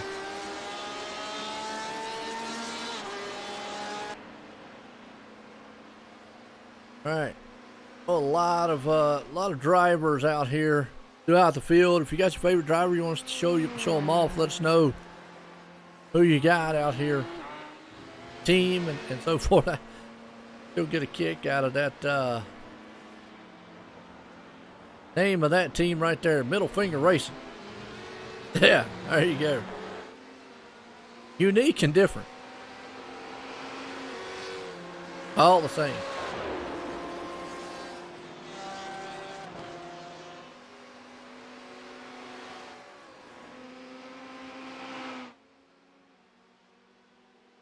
There's Hippo. There you go, Hippo Racing. Hanging on to that spot. They're up in the 4th in the GT class. Kim Jonathan for No Emissions Motorsports. Info on that team. Emissions. They ranked 31 in the majors ranking. Team Thomas Peter, main guy behind that team right there. Awesome. No Emissions Motorsport. Having a fantastic run out here in the LMP class. 4th in their class right now.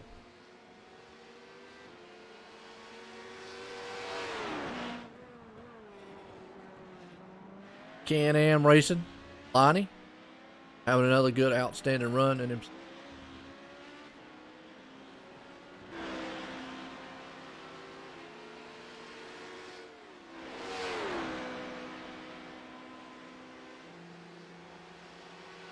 Racing. They're a little history on theirs. Can-Am Racing, Majors ranking number 13. Another Mike Lane is the principal owner on that one.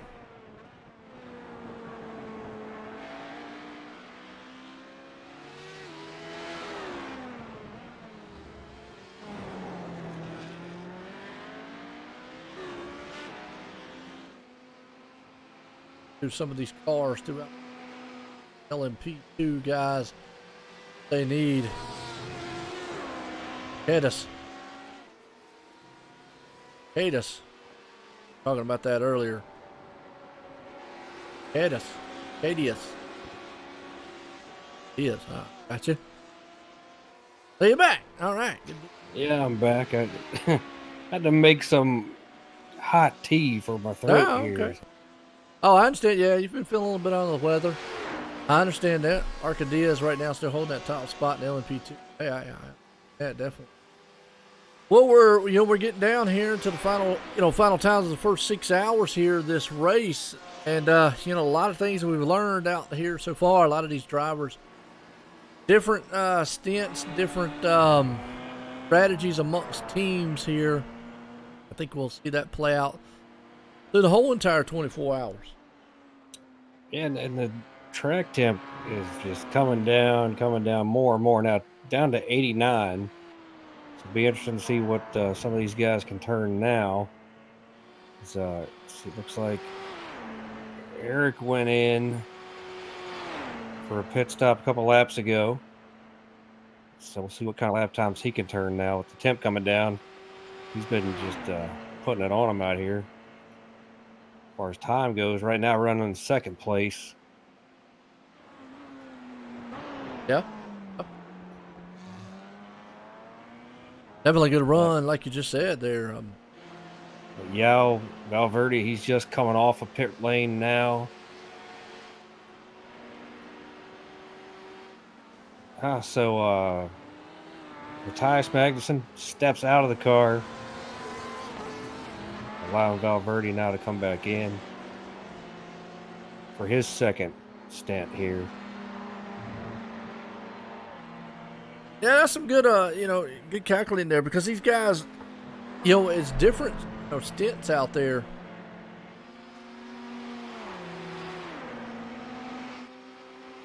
Gal back in the car. He was in there earlier. Just interesting to see maybe how long he's gonna drive. A little fresh driver there for him. Travis, he's hanging on there to the third place spot. That's unorthodox motorsports right there. Breaking up that kinetic dominance up front.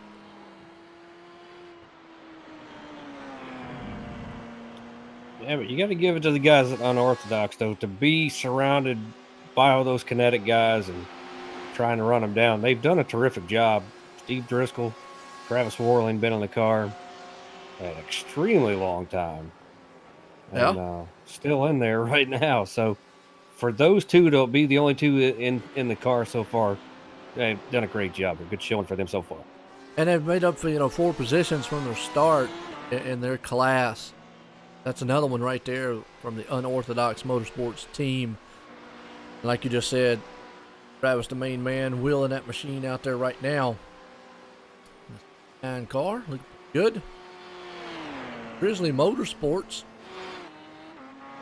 driver, David Baker, piloting that machine right now.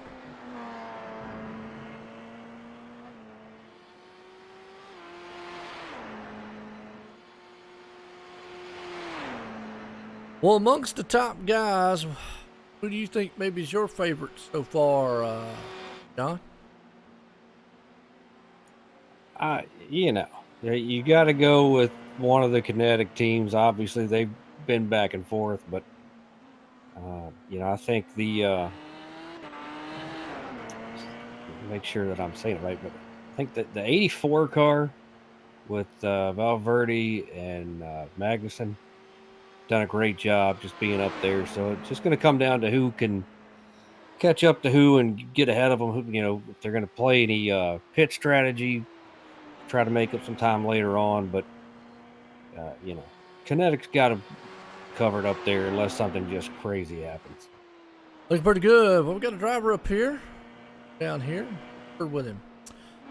All right, I don't want to mess up your name, but I'm going to say, Jackie, welcome to the booth. Hello, guys. How you doing? And I hope I pronounced that right. If I didn't, kind of let me know how it is pronounced. It's hard. You didn't get it right, but say Jock. Just say Jock. Just Jock. All right, good deal. Well, I tell you what, we saw you in the car earlier on. Give us a rundown, team. Looking at like here for stints and all that. It's been pretty good for us. We started off third place a couple of laps in when the grid started to spread out. Unfortunately, when we had our first driver swap, we got some damage. We hit the last curb in the last chicane, and we had to take an early pit stop just to take 9 seconds of repair. But other than that, it's been pretty good. We're on our way up to position 3 now. Hopefully, I'm not going to jinx it. But yeah, it's been pretty solid this far. Well, I'm going to take that you're talking about Martin out there right now. He's sitting in 4th place, or you're talking about Matthew? I'm sorry, what was that? Are you speaking of the GTE class? HPD. We're in the no emission motorsport. Ah, I gotcha. Yeah, this Kim. Okay. Yeah, now we got Kim in the car. It's actually his first 24-hour race, so yeah, he's been doing really good. Not many mistakes at all. So I'm sorry about that, but I tell you, that's interesting you say that, because me and John's just been talking about y'all guys out here and the attrition and how it feels to run 24. How is he feeling? Been the first time running this style race. I mean, of course you're nervous, but he got nerves of steel, so he's doing very good. He's been consistent the whole race, and yeah, it's just taking his time, doing his thing, not taking any unnecessary risks, and just keep.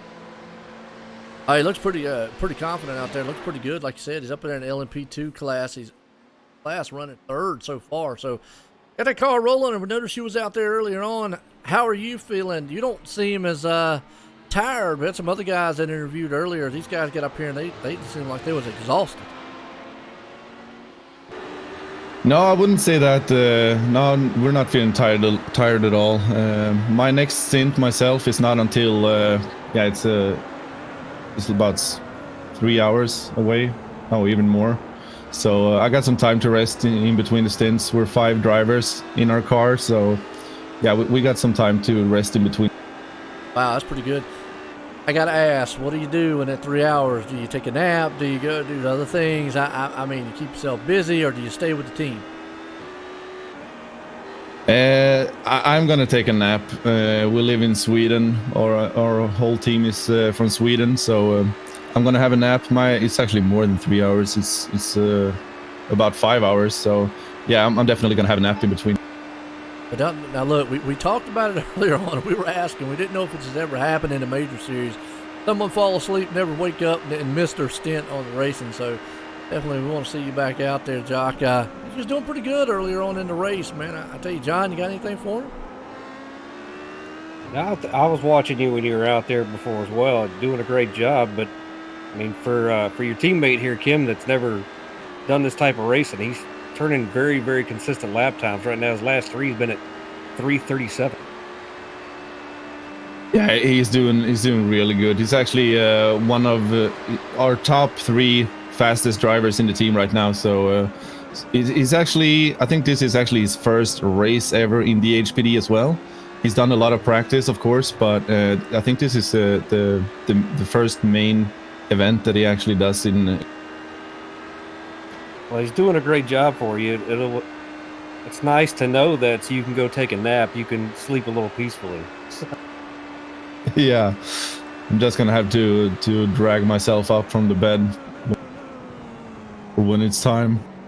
Well, unless you can figure out a way to drive that thing from the bed, then that would be unique, because we're talking about all being comfortable. And that's another unique question. I haven't really asked any of the drivers. I know this. You're saying it's not your first time, but it's Kim's first time out there, so maybe he would experience some of this. But in some of these long races, do you feel the fatigue, maybe muscle cramping up or anything like that with long runs? No, I wouldn't say that I do. What kind of setup do you have for your rig? What kind of wheel and pedals do you? I am running Fanatec gear, V3 pedals. I got a 2.5 wheelbase, and I'm using the what is it? F1 wheel 2017 limited edition, I think it is, the golden one. Oh, okay, cool. And I just went over from VR to this Samsung 49-inch ultra wide monitor, so it is I need to adapt to play with the monitor again, but yeah, it's going pretty well. Yeah, still. Why would you switch? I was actually having some problems with the VR. There was something causing issues in between the VR and iRacing, so I couldn't participate in longer races. Oh, okay. Yeah, we were talking about it earlier. That one of the gentlemen out there said that they had done like 6-hour stints with the VR setup. I just couldn't imagine. Nice setup you got there. So something me and John was talking about, the difference between direct drive wheels on a long race and the belt drive style wheels, and just the force feedback and how tiring it would be. But I tell you what, Jock, right now your team's doing good in LMP2. Tim's doing an outstanding job. Good to see you out there later right on. now, P3. P3, absolutely. So he's doing pretty good. Yeah. I'm glad to have a chat with you. Absolutely, man. Good to talk to you out there, and good luck in your stint, and good rest. Yeah, take care. All right, you take it easy there, and that's Jock. And interesting there, John. Going from VR, I've seen that a lot here lately. A lot of guys going away from the VR back to the ultra wide monitors because they love it. I think a lot of guys, the issue is the deal with VR is, it's about immersion, right? Yes. And I race with VR on. I have tried to take the VR off and just use my one screen that I have. Couldn't do it anymore. And that's actually the way that I used to race, was just on this one big TV screen. And so I don't know if I had like a triple setup, if I would like that more. It's odd for somebody like me because I don't like being surrounded by things.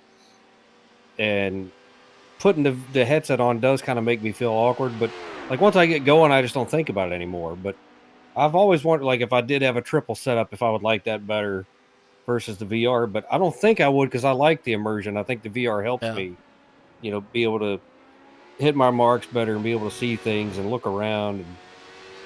And I don't know. A lot of people, once they get in it, they don't leave it, or they just leave it because they didn't like it. It was good enough, but they didn't like it, so they want to go back to the triple monitor. So what's you're talking about the triples. I'm not even talking about it. What's amazing to me, a lot of guys are not going even back to the triple. They're going back to the ultra wide monitor.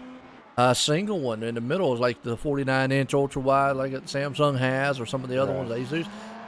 So it's interesting that they're not even doing that, going to the triple setup. I could see them, going from a VR back to triple. So, well, you want if the detail, the graphics have something to do with it as well. Especially if you're a road course guy, and seeing your braking points, your markings, and being able to read the signs from a distance is really important. I got you. And so you can do that on a screen versus the VR where it's very pixelated. I got you. Well, it is interesting there, the type of equipment. Now, we're going to see some verse. I mean, again, we talked about equipment earlier on, of what a lot of these guys, Fanatec is one of the top brands out there when it comes to belt-driven style systems. They do even have a direct drive system. It's actually pretty very well good. And like you said, the AccuForce very good. SimCube out there that is out too. Kind of the three main ones. I tell you though, it could be an argument. People can say sometimes equipment can make you faster, sometimes it don't. It's all dependent on immersiveness. I think that's the key. Well, the immersion is part of it, but you want to get, whatever's going to help you be better. And what's funny is, like, I had the Fanatic, belt, the 2.5 or whatever they call it, and I liked it just fine. But then I got the AccuForce and I did so much better. Well, Tommy went from a Logitech to my Fanatic, and he's gotten so much better. There you So go. it's like his growth, with that wheel has far surpassed anything that I could do with it. And Nice. so basically, I guess what it kind of says about me is that I wasn't that good to begin with. I needed like the really high end stuff to make me good. Ain't Make nothing me wrong better with that. anyway. Ain't nothing wrong with that. Well, we got John King up here. Looks like from Kinetic. Let's bring him down to the word with him. John, you in the booth? You got a copy?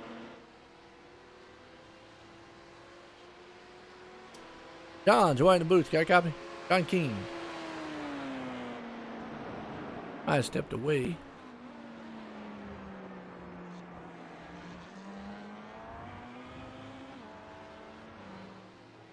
John King, join the booth. Got a copy?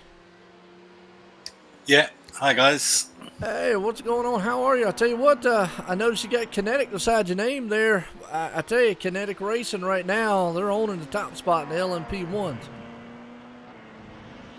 Yeah. Well, this is our wheelhouse. We're really a proto GT team, and we sort of fell into running the majors by mistake. So this is our comfort zone, really. So we were always going to be strong in this race.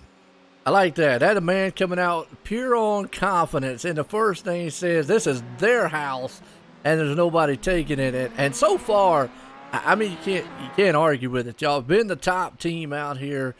You have teams in all three categories. Mostly the top team, or the top race in LMP ones. Y'all have dominated.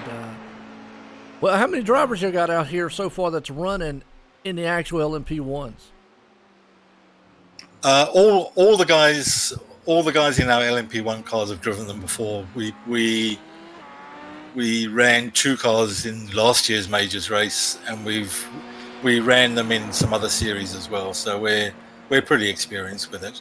And we also have a friend who used to be on a team with us that is a real expert in setting up the cars. So we've got a demon set from him as well. Man, I like that confidence there, John. Man, I tell you, that's awesome to come out here and know you've got a good setup. Well, we noticed Eric Thorpe out there right now. He's holding the top spot here for the LMP ones. He ran a stint earlier. Now he's back in the car. Just curiosity, how many more stints is he planning to run throughout this 24 hours? A lot. That car's only got 3 drivers, so those guys are going to be working pretty hard. And I think Eric, the stints in the LMP1 are pretty short. They're like 35 minutes or something. So I think Eric's doing like 16, 17 stints. Wow, that's interesting information there, because we were talking about some other guys doing an hour. We had one gentleman out there we were watching earlier did almost a 3-hour run. But man, to do 30 some, only having 3 drivers, that's some Iron Man running there. But holding down the top spot. I'm phenomenal. John T, you got anything, man, for John King there? No, I think they're going to have them covered. We talked about it earlier. I mean, their guys are just not making any mistakes, and with all the time that they're having to put in the car. I mean, we're watching, Matthias put a lot of time in there. Now he's got Yao in there. So, I mean, you got some good drivers that know what they're doing. So you don't sound like a guy who's too concerned about how the race is going to go for you. Oh, trust me, I am really concerned. Last year we had 2 very strong cars, and we messed up and only finished 2nd and 4th or something. So it's a long race, and a lot of things can go wrong still. So I am still really nervous. Yeah, it's still early on yet, so you're right. We've still got a long way to go, and then we'll be back for the final 6 hours of it. So hopefully you guys will still be up there when we come back, and we can watch you guys finish it out. Yep, I hope so. You talked about that too there, King. You said that, last year you're there, you end up second. Maybe that's a thing The mistake, was it just a mistake, a mental mistake on the track? Was it a fatigue style mistake on the track, or just a miscalculation or something?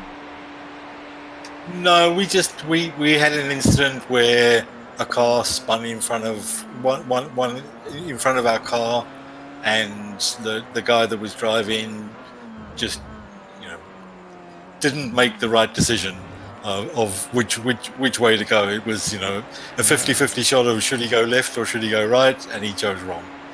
So it's just it's a racing shit happens type thing. Yeah, well, I agree with you. And there again, that's some of the things. Even though you've got the dominating cars out here right now, as team-wise goes, I don't want to take nothing away from any of the other teams out here. By no doubt about it. But I mean, anything can happen. That shows you that in a long run here, mentally, I always say mistakes can happen on a racetrack, and sometimes, man, that can bite you. Hey, good luck out there. Yeah, Johnny.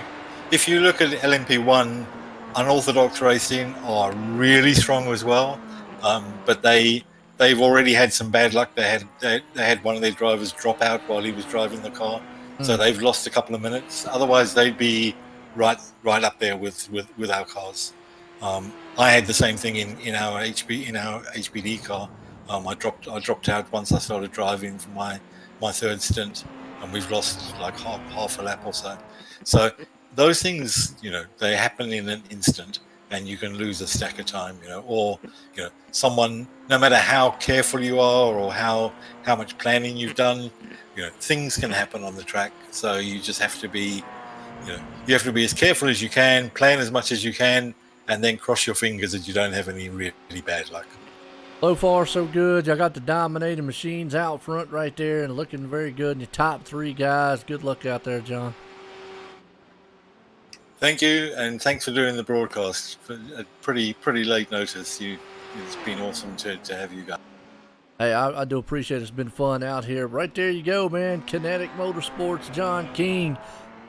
And John T, I tell you, that man, he came right off the bat. That's confidence to know, that's what you got to have in your team. To know that you can come out here, muscle your way to the front. I mean, and then produce. You don't want to come out here and say, yeah, this is our place, this is our house, and not produce. They're doing it. Yeah, well, I mean, having that confidence, it helps when your drivers back it up as well, and they've done that the whole time.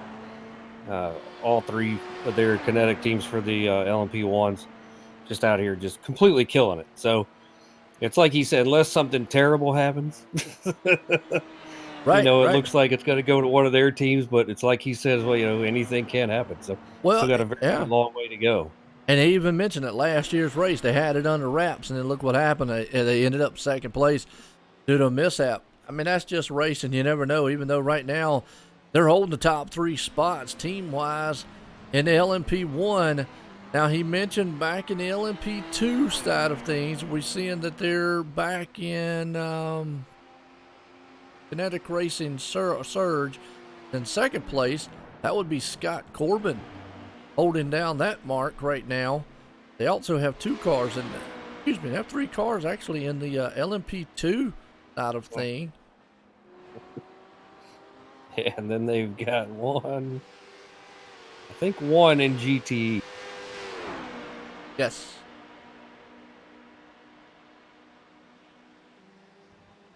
Not bad, so.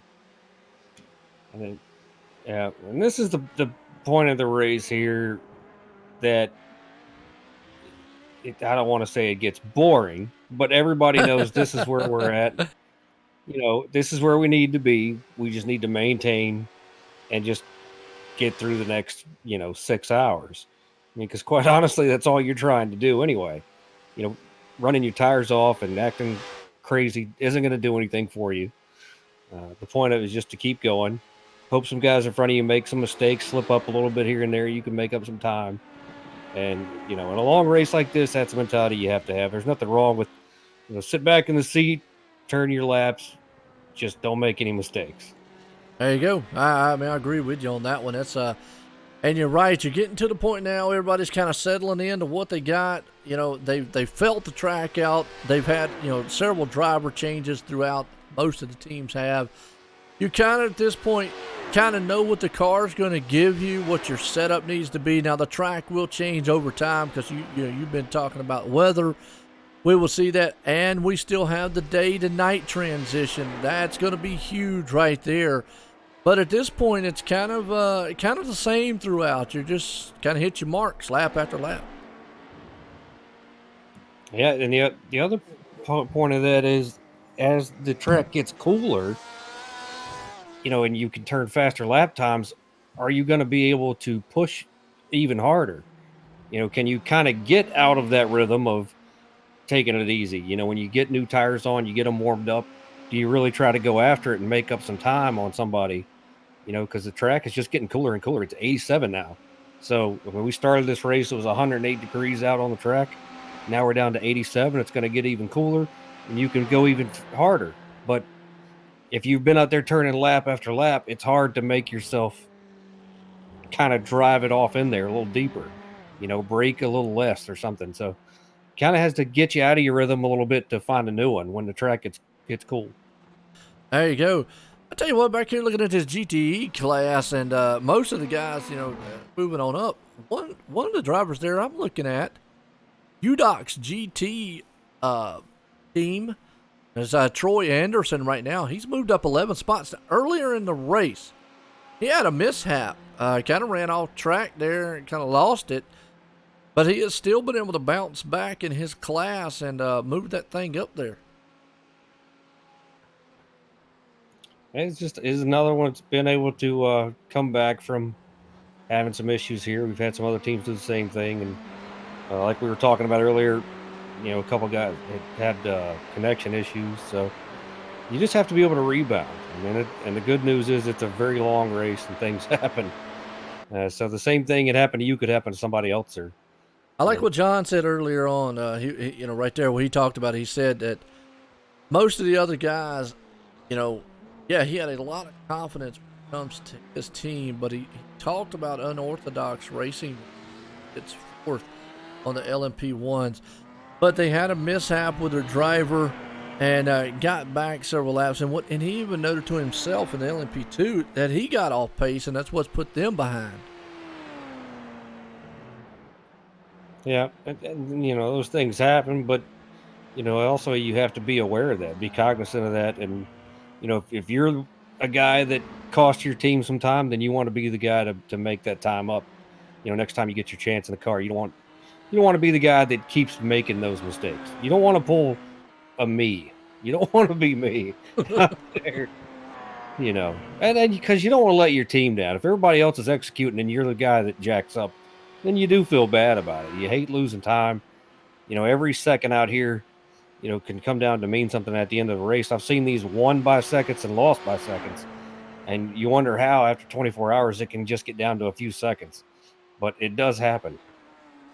I like that out there. Mike out there says, don't worry about it. Unorthodox will be back up there. Don't worry. Hey, I stay unbiased up here when it comes to, what team what does what. Yes, the Kinetic Racing guys have been dominant out here. It's good to see that you're a team owner, and you should have that confidence. We're going to come out here, and we're going to dominate. We're going to put this thing, this is our house, and we're going to own it. You got to back it up if you're going to talk like that, and the Kinetic team has done it. I don't take anything away from Unorthodox, but he did give them credit. They'd be very fast. They just had a little mishap, and I've said it too, even in oval side there, John, that mental mistakes, pit road stuff, sometimes overdriving a turn, small things can kill you in races. It definitely does. But talking about Unorthodox Motorsports, Travis Warling, when he was in the car for his stint, turned a 3:18:09. Unorthodox turned a 3:22, I think. So he turned a 3:18:0.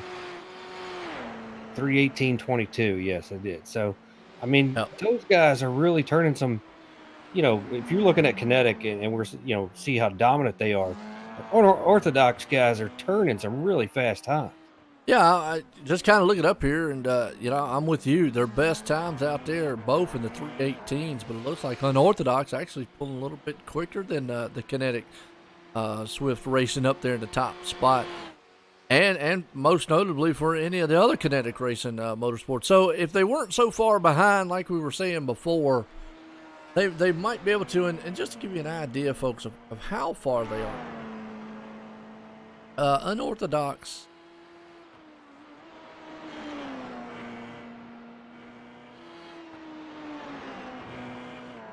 Oh, if there are any laps behind. Unorthodox is not. They are the last car in the field. They're on the last back part of the lead lap. Yeah. So they're not right now. They're 2 minutes 50 seconds behind the leader. Yeah, I see it right now. Yeah, showing 2 minutes, gaining a little bit to that one part now. It's actually coming down 2:32. Guys in the pits. I'm watching the 84, and they're not. So. Tell you what, Unorthodox made up a huge amount of time right there on Kinetic. It was 2.5 minutes. They dropped it down to 2 minutes, so it made a ball.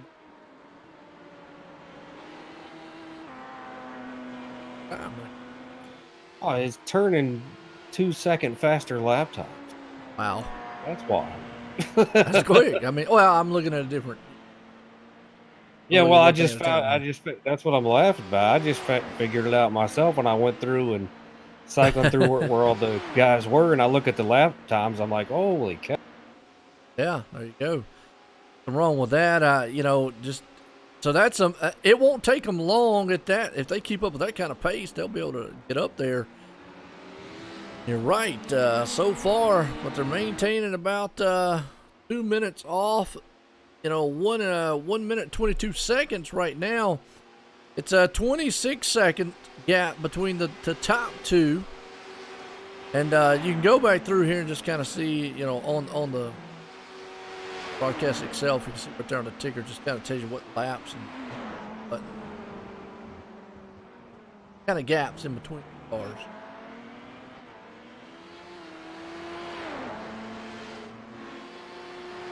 Yeah, he's still maintaining. You know what? Tell you, I don't know why it's showing Eric Thorpe. His last lap was a 4 minute 4:03. I don't know if he had a mishap there. Or he just majorly slowed down. That's way off the pace from what he was. You can still see Unorthodox is still running 2 seconds faster.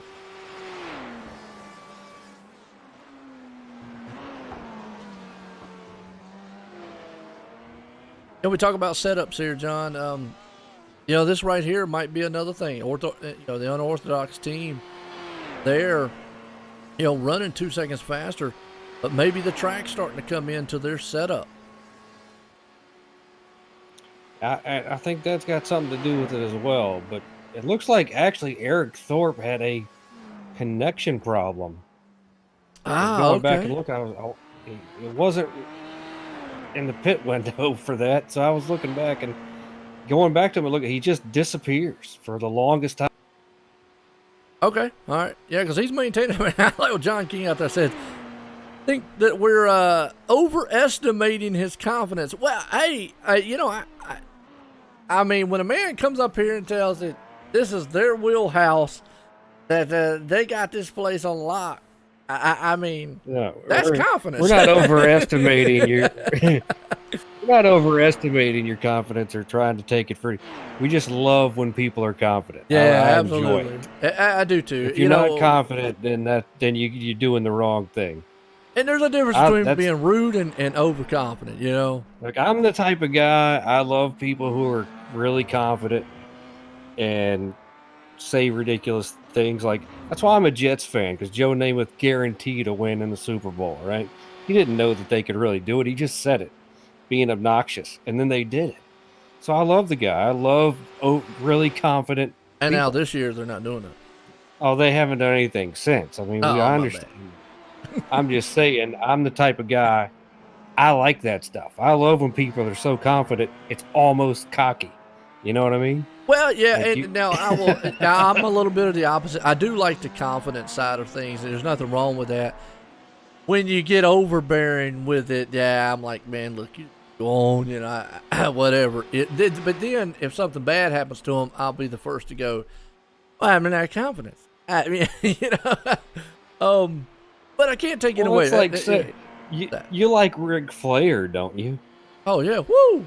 Okay, yeah. Who was more cocky than Ric Flair? To beat the man, you got to beat the man.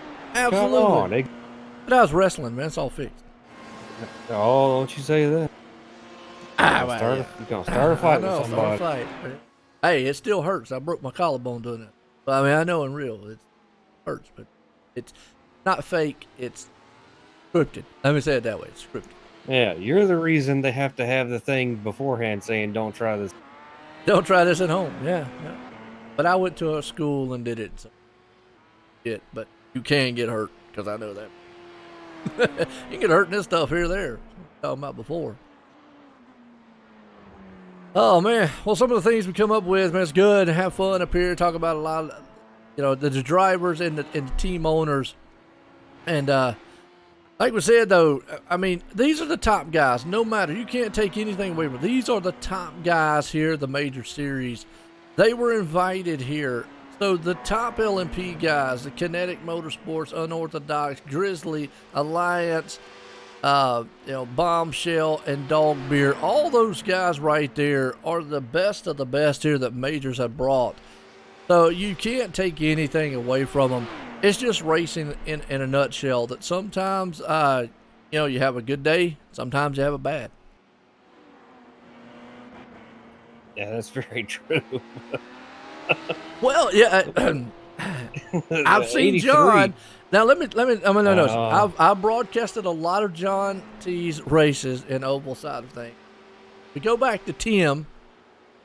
The last famous words that Tim made on one of our broadcasts was "Did it again." So John has had a lot of bad days, but he's had a lot of good ones too. There you go. Yeah. Well, the bad thing is the bad ones I brought on myself. That's it happens. I mean, come on. It's racing emotions. There we go. There's a good word to use. You have got to come out here. We haven't really talked much about it. And John brought that. I mean, when he came in here, the first thing, that confidence is an emotion builder in a team base like this is. Now, in oval racing that we're used to, John, we really don't mess with teams a lot. I mean, yeah, you know, in real life they have their crew, the crew chief, but here on online, usually you're by yourself. Here, you're in a team. You've got to build each other up.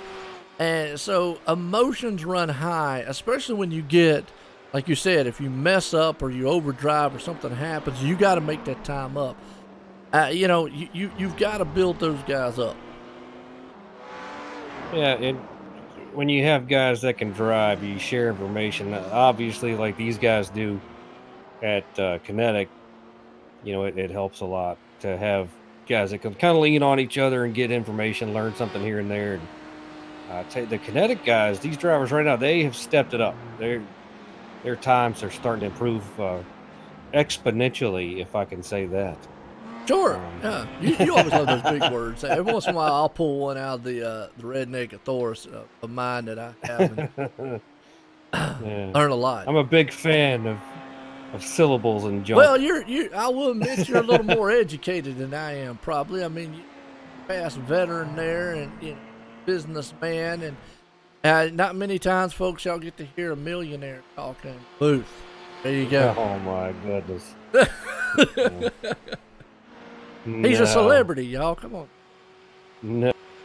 No, nobody knows who I am. I am nobody.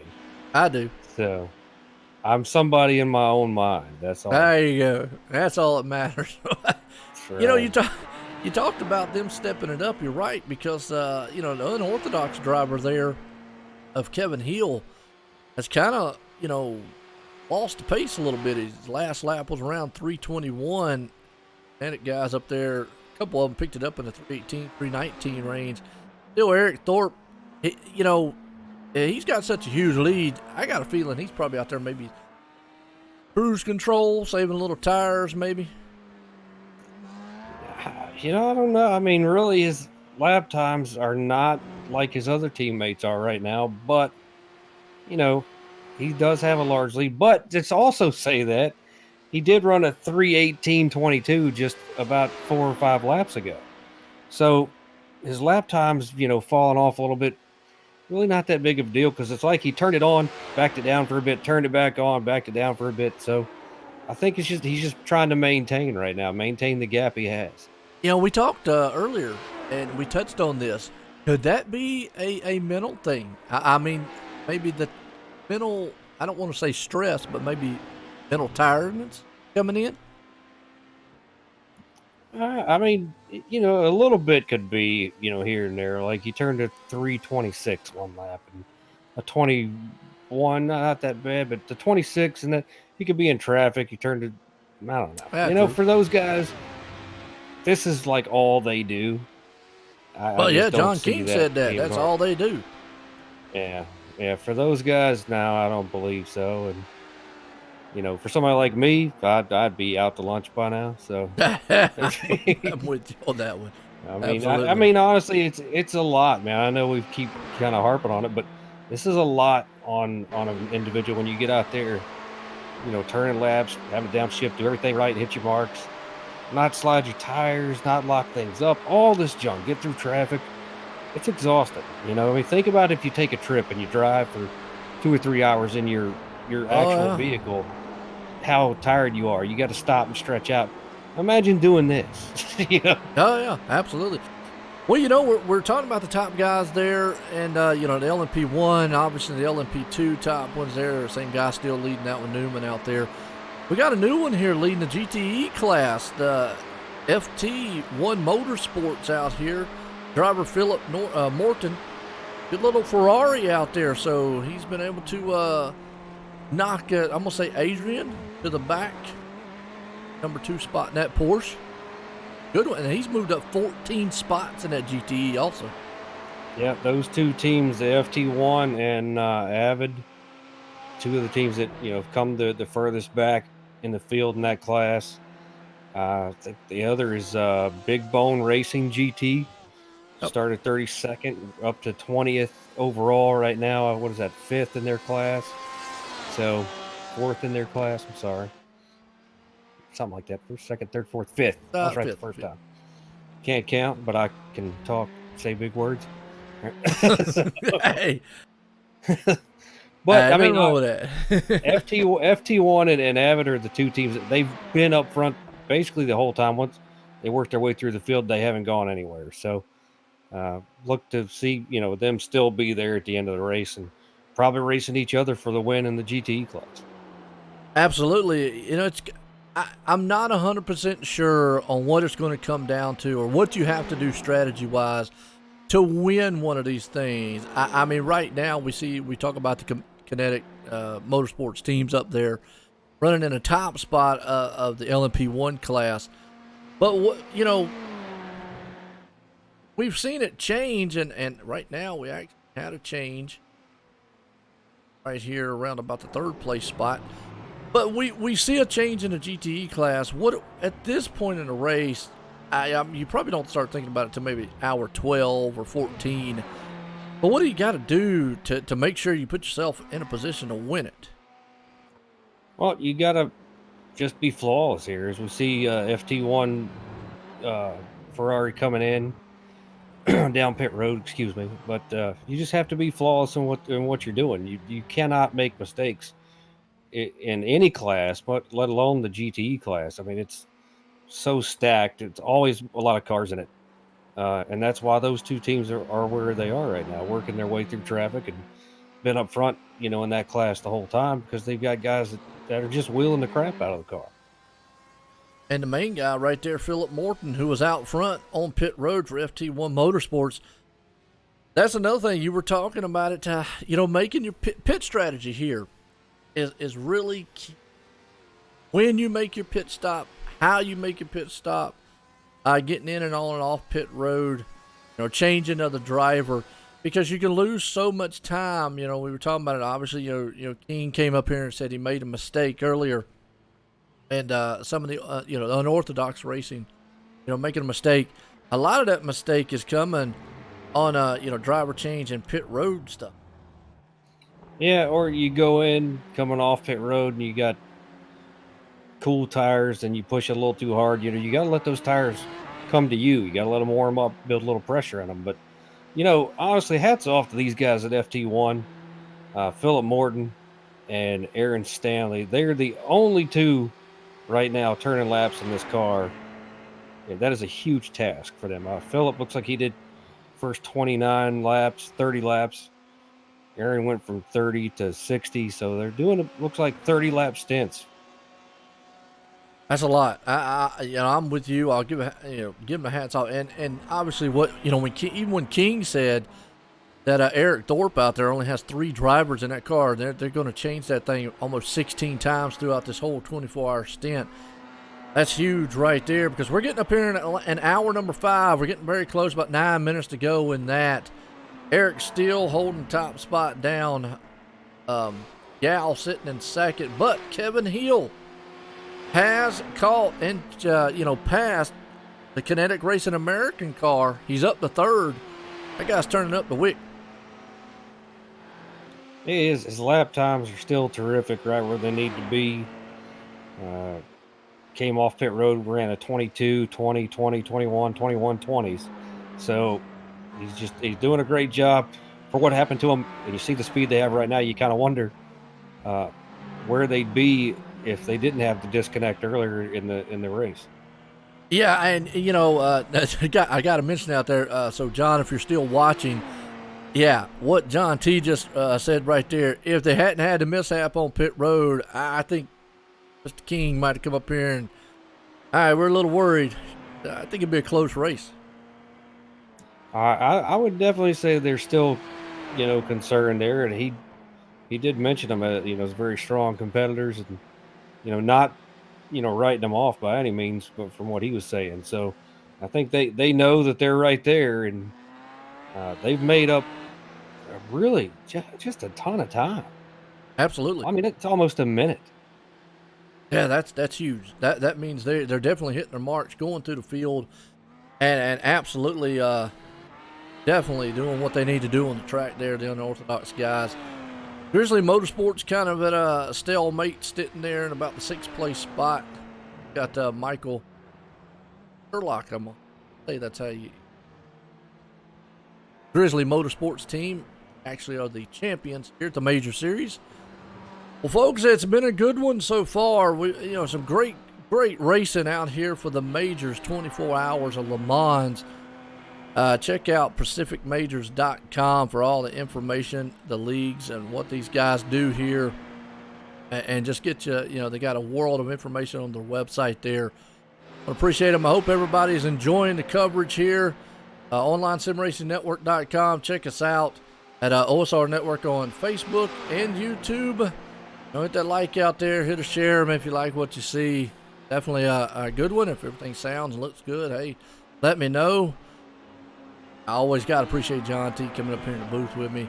Appreciate Mike letting us do this thing, because we're closing in on the final hour here of the 6-hour broadcast, at the first 6 hours of this Majors of 24 hours. We'll be back at 2 a.m. Now, that's 2 a.m. American Eastern Time. I know a lot of these drivers, from Australia. Obviously, Eric Thorpe, that's another one out there. Just got the, information out there. He's from Australia, and it was 4 a.m. over there. So that guy's going to be going a long, long time. Yes, he is. And by the time you and I go and get some sleep and come back at 2 a.m., another day. It'll be a whole nother day.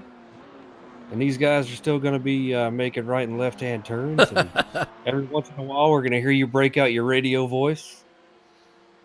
I love it when you get all all twangy, right? Like your normal talking voice and everything. And then all of a sudden, out of nowhere, this is what you start talking like. I was like, what happened to Joe's voice? Well, come on now. I gotta. Yeah. Professional. You got to turning up the wick on your own game there, aren't you? Absolutely. Well, you know how I am. John, I've done a many a broadcast. I've done a many.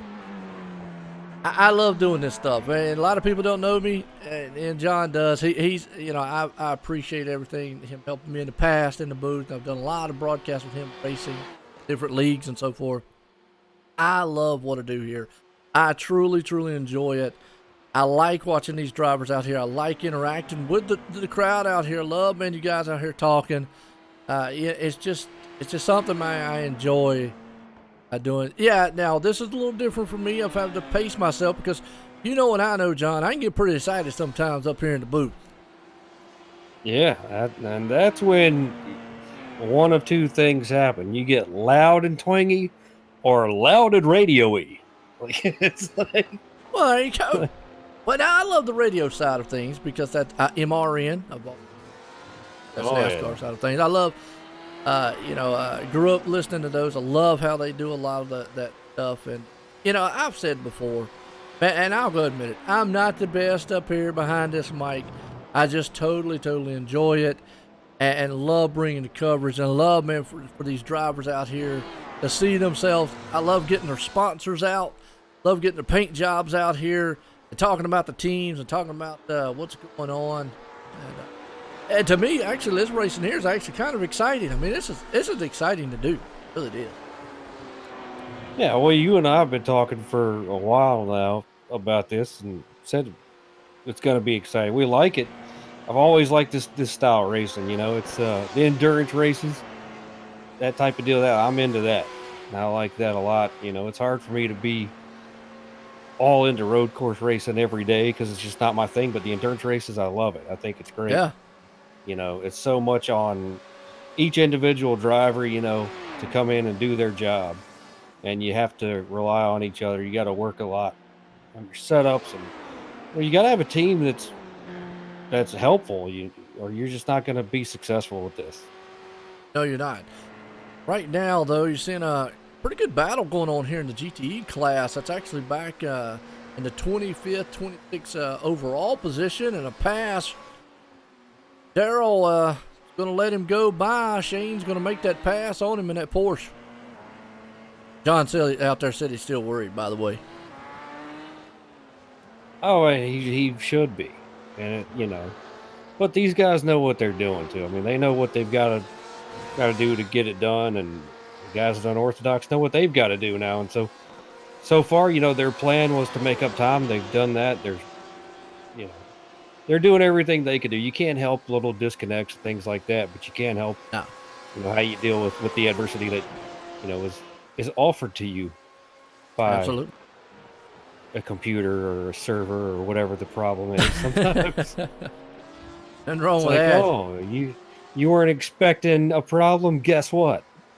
There you go. And believe me, well, even on my end, I always say there's some things I can't control. Mother Nature, power outages, internet problems, computer blowing up. And I think I even said that before the race. I said, hope my computer don't blow up between 6 hours here running this thing. And we've done pretty good so far. Everything is, it worked out.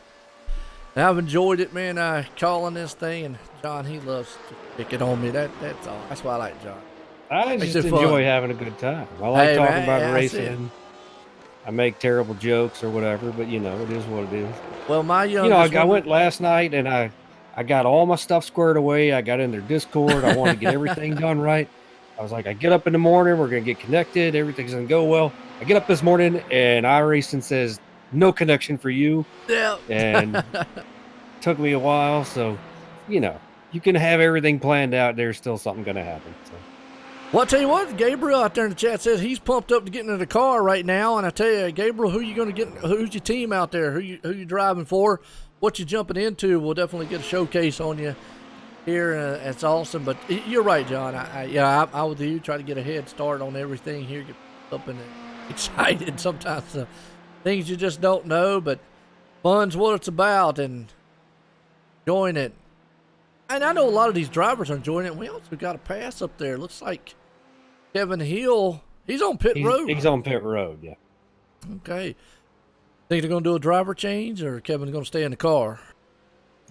I would say he's going to stay in the car. All right. Hey, Yeah, with you. with the way that he's been doing. Yeah, I mean, he hasn't even been in there that long anyway. Oh, So okay. he's turned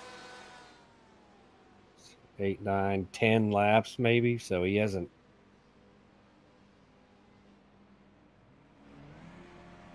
Definitely looking good so far. He's in that. What do you do now if you're the unorthodox guys? You know you got a fast car, but you're way off the pace as far as because you messed up on the pit road. What do you do to try to make that time up? I mean, you do something unorthodox. Ha ha ha. Well, I got you. I got you. I mean, really, just get on a different strategy than the other guys or something. And I think that's might be kind of what they just did. I got you.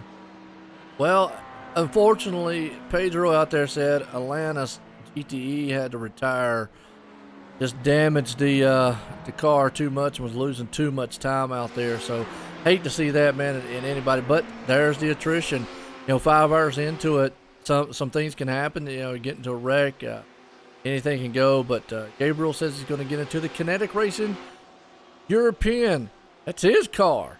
Says I'm not in for a couple hours. I'm not in for a couple. Oh, okay, not in for another couple hours. Okay.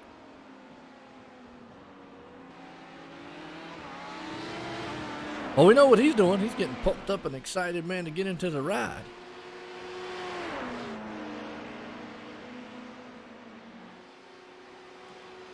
And that would actually be, he's actually going to replace Yao then if he's going to get into Kinetic Racing Europe.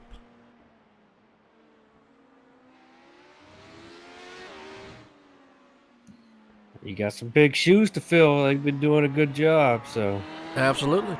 Now, you've run in the major series here before, John. Didn't you do like it was like a, I thought it was a modified, I believe. You know, I have no idea. I can't remember. Well, I know you said That you was ran some into big- one series. I thought it was I did modifieds or that something they like that. did. Yeah, it's been a while. I think. Yeah. And that's how I heard. You know, I knew about the major series. Obviously, they're a big time series here, and definitely appreciate them there. And they do, like they said, they recreate some of the most prestigious races there is. Obviously, here at Le Mans, the 24 hours. They do the Daytona 24 hours, the Daytona 500, Coca-Cola 600. Now that would be a long. Well, it is the longest oval race that there is. The Indy 500. They do the Sebring, 12-hour Sebring spa race. 2.5 hours of, got which that one is right off the top of my head. But they have a list of, they actually have their 2020 series. Like I say, go to PacificMajors.com, www.PacificMajors.com. Check them out. They have a schedule for their 2020. And I got to say it, when 2020 comes around, I can say my slogan out here, do you see me now? That's going to be my new thing when I take. Ha ha. Hey, that's funny. Yeah, I mean, that's fun. Come on. And what I was going to say before, you was talking about you like to make jokes. I'm an older guy, you know. I don't know how many older gentlemen there are out there. I know John's kind of about my age, younger. But, I mean, there might be some really young cats out there. Well, I've got a 13-year-old, and he always comes around, and when I try to say a joke or try to say something like that, he always says, nobody likes your old man joke. Like, wow. Well, see, the problem is when you're an older man, you either know really awful dad jokes or you know jokes that are so terrible you can't say them nowadays because you get fired from whatever you do. That's true. Because you can't offend anybody anymore. Absolutely not. Absolutely. Yeah, I've done that a couple times, though. Even the men that pretend to be women get their panties in a wad when you upset them. Hey. But it's interesting, man. It is fun. You know, we got the younger generation. That's the good thing about like iRacing here in general, and with the racing that it is. A lot of these drivers out here, the age gap is so diverse. I mean, you've got what we would say an older generation, middle, then you got the younger guys. And it's just for everybody. We talked earlier about the new AI that has came into iRacing, how that offers, and will bring in a whole new set of people to try out this. Because the number one thing that I've heard, I don't know if it's number one, but it's one of the main things I've heard about iRacing that a lot of people don't like. It's just too expensive. I don't want to buy all this and all that. Well, the AI might change that, because now they can get in and know they're not going to get wrecked or, like you said, humiliated or talked about or anything like that. They can go out and do their own thing. Well, that's what I'm saying. If they could take the AI, and we know it's, kind of what you call the soft release of it, and spread it around to all the disciplines. It doesn't have to be in every single car, Put it, on a couple road cars. Put it on, like a K&N car or Xfinity car. A couple different things so that people can experience it, and then just kind of let it grow from there. That's the biggest part of it, because there's a very large section of the market that just doesn't offer anything to those people. I mean, what are they going to do? Play NASCAR Heat? Like, that's bad. It's pretty popular, I will say that. Yeah, come on. I mean, but you know what? I came from console over to PC. That's a whole different subject for a different day. But if that's what you like doing, I'm not going to down those people for doing it. Now, there's some people out there be like, old peasants, blah, blah, blah, master race. Okay, that's fine. Yeah, the way I look at it, I mean, if you it's enjoy racing, you enjoy it. There you go. You enjoy it, go for it. That's the point. But iRacing can still offer the same stuff. Yep. And it can be enjoyable, and then everybody can experience it for themselves. And that's why I think it's good if they spread it around a little bit. I can let my buddy come over that's never done it, jump in my rig, get out there with actual other cars around him, make him feel like he's in a race, even though he's not, so he can't tarnish my name. I can do that all by myself. Now, I'm gonna make with this statement real quick, and this probably right here will just make the whole iRacing community just blow up. They'll be like, I can't believe he said this. But with the addition of AI, it opens up, especially next year. It opens up the avenue for console players. And I know that's been a big time argument between the two. Well, wait a minute. It does, because let me explain. Because the news that's coming, the main reason a lot of PC guys say, no, it won't work, is because the power of the PC. Problem with that is next year, that when the new ones come out, they're going to be pretty stout systems. And the wheels and pedals out there, guess what? They work with most of them. With AI now, you can bridge that gap. Maybe take away the online aspect of it. I don't know if that's possible to do, and just offer the AI part to a console. You said in yourself, business is business. Is there a way that iRacing could expand and make it? There you go. That's something that might not be next year, no, but 5-8 years down the road, who knows? Hashtag soon. Right? Well, and it could be. But what I'm saying is with the addition of AI, and I know with the way your reaction was the first time I just said it right there, is what most reactions I get. But you really have to know how technology is going to really look at it in a whole. Because, again, the reaction that you just gave is the same reaction a lot of guys gave when iRacing mentioned AI drivers.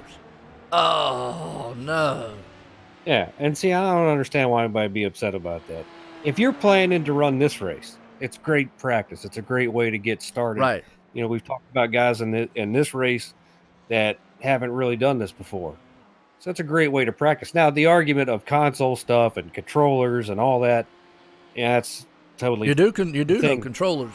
There is guys that run controllers on the PC side. I know that, and I'm totally against it. I don't think it should And be I'm with you. Now, allowed. I'm with you on that, and that's why I say, but with the AI now, they can bridge that gap to say, maybe we can just offer our AI to the console side of things, just like the Heat part series. Of the market. Right, there you go. Hey, there you go. If anybody from iRacing is listening, there's your business practice. And look at, I'm going to say Ralph out there. Like, no. Yeah, we're not even charging you for it because we're sure you haven't thought of this. He got the crying emoji out there, so I can already tell. He's like, no. But Well, I tell you, with these guys out here, and you brought that up. That is a good thing with the AI here. We talked about the tiredness, and some of the guys have never run 24-hour races like this race here. What that would have done is these guys would have been able to practice against AI drivers, and not just practice of, well, let's just see how good I am on the track, but strength training.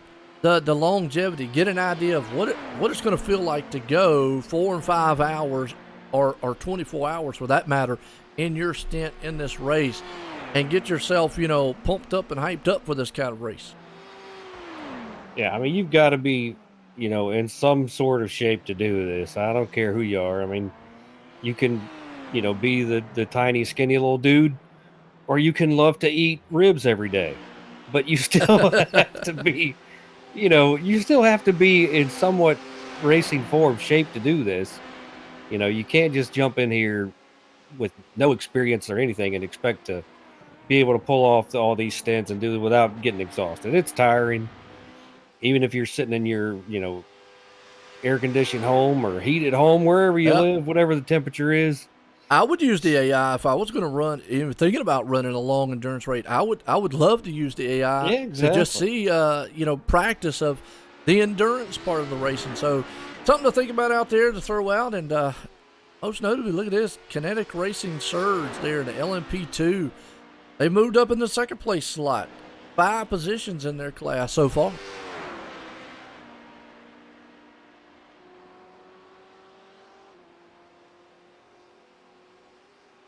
Not bad on their end, but I tell you, got to go back to that GT3 class. Avid Chronic Racing up 13 positions, and along with FT1 Motorsports right there. Doing an outstanding job along with Big Bone Racing. Then you got Alliance Racing right there in between them. A lot of them guys coming up through the field there in the GTE class.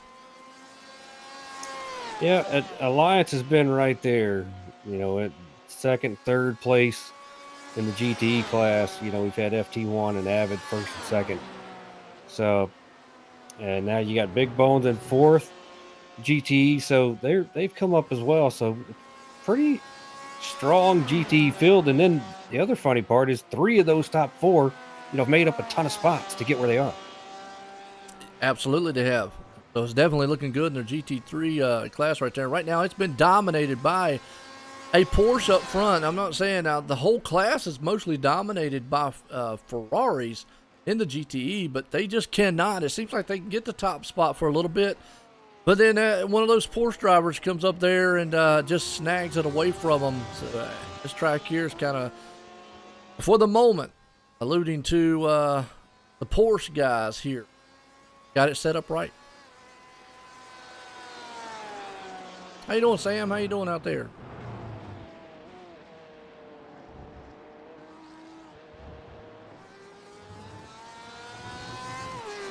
We're getting closing in here. We got about 5 hours and 14 minutes. Doesn't seem like it's been that long. I mean, this race is actually going by pretty good so far. Might seem that way if you've listened to us the entire time. I like listening to me. I don't know. Sounds bad. Well, you know what, and I, in all seriousness, I mean, I really hope everybody's, enjoying the broadcast here. There's a lot of things that I'll go ahead and front up and admit I do not know. I'm learning as I go here. I'm excited to learn a lot of this, racing here, as it looks like Eric Thorpe now is bringing that car on pit road. I'm wondering if he is going to actually change drivers. Remember, King came up and said earlier they only got 3 drivers, so they're going to have to do a multitude of driver swaps throughout this event. Either that or they're going to put in a bunch of stints here, back to back. And looks like he's been in long enough to where they might do a swap here. He's put in a ton of laps, started at lap 59. And now we're at 92. Yep, they're doing a swap now. Josh is going to come back out there. Okay. This might be Josh's first stint in the car. I think it is. Today, yeah. You're right. So he's going to be the one out here. We'll see what kind of lap times he's able to put down. Jack the car up, put 4 tires on it, and get it out here. You got Yao still holding down that. Coming up on the back end of a GTE car there. It's the pass clean. That's a tough part of the track to make that pass. Whoa.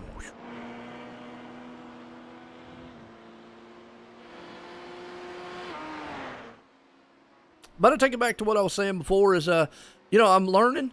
I hope everybody else, I appreciate the help out there. I know John probably's got a little more, insight than what I do here, but I'm learning a lot about the track, the series, and it's fun to do. And so we definitely appreciate it. Hope you're enjoying the broadcast here. The coverage of the Majors 24 Le Mans Series. Good one. And it's been owned by the Kinetic Racing. Those guys up front have definitely held the top spot in the top class, that is, of the LMP1s. And they're not too far off on the LMP2s. Now, the GTEs not having the night the day that they wanted so far. They could bounce back, though, later on. Yeah, I mean, we still got a very long way to go here. So, I mean, these guys, anything is possible. Just because they're pitting right now doesn't mean that's the way it's going to stay. They could get off sequence and do something different. But, they're not going to show that hand until later on, when it really starts to matter where they're at and how things kind of shake out. There you go. Kinetic Racing Energy on the machine. Yep, right there. Actually in the 22nd position overall. 7th position in the GTE class. So he's not too far off on the GTE side running that Ferrari. I don't know if I want to chance that name. Badola, the last one. Bandola. On that last one. What car is this? Overall position 22 in the GTE. Okay. I got you. Bandola is what I'm going to say is on his last name.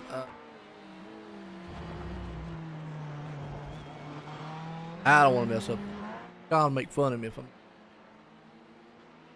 Oh, no, not me. I'm not going to do that. Terrible.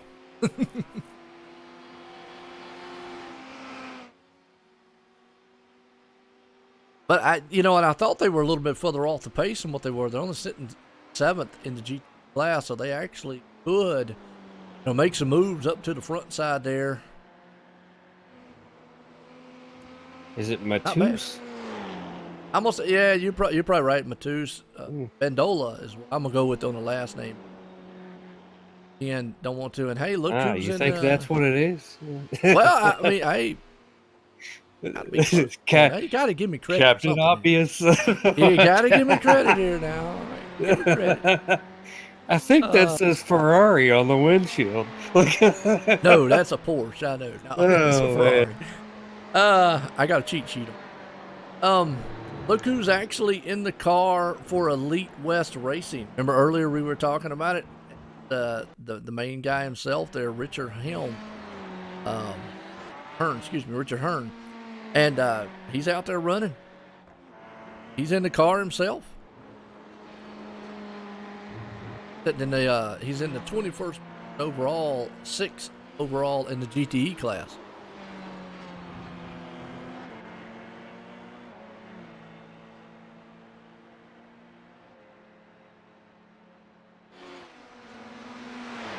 And they've actually made some pretty good strides to the front. Elite West Racing has.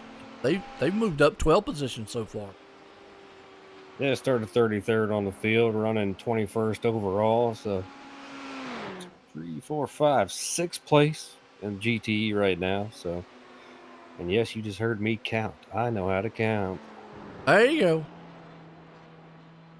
I hope so. Showing off my skills. Man's got skills. He can race. Count and say big words. He can race, say big words. No, I can't race. Hey, I can't race. Oh, pretty good. You did good. Won a lot of races. Well, I've won a couple. Oh, Lord. Hey, I've called a couple that you won. If anybody out there is wondering what's happening to my voice, I'm not trying to make it deeper. It's just getting that way because I've been sick.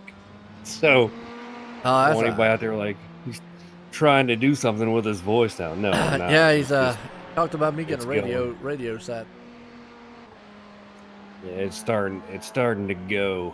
So, well, you know, as far 6 hours of talking's a lot. It is. But again, I got to take it back. I've enjoyed it so far here. It's definitely been fun. We got about 40 more minutes here left. The first 6 hours here are coverage for the majors, 24 hours here, Le Mans. Been a good one, and it's been all kinetic racing so far up front. They have dominated from the start to the end, or from the start to the hour 5 here. Right now, you got Swift, the Kinetic Swift up front. Kinetic Racing Europe in second, Kinetic Racing America sitting in third.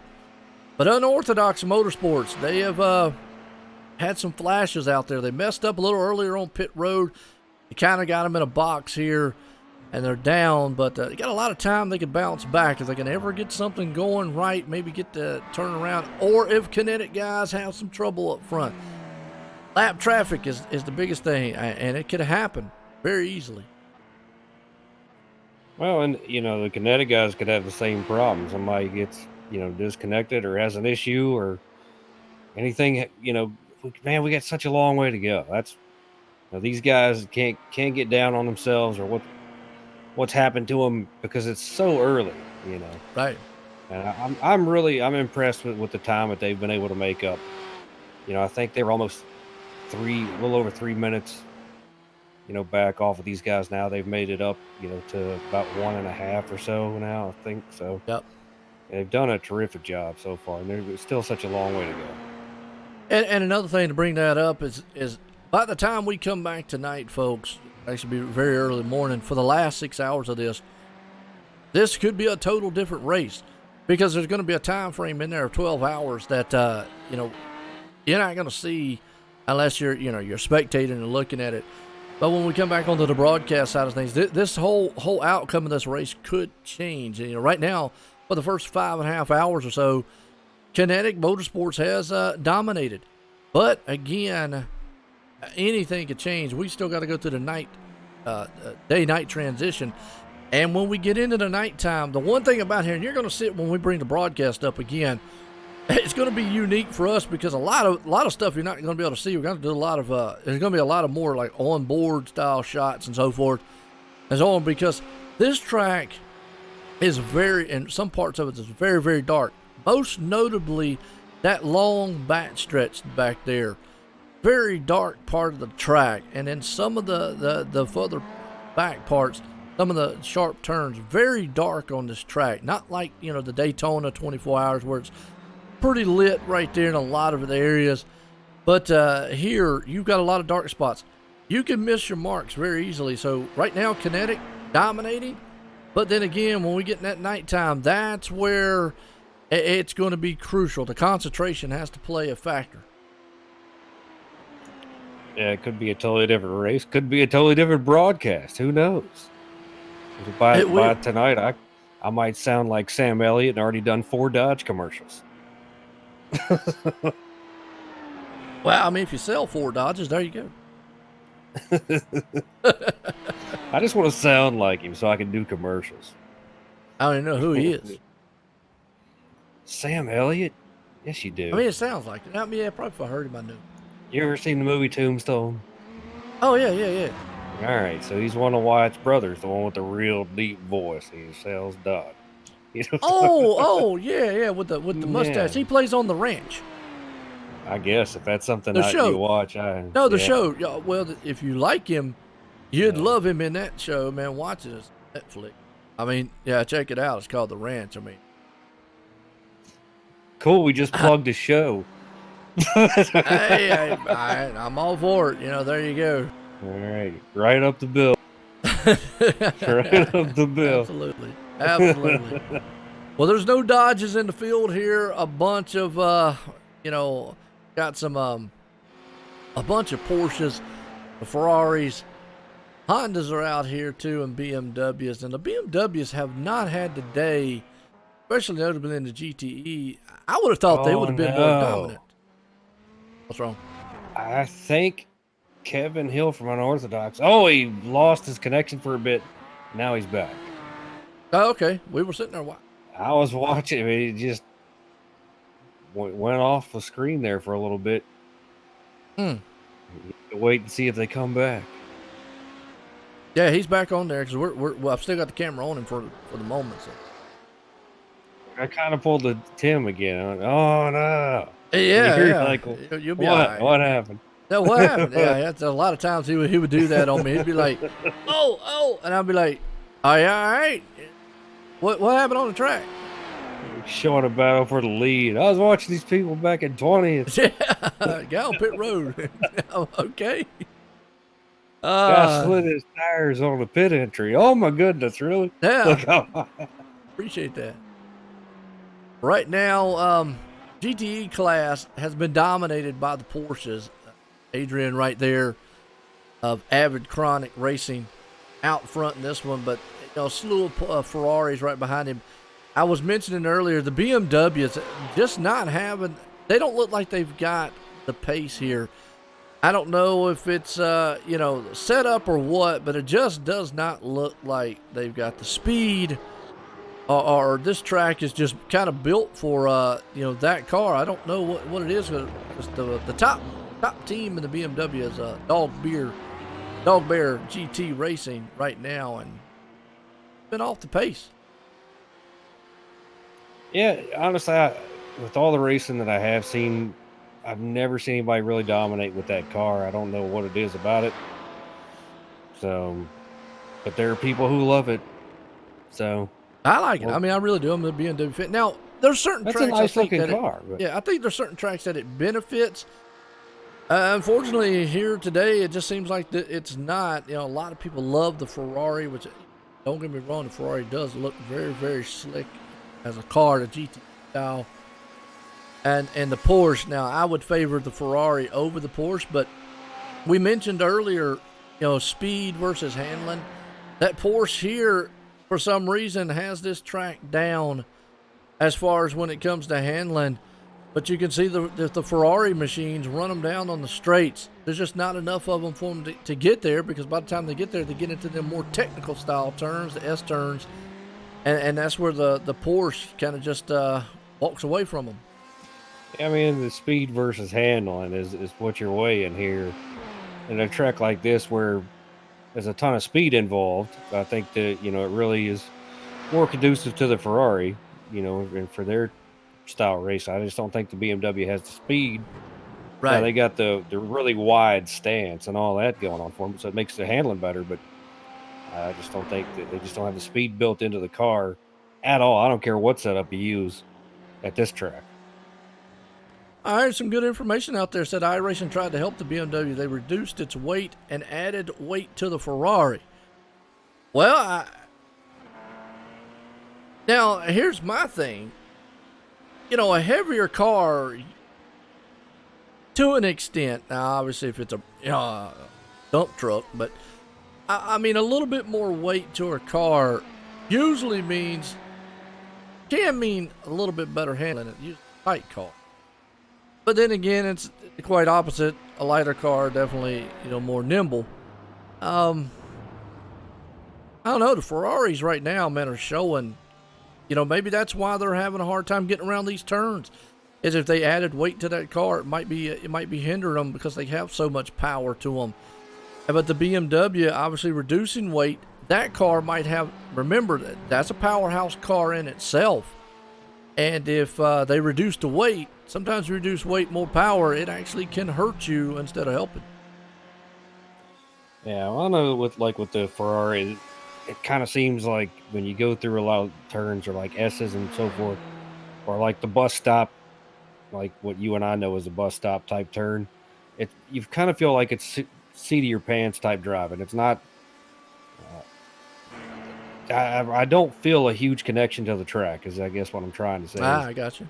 You kind of feel like it's just really on edge through something like that with the Ferrari versus with other cars that I've driven. You can feel that connection, you could feel the weight transfer, all that stuff. I don't get that feeling with the Ferrari.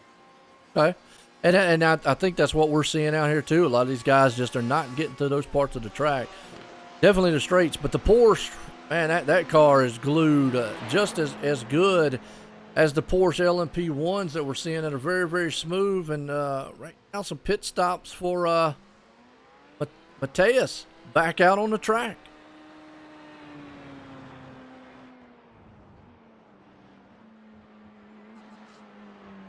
And we got a new driver actually for one of the, looks like Kinetics. Mark Torres. I think I've seen him probably the first time he's been out here for these guys. Or I don't recall seeing Mark out. No, he'd been in earlier. He did the first stint. He went from lap 1 to lap 48. Okay. Bad on that one. I remember that. Doesn't recall because these other guys are taking so far. And, that's interesting there. We talked about, Josh obviously up there for Kinetics fifth rate. That team only has 3 drivers. But the other teams seem like they've got a few more. So they're actually able to go a lot longer on the track. Yeah, but let's see. Torres, he's got a long stint he's doing right now as well. So he's been in since lap 73, and we're on 96, coming to 97 right now. Wow. Well, we're coming up here on we got about 30 minutes to go here, a broadcast of the first 6 hours, and obviously the race will keep going. A lot of the drivers and spectators can spectate it here on iRacing.com. Check it out. We'll be back later on, the last 6 hours of this race to bring you broadcast coverage. Could be a different outcome, different set. Like I said, John King of Kinetic Racing came up here with all kinds of confidence.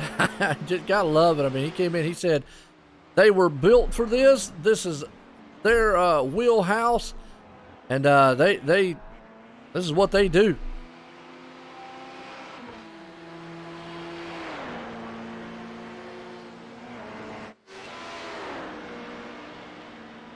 Got a driver change for Atlantic Racing Esports team.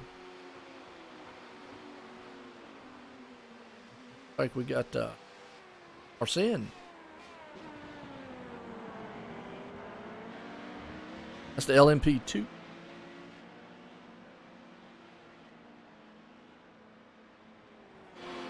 Well, John, what do you think about the race so far? Man, what have you seen? You impressed by what these drivers are doing out here? Oh, absolutely. I think they've done a terrific job. I mean, it's fun to watch the guys in the GTE class back here. We've made mention of, making up a ton of spots, to be in those top 3 positions there. Alliance has done a really good job sticking with them. Right now running 4th in the class. So, but then to see what's been going on up front with these guys, from Kinetic Swift, Europe and Americas, and then Unorthodox being able to come back from so much time being lost from the disconnect that they had, something that beyond their control. But the thing they do control is what they do from here on, and so they've made the most of it so far. Made up a lot of time, and we've still got a real long way to go. Yes, they do. We've talked a lot about the longevity of this race as a driver. But you start looking at the time and you go, man, it's still a long time. Does that drain on you? I mean, you've done the 24 hours. That, like, look at it and you go, oh, it's long to go. No, if you're keeping guys fresh, if you can rotate your guys in and out. And I mean, we were even, you know me well enough to know I'm not going to sit there without cracking a couple jokes. That's just not who I am. So, we sat there, we had a good time. We had fun with it and just tried to stay fresh, man. And, if you got to the point where you're like, dude, I'm getting way too tired, get the other driver ready because, that's what I wanted. And we do that. But honestly, it was a lot of fun. If you're running up front and your car's fast and you're having fun, then you don't want to get out of it. If you're having a rough time, then yeah, you're sitting there like, man, how much longer we got? And that's the bad part is, you know, when you're out there and you're having a rough time, but you're still trying to make it through because you're like, well, anything could happen. And you just know you've got like 10 hours left. You know, Yeah. Come on, man. Well, and Really? if you've had a bad day too, you know, if you've had some mishaps on the track, your car's just not performing, it's way off the pace, that's when it starts becoming, I say, oh man, you know, we still got to go, but you definitely want us to keep driving for your team to try to, you know, make the best of it here. But, you know, like you said, if you're up there battling in your position, your class, like we're seeing a pretty good battle right here with Marcus and Matthew for the GTE. That's for overall 19th, 20th, but 4th and 5th in their respective class. When you're battling like that, then, yeah, it's fun. Yeah, I think the biggest battle as far as, you know, time it goes is going to come down to the GTE class. And that's not taking away or insulting any other classes. I just think that when you get down to the end of the race, the GTE cars are going to wind up being right next to each other, pretty close within each other. You know, I think if you're in the, you know, the Kinetic Swift, you know, Europe and Americas, unorthodox, those guys, you're going to have to do something to get your spot out front and, you know, get off sequence or do something different. And those usually pull ahead there. The GTE class, in my experience, is usually the one when it comes down to time that is usually so close. If you were part of the unorthodox guys, you mentioned that. What would you be trying to plan now since you're so far behind? You know, you got a fast machine, but what would you be thinking to try to maybe to see what you had to do to get back in contention? Well, you have to look at, you know, your lap times and how you do when you come off pit road. How long does it take your tires to get warm so you can really put some laps down, and then figure out when these other guys pit, when can I be the fastest, you know, or when they're the slowest, when can I be the fastest? And the other part of that is you have to do the math forward and realize that we have to last until this point of the race. So is pitting on this cycle gonna kill us at the end? You know, so you want to be the fastest you can be all the time, obviously. But anytime you can get off sequence, and the only way you're going to make up time like this is to get off sequence and do something different. And you you can't mentioned hit that when they do. Well, and you know, I'm glad you just mentioned that because we're watching the unorthodox guys here of Kevin Hill. He just dropped on pit road. To me, this seems like a little bit earlier than what normal. I noticed he was gaining some times. He was only about a minute 57 back from those, and very, very close to the Kinetic Racing American driver there of Mark.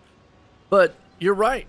Now, taking a different approach here, maybe short pitting it, trying something to see if they can't make up even more time. Yeah, and my thing is even if it doesn't work, at least you tried something, and you have to try. Or, you know, you're just shooting yourself in the foot if you don't try to do something else. I mean, basically having an issue puts you off sequence, right? So how do you fix that problem? Is by doing something else off sequence.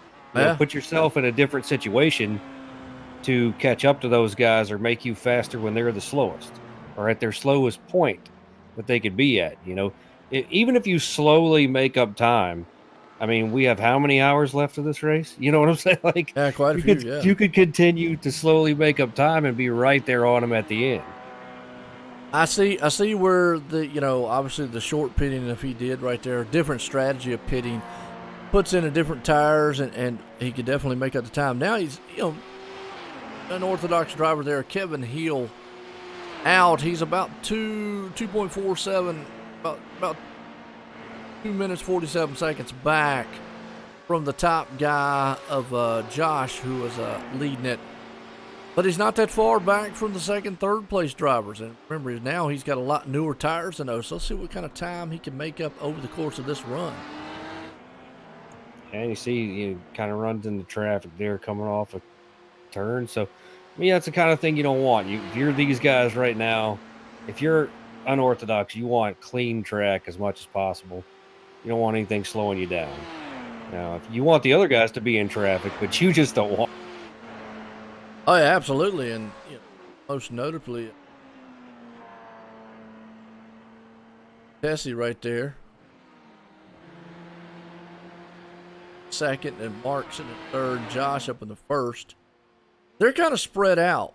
Now there's a minute 18 seconds between second place and first place, and then there's a minute and a half, or about a minute 50 seconds, excuse me, between third and first. So they're kind of spread out a little bit in themselves. And again, we look back there to Kevin, got a 2 minutes 40 seconds, but he'll definitely make some time up. Just how much? Right now, Josh is not in any traffic, which is kind of what Kevin needs. Josh to be in traffic, slow him down a little bit. Yeah, you got Mark Torres right now in the 83 for Kinetic Americas, turning some good laps here. The 319. Yeah, the guys are just seems like they're going to continue to get faster as the track temp continues to dip down. We're at 80 degrees now. Whatever that is in Celsius, I'll let the rest of the world figure that out. Well, I can tell you it's 24 Celsius or 27 Celsius. Track temp showing 27 Celsius. Gotcha. Overlay shows everything in Celsius.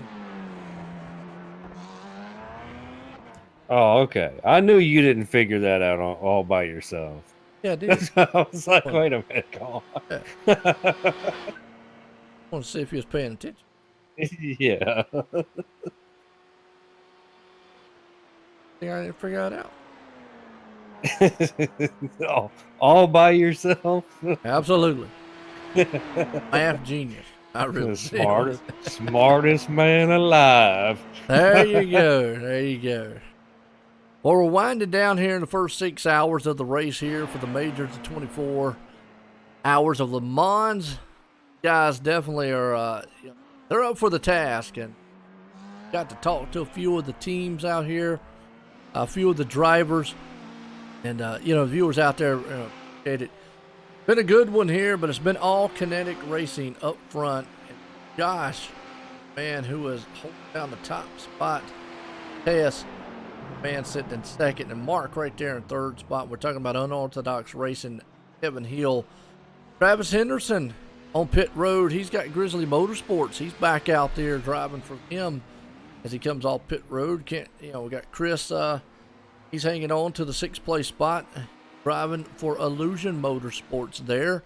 Darwin got the Bombshell Motorsports LMP1, and then Dog Bear got Ray out there running in the 8th place spot. Again, long way to go. These guys can come up with different strategies to try to see if they can, muster up our knock to Kinetic off the top part. And I think John King might have done what to sleep on us out there.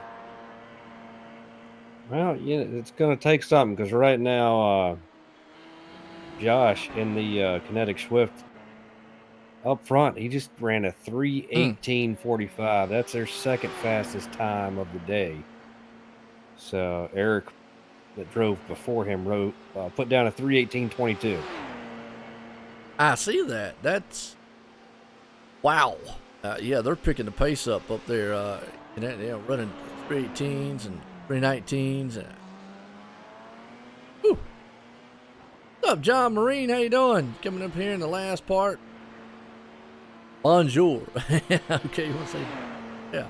Well, we're covering the first 6 hours here of the majors. We got the last 6 hours going to be upon us later on, be tomorrow morning. But it has been a fun one, and it's been a good one here so far as we're closing out this one. The first part of the broadcast. These guys still are going to be out here racing their hearts out. Talked to a lot of different ones. The LMP1s, we got LMP2 in the G class.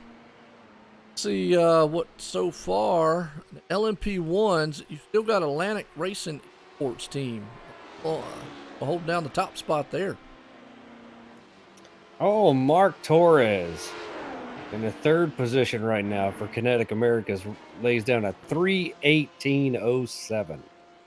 Oh, that's fast. That is that team's fastest lap of the race. Now I'm wondering if he might have had a little draft on that Ferrari. He just went. Did he call him at the last part? Who knows? That's still fast. That's a. Hey, well, All I care about is what the timesheet says. Well, that's what I'm about to say. I mean, I'm with you. That is a very, very, very fast time for the Kinetic team, and that just goes ahead and kind of reiterate what John King came up earlier and said. This is our wheelhouse. I mean, the confidence between that team. You know what do you do?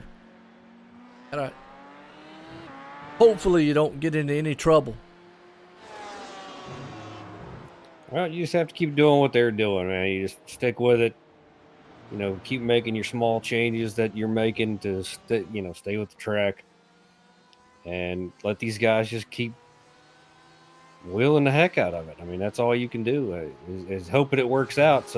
So far they're doing great. They've been at the top of the board all day. You know, Unorthodox has been right there, nipping at their heels and trying to catch back up to them. And, they're going to try some things and we'll see if it works out. And, I mean, me personally, I'm probably going to just keep this race up and roll it on my TV because I want to see what happens. Oh, we got a GT car round.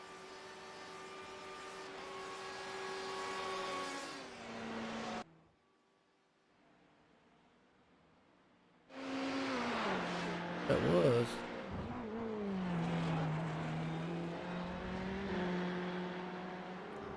For a guy with 2 TVs, I missed it. Well, I have to just see it because I was concentrating on another one, just happened to see it go around. That's the one thing about road course racing, folks, is there is no full course cautions. So a lot of times might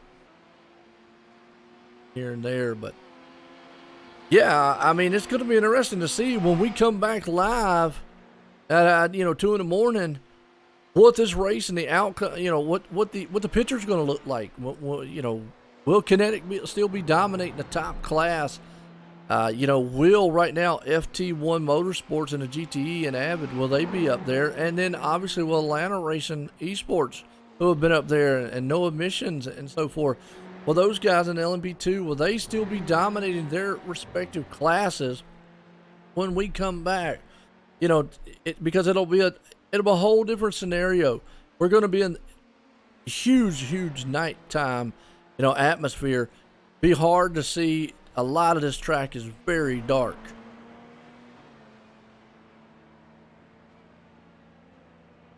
Philip Morton on pit road.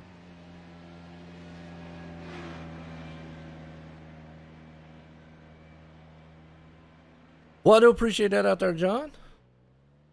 Race so far between the guys.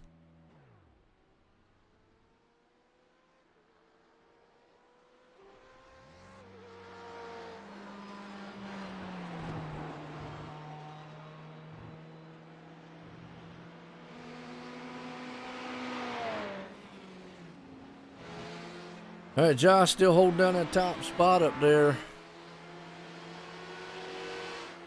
Well, good old John Marine out there. I know you're a connoisseur when it comes, and it's interesting that you said what you said because I was talking about that. Circuit de la Sarthe. I say that's how you say it. One of the greatest challenges in all of motorsports. There you go. It is a technical style track. It is not the most technical. I'm going to give that distinction to the Nürburgring, Nordschleife. That track, they call it the green hell, and it definitely, you never run it. I don't like it, so I refuse to run that track. How about yourself there, John? I don't mind it.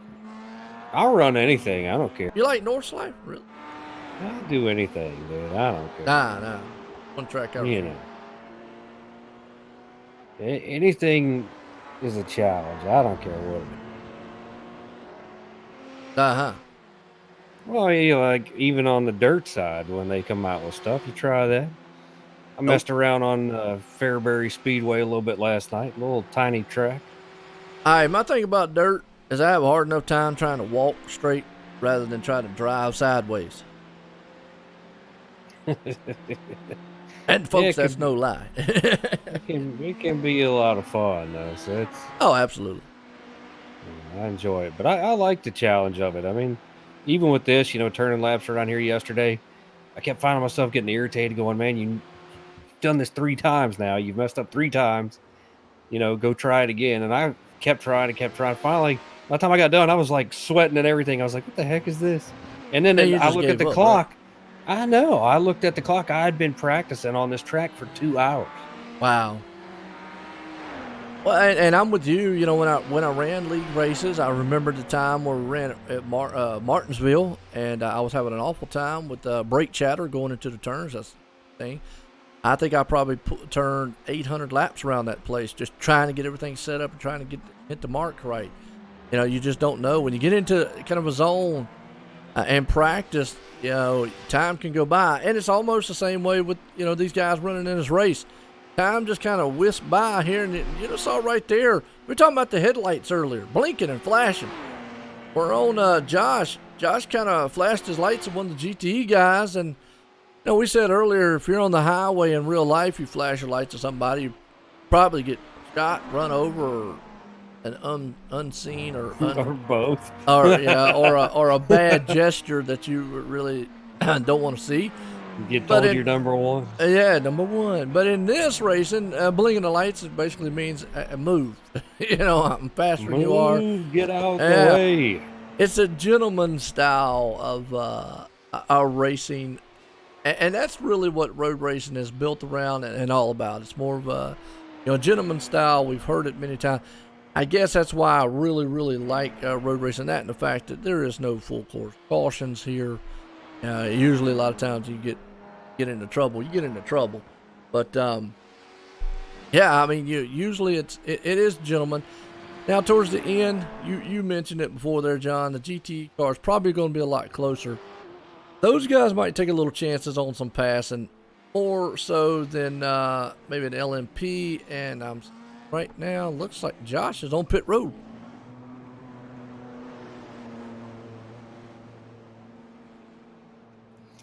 Yeah, he is. It's a scheduled stop for these guys. Just gonna get tires and fuel back in it and get back out. All right, that's gonna put. He's gonna stay out front for the moment. KS might take over the top spot if you get there in time.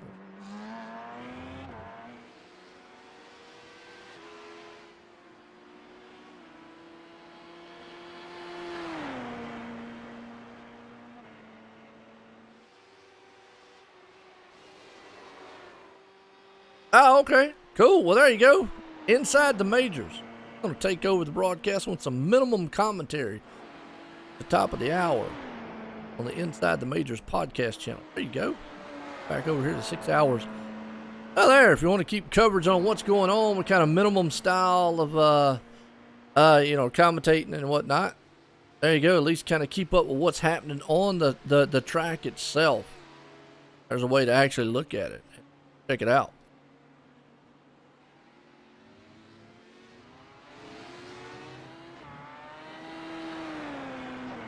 I myself was going to take a rest. I will definitely need it.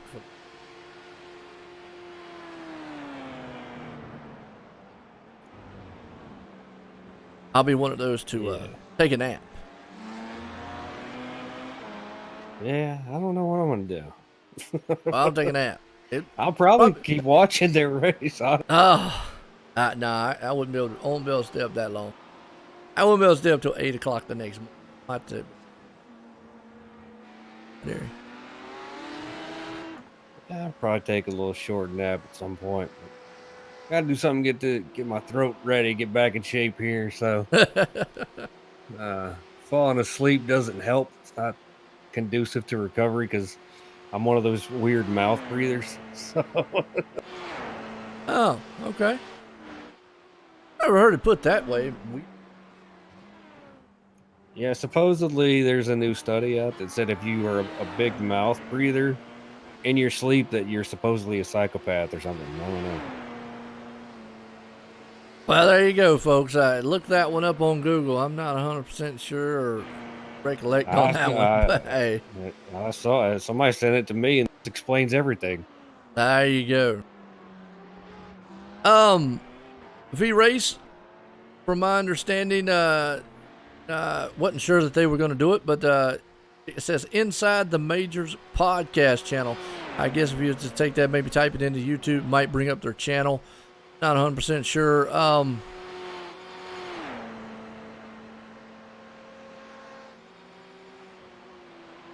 Let's see if I can set them up to where maybe they can.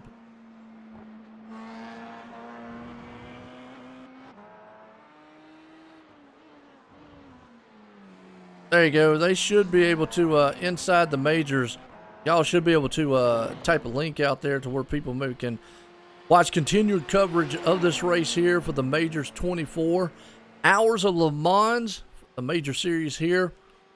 Again, myself and John will be back here to cover the last 6 hours here on OSR Network on YouTube. Well, yeah, just click on his name. That there you go. Get it, Christopher. But if he wanted to put a link out there now, he could set it up for it to where he can. But definitely they'll be able to do it, like you said, you know, minimum commentary or whatnot, just at least let you see what's going on and keep up with all the drivers and happening. It has been fun so far, and interesting time here for the first 6 hours here of this race. John, a lot has happened, a lot has went on. Yeah, I think it's been very entertaining, you know, first part of this race. A lot of teams overcoming things, you know, coming from the back to gain their spots here. See Kinetic up front, you know, trying to maintain up there. Unorthodox trying to come from behind. So these guys are just going to try to maintain right here, make up whatever spots you can. You know, grow your gap if you're ahead. But the biggest thing right now is just stay on track and be consistent and make it to those last 6 hours and put yourself in position. So it'll be interesting by the time we come back. Yes, it will. And the man up top, Kinetic Motorsports owner of Kinetic Swift Racing, he owns the top spot along.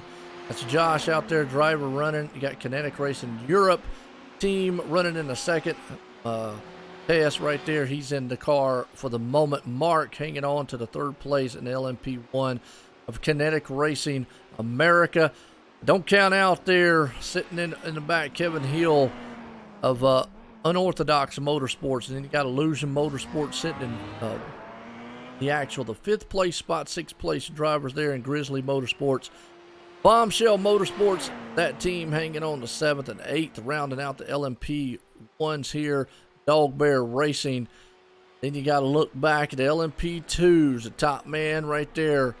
Marcin, I'm going to say it's Marcin. And Atlantic Racing Esports team, they're looking pretty good themselves. Kinetic is up to second there. In the GTE class, that's a toss-up. Right now, FT1 Motorsports with Dominic behind the wheel of the car. Looking pretty good. They've actually jumped up 14 positions. But you've got Avid Chronic Racing there behind them, Hippo Racing, and Big Bone Racing has moved up quite a few, and Elite West Racing. So when we come back, it'll be nighttime atmosphere here at Le Mans. It'll be, you'll see the headlights on, very dark though. Started the race, but you'll see the transition go from the night to the very early morning, as we'll bring the coverage and we'll bring the last 6 hours of this race.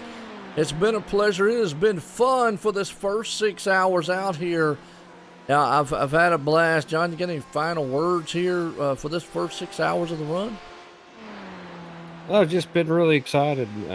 Guys have done a great job here, putting themselves in a good position. They just need to keep doing what they're doing, get through the next couple hours here, and then, the last, 4 to 6 hours is really where it's at. You got to, all your strategy and everything's going to be on the table at that point, and we'll see who's doing what. It'd be interesting to come down to the end. Looking forward to it. Well, folks, I tell you what, we're going to head out here. Check out over there, like they said, on the Inside the Majors channel. They're going to give you continued coverage of this race. We'll be back here to bring and broadcast the last 6 hours. It's been a pleasure for myself, Joe White here, and John T. Wimmish up in the booth. Everyone, have a good rest of the day, and wish the teams out there the best of luck. We'll be back. Last part of it. Everyone, Have a good day.